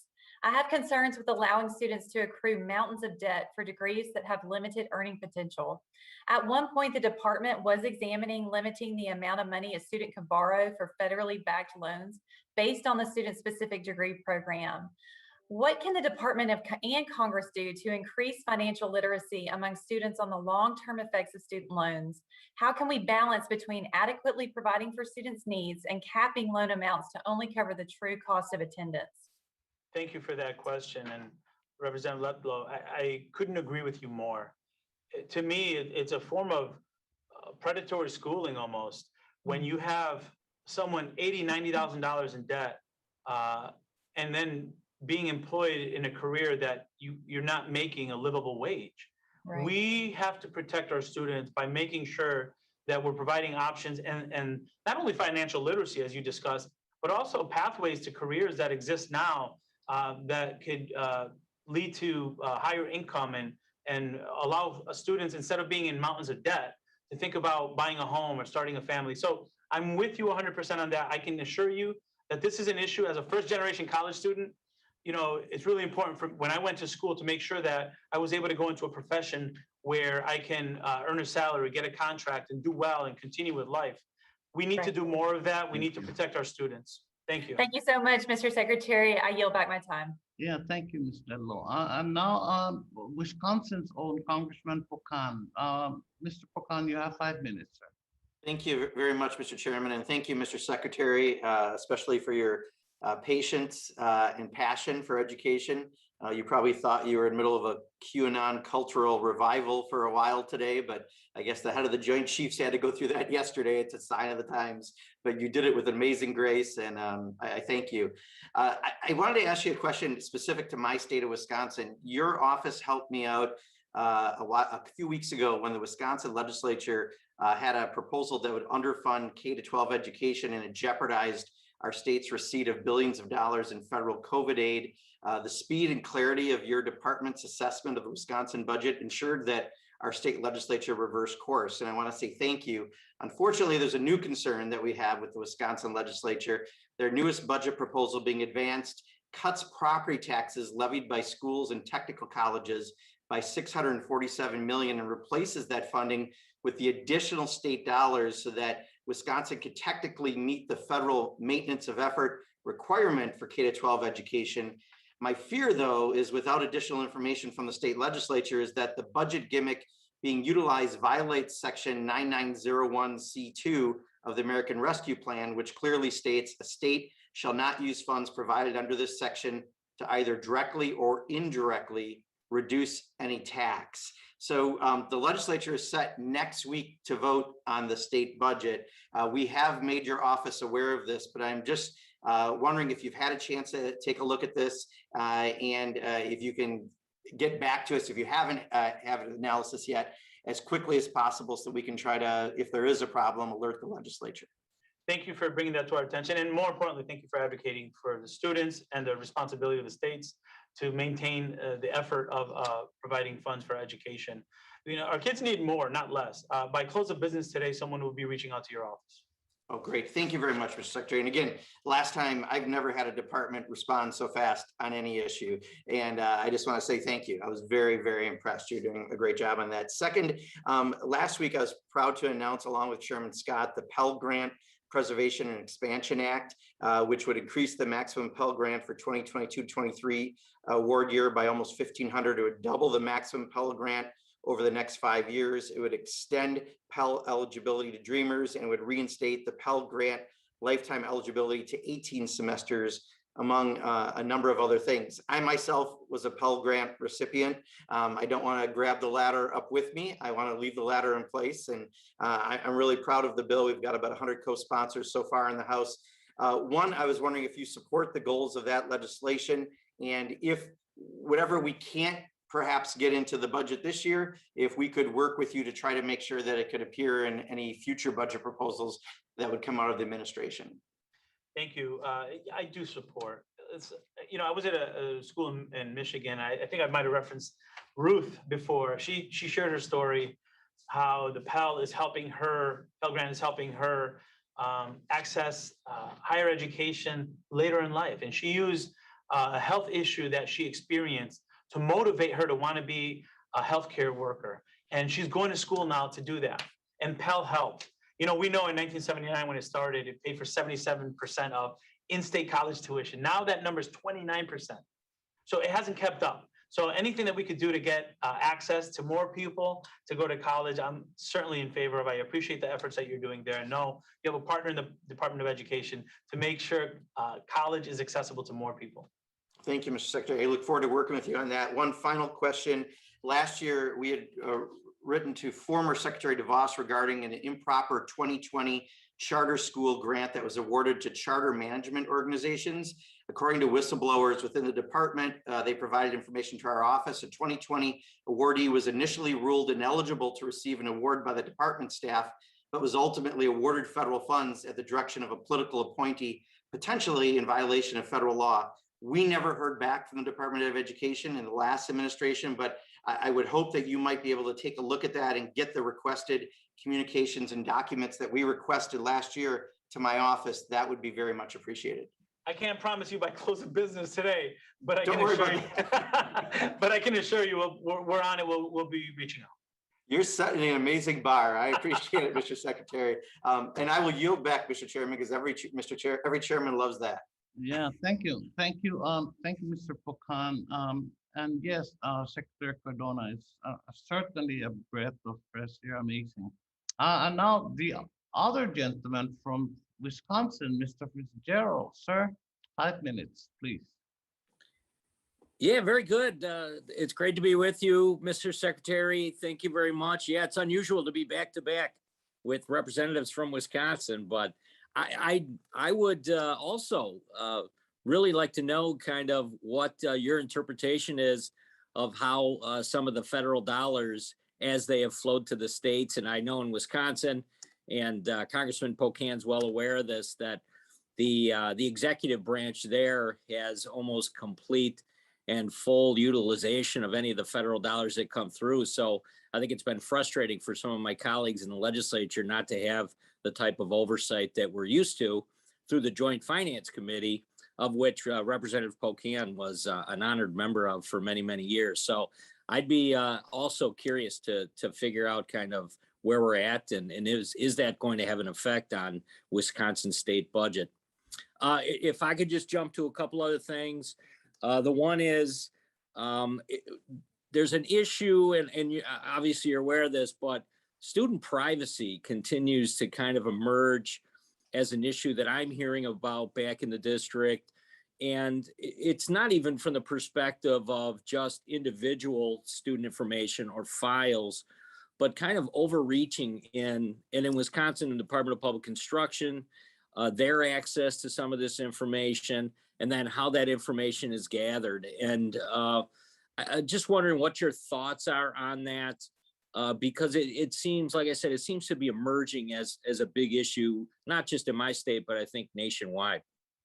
Thank you for that. I'll share with you, and thank you first of all, for your ask about more information on the previous topic. Our team will reach out and share more as we have more information. Thank you. But you know, when the pandemic hit, one of the first things we did when we went over to remote was you know, provide access to programs, right, online for students who are now at home. Previously, you know, we were trying to get laptops in the hands of kids as quickly as possible. There was a process where you would take those laptops and make sure that we put all the firewalls in, which we had to do, but also the privacy statements and all these contracts that we would have with third parties who are providing content now digitally was something that took a little while, where now we're bringing thousands and thousands of computers in with programming. So the student privacy question came up. And how do we make sure that we're giving students access without compromising their safety or their privacy? And we have to work very carefully on that. And it did take a lot of time and energy at the state level to make sure that we're protecting students while also giving them access. So I appreciate that sentiment. It's a very nuanced concern, but one that we take seriously as a result, you know, because student privacy is at stake. So what I can do is offer availability of my team who's looking at that issue to hear more concerns from you and provide more information that's more specific around the issue of student privacy. Very good, very good. Thank you very much for that answer. Yeah, it's just, it seems to, over the last couple of years, it seems to have emerged as an issue that keeps popping up. So let me just shift real quickly. The other thing I just want to talk about is physical security in and around school buildings. In Wisconsin, we had a number of different incidents where law enforcement was involved. Sometimes it was a student that maybe shouldn't have been on campus or within the district, and security concerns continued to emerge. So what had happened was there were dollars available through a grant program for many of the schools in Wisconsin to kind of tap into and once again, enhance the physical security. So even if they had maybe a community officer on the grounds, or if there were specific instances, but it was wildly successful. And I would just urge you, it's something that I think, because oftentimes, unfortunately, if there's a major incident like a school shooting or that, the immediate reaction is not necessarily to take a look at the physical limitations of some of these schools. Some of these schools that have been around for 50, 60, 70, 80 years that need to be improved and need to be enhanced. And it was something, I don't know that it's something that, you know, I understand you're just kind of getting your feet wet. You're just jumping in on this, but I would urge you to kind of take a look at that, because I think it's going to become, again, something very important. And I think many school boards throughout this nation are going to start to take a hard look at those types of improvements instead of just building new facilities, which I understand is also happening.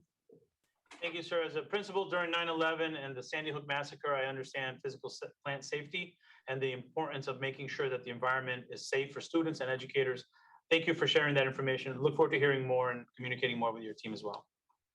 Thank you very much. It was good to be with you today, and look forward to working with your team. Thank you. Thank you, Mr. Fitzgerald. I'm sometimes accused of being a former secretary of HUD. I now call on Mr. Castro of Texas. 5 minutes, sir. Thank you, Chairman, and thank you, the Secretary, for being with us today and for your testimony. I have a few questions. By 2029, it's expected that Hispanic enrollment in public schools will comprise 27% of total enrollment. However, many Hispanic students start school without the same economic and social resources as other peers. And as the Hispanic population continues to grow, we have to give Hispanic students the opportunity for higher education to prepare for the workforce. So what's the department doing to help schools prepare Hispanic students for college? And what is the department doing to ensure that funding for adult education and literacy programs are part of the immigration discussion, especially to ensure immigrant parents can participate in their children's education? Thank you very much for that, Joaquin. And I agree, Representative Castro. I agree wholeheartedly. It's a very complex. I mean, I can tell you there's $600 million in the budget for higher ed, for MSIs, HBCUs, and making sure that our students that are going to Hispanic serving institutions get the support. But I'm going to start earlier. We need to have a good quality foundation. The American Family Plans talks about a pre-K program for our students, for our Latino students and many students who are learning English, who have a native language of Spanish. I want to make sure that we recognize that as an asset. We want students to be bilingual and bicultural, right? It's an added bonus, but we have to make sure that our programs in the K-12 world follow the research. And right now, in many places, they don't. We have a subtractive model. So quality second language development programs that honor and keep their native language so that we have students that are coming out of our schools multilingual, ensuring that they have good pathways into the 2-year, 4-year colleges in careers that lead to successful employment. But also in adult education, there's $713 million in the budget to make sure that we support all of our learners who are coming back to adult education that want to learn English so that they can continue with the workforce pursuits. Oh, sure. And then I want to follow up with this point when we talk about schools. And I know that there's been a bit of debate raging about critical race theory and what's taught at our schools and so forth. And I was at another hearing. Otherwise, I probably would have heard some of that critique earlier, perhaps from some of the other members of the committee. And I know that the federal government doesn't control curriculum. The states and the individual school districts and school boards do that. But I want to ask you a question in a second about what resources you can lend to school districts and teachers to teach diverse populations and the contributions of those diverse populations in American history. And I want to give you a little bit of context to this. I was chair of the Congressional Hispanic Caucus last term, and we had a working meeting with a group that included some CEOs of textbook publishing companies. And I asked one of the CEOs of one of these big companies whether he could name 3 Latinos or Latinas who had made a significant contribution or had a significant impact in American history. And he thought about it for a few seconds, and he finally said, no, I can't. And he wasn't trying to be dismissive or rude about my question. This very educated, ambitious man who was head of a huge company that produces textbooks for schools could not name 3 people that are part of a population that's almost 20% of the country now, who had an important impact on American history. And so I speak for generations of Latinos, and I think others in this country who grew up essentially being written out of American history and state histories also. And so you've still got a lot of young people who are growing up without learning that there was anybody valuable from their community who contributed to the success and the development of the United States of America.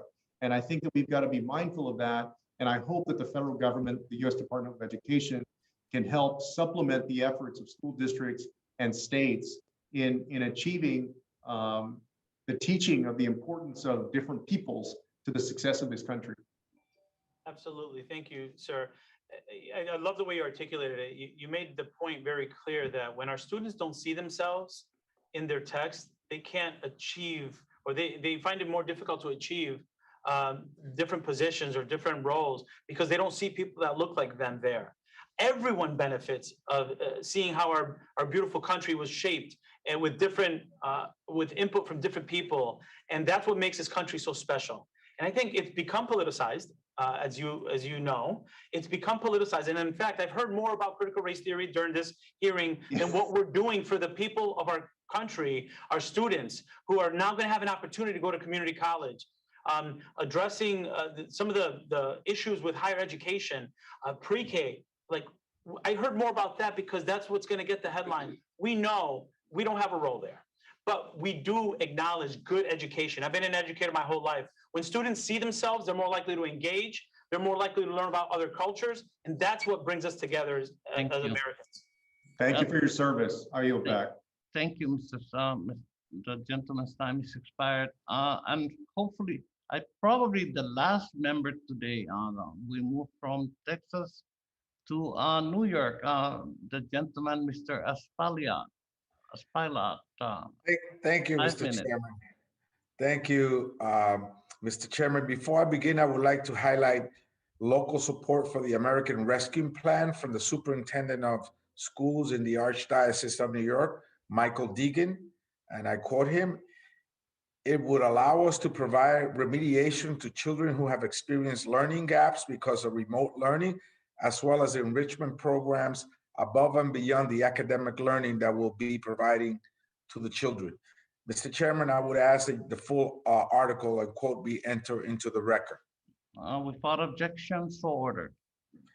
Thank you, Mr. Chairman, Secretary, for being with us today. First, let me begin by supporting the Secretary's recommendations to increase by $200 million the TRIO programs. They're very important to my district and the entire country. I think it's a wise investment for our future college students. Regarding English language learners, I know that English language learners, because I have significant numbers of them in one school district, District 6, there's over 6,000 of them, making up over 30% of the student population in that district. They really suffered during the pandemic with remote learning, perhaps more than any other average student. And as such, I think that they now need additional help. In addition to that, I think that very often they're in classrooms where they may not even have a certified bilingual teacher before them. And I think is a critical challenge to get those teachers before them, perhaps by providing additional benefits or extra pay. I think being a certified bilingual teacher is just equivalent to having a master's program in math, for example, or science. And so it's important that these young children, some of which were born in other countries and others who are first generation Americans, but they still speak their native language at home, be provided that opportunity. In addition to that, Mr. Secretary, I think that also they are held to a very difficult standard. They often have to take these very difficult English language arts exam a year before they got here, a year after they got here. And the science and the data shows that it takes about 6 to 7 years to really master a language. I know that very well because I was one of those students. And I didn't get a bilingual education. And I was there sitting in the back of the classroom for 2 years, not knowing what was being said. And when I finally graduated and went to college, I took a look at some of my college freshman papers that my mother has saved away. And I read them. And I was still struggling. I wasn't altogether there. I wasn't able to speak my Shakespearean English as I do now, perhaps, Mr. Chairman. So these students really need help. And I'm wondering, Mr. Secretary, what do you have planned for them? Are you going to keep this process where they have to take these very rigid English language arts exam a year after they got here, when even US-born students, non-ELLs, are having a difficult times with them? And what will you do to improve the ratio of certified bilingual teachers in the classroom? Thank you very much, Congressman, for bringing up those really important issues. As you mentioned, it's a growing population. It's a growing population, and we have to make sure that when we're talking about multilingual learners, it's not a separate bucket of work. All teachers are EL teachers, and we have to make sure that our schools are prepared to meet the needs of our multilingual learners in a way that acknowledges and accepts and encourages being multilingual, right? In many other countries, we have students that speak 2 or 3 languages. We want to encourage our students to keep their native language and learn English. And you brought up several good points. Language development, you're absolutely right. It was the renowned professor Jim Cummins who identified that cognitive academic language proficiency happens between 7 and 11 years. And that's that cognitive language that our students use when writing or when analyzing in a second language. So we need to make sure we're following the research on how second languages develop. We need to make sure we have adequate training. And you brought up something that I'm really proud of. There's over $1 billion in the American Family Plan aimed at recruiting and keeping teachers in those hard to recruit areas like bilingual education, special education. We need to make sure we have a qualified and trained workforce in those areas so that they're giving the students the needs, the skills that they need. As a former principal of a school with a bilingual program, I was dismayed to have long-term substitutes in the classes that needed it the most. So that to me is a really big step in the right direction. We also know that, in terms of assessments, while local and state rules around assessments drive it, we have to make sure that we're doing sensible assessments and not over assessing students or attributing lack of content knowledge to a student who's just learning the language. That was an issue that I experienced as well. So I'm with you on that. I look forward to working with you more on it. Thank you. Thank you, Mr. Chairman. Now you're back. Thank you, Mr. Espaillat, and thank you, Secretary. You, my goodness, it's been actually it's almost about 3 hours, right? 4 hours. I think we're through the member questions, and let me see. Now pursuant to committee practice, materials for submission for the hearing record must be submitted to the committee clerk within 14 days following the last day of the hearing or by close of business on July 8th, preferably in Microsoft Word format. Only a member of the committee or the secretary may submit materials for inclusion in the hearing record, and the materials must address the subject matter of this hearing. Please submit materials to the clerk electronically by mailing submissions to ed.labor.hearings@mail.house.gov. Again, I want to thank the Secretary for his participation today and of course for his engaging with the members and their questions. Members of the committee may have some additional questions for you, Mr. Secretary, and we ask that you please respond to those questions in writing. The hearing record will be kept open for 14 days in order to receive those responses. I remind my colleagues that pursuant to committee practice, witness questions for the hearing record must be submitted to the majority committee staff or committee clerk within 7 days. The questions submitted must address the subject matter of the hearing. I now would like to recognize the distinguished ranking member for a closing statement. Mr. Owens. Thank you, Mr. Chair, once again for yielding. Mr. Secretary, thank you again for joining us. It's been a long. Could you turn on your camera, please? Thank you. Sorry about that. Okay, Mr. Secretary, again, thank you for joining us. I know it's been a long day for you, and I appreciate your patience. You have a very, very impressive background, and I again love your love for your industry, and wish you all the best and success in your role. I want to add to Representative Castro's comments. Teaching our great history, what we've done together is the magic and the real what brings us all together as a nation. So I hope that not only for the Hispanic, but the Asians, Black, our history together, and those that came before us is just a great, great part of making sure we're proud of who we are. You said many things today, members on our side of the aisle will agree with. As Ranking Member Fox said earlier, we especially appreciate the support you expressed for career and technical education. As you know, there are some things many Republican members feel passionate about, and we're eager to work with you on that. Arguably, the most important challenge our nation faces is ensuring that every student has a pathway to a good job and meaningful career. Of course, there are other things you said that I do not agree with. You said several times that education is underfunded and that that has been normalized. Ms. Secretary, I appreciate that everyone wants more, but it's important to ground those debates in facts. The Institution of Education Science just put out a report last month comparing education spending in the United States to other developed countries. Based on 2017 data, the United States spent $1,400 per student in elementary and secondary education. That places us fourth among 37 member nations in the Organization of Economic Cooperation and Development, and was 37% higher than the OECD average. At a postgraduate level, we spent $3,500 per student, which is second among the OECD countries and more than double that average. As a country, we spent a lot of money in education. The problem isn't how much, the problem is how. Your predecessor has been criticized a few times during this meeting, but former Secretary DeVos put students and families at the center of every decision she made. I hope that the department under your leadership does not revert to putting the system above students. At the K through 12 level, that would mean continued Secretary DeVos's efforts to expand educational freedom so that every family has the same level of choice you and I have.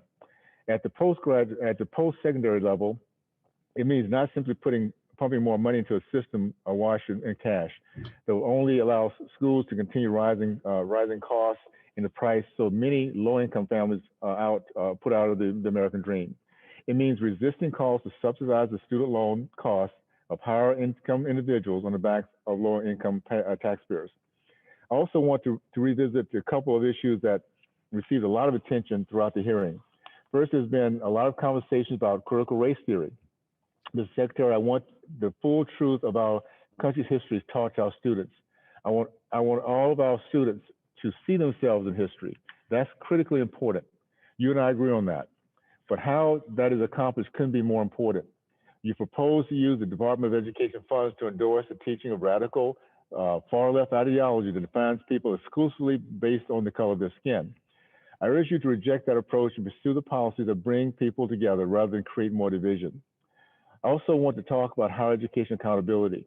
Members on the other side of the aisle are concerned that you will advance policies that unfair target one sector of higher education while ignoring the shortcomings of the other sector. Mr. Secretary, the national college graduation rate is around 60%.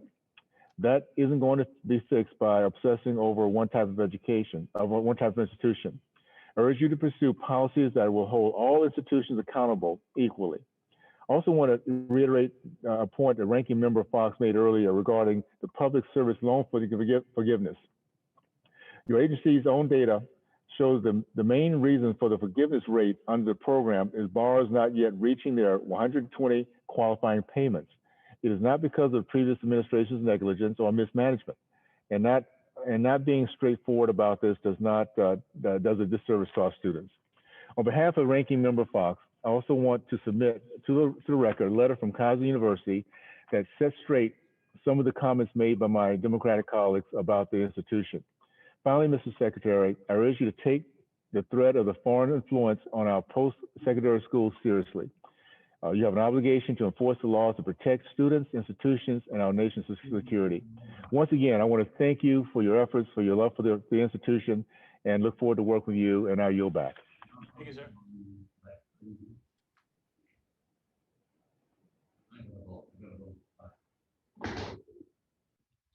Thank you, Mr. Owens, for your closing statements. I now recognize myself for the purpose of making my closing statement. Secretary Cardona, thank you again, sir, for joining us to discuss the department's budget request and your priorities to support students, educators, and communities. Today, we reflected on our work under the Biden-Harris administration to expand access to quality education and to help students and schools recover from this pandemic. Because of the American Rescue Plan, institutions of higher education have the funding they need to stay afloat, and schools have the necessary resources and guidance to safely reopen and make up for lost time in the classroom. Yet, today's hearings reaffirm that it is not enough to return our education system to the pre-pandemic status quo. To that end, I am pleased that through the department's budget request, the American Jobs Plan and the American Families Plan, the administration is committed to building back a better education system where everyone can succeed. I'd like to briefly review some of those key takeaways. We will insert those takeaways in the record. Again, Secretary Cardona, thank you very much for your time today and your patience, and thank you for engaging with the members on the questions and actually providing us best a response as you can at the time. But we look forward to working with you, sir, to ensure all students have access to the quality education they need to reach their full potential. And if there's no further business, this meeting is adjourned. Thank you, Mr. Secretary, and have a good day. Thank you, sir. You too. Thank you, Mr. Secretary.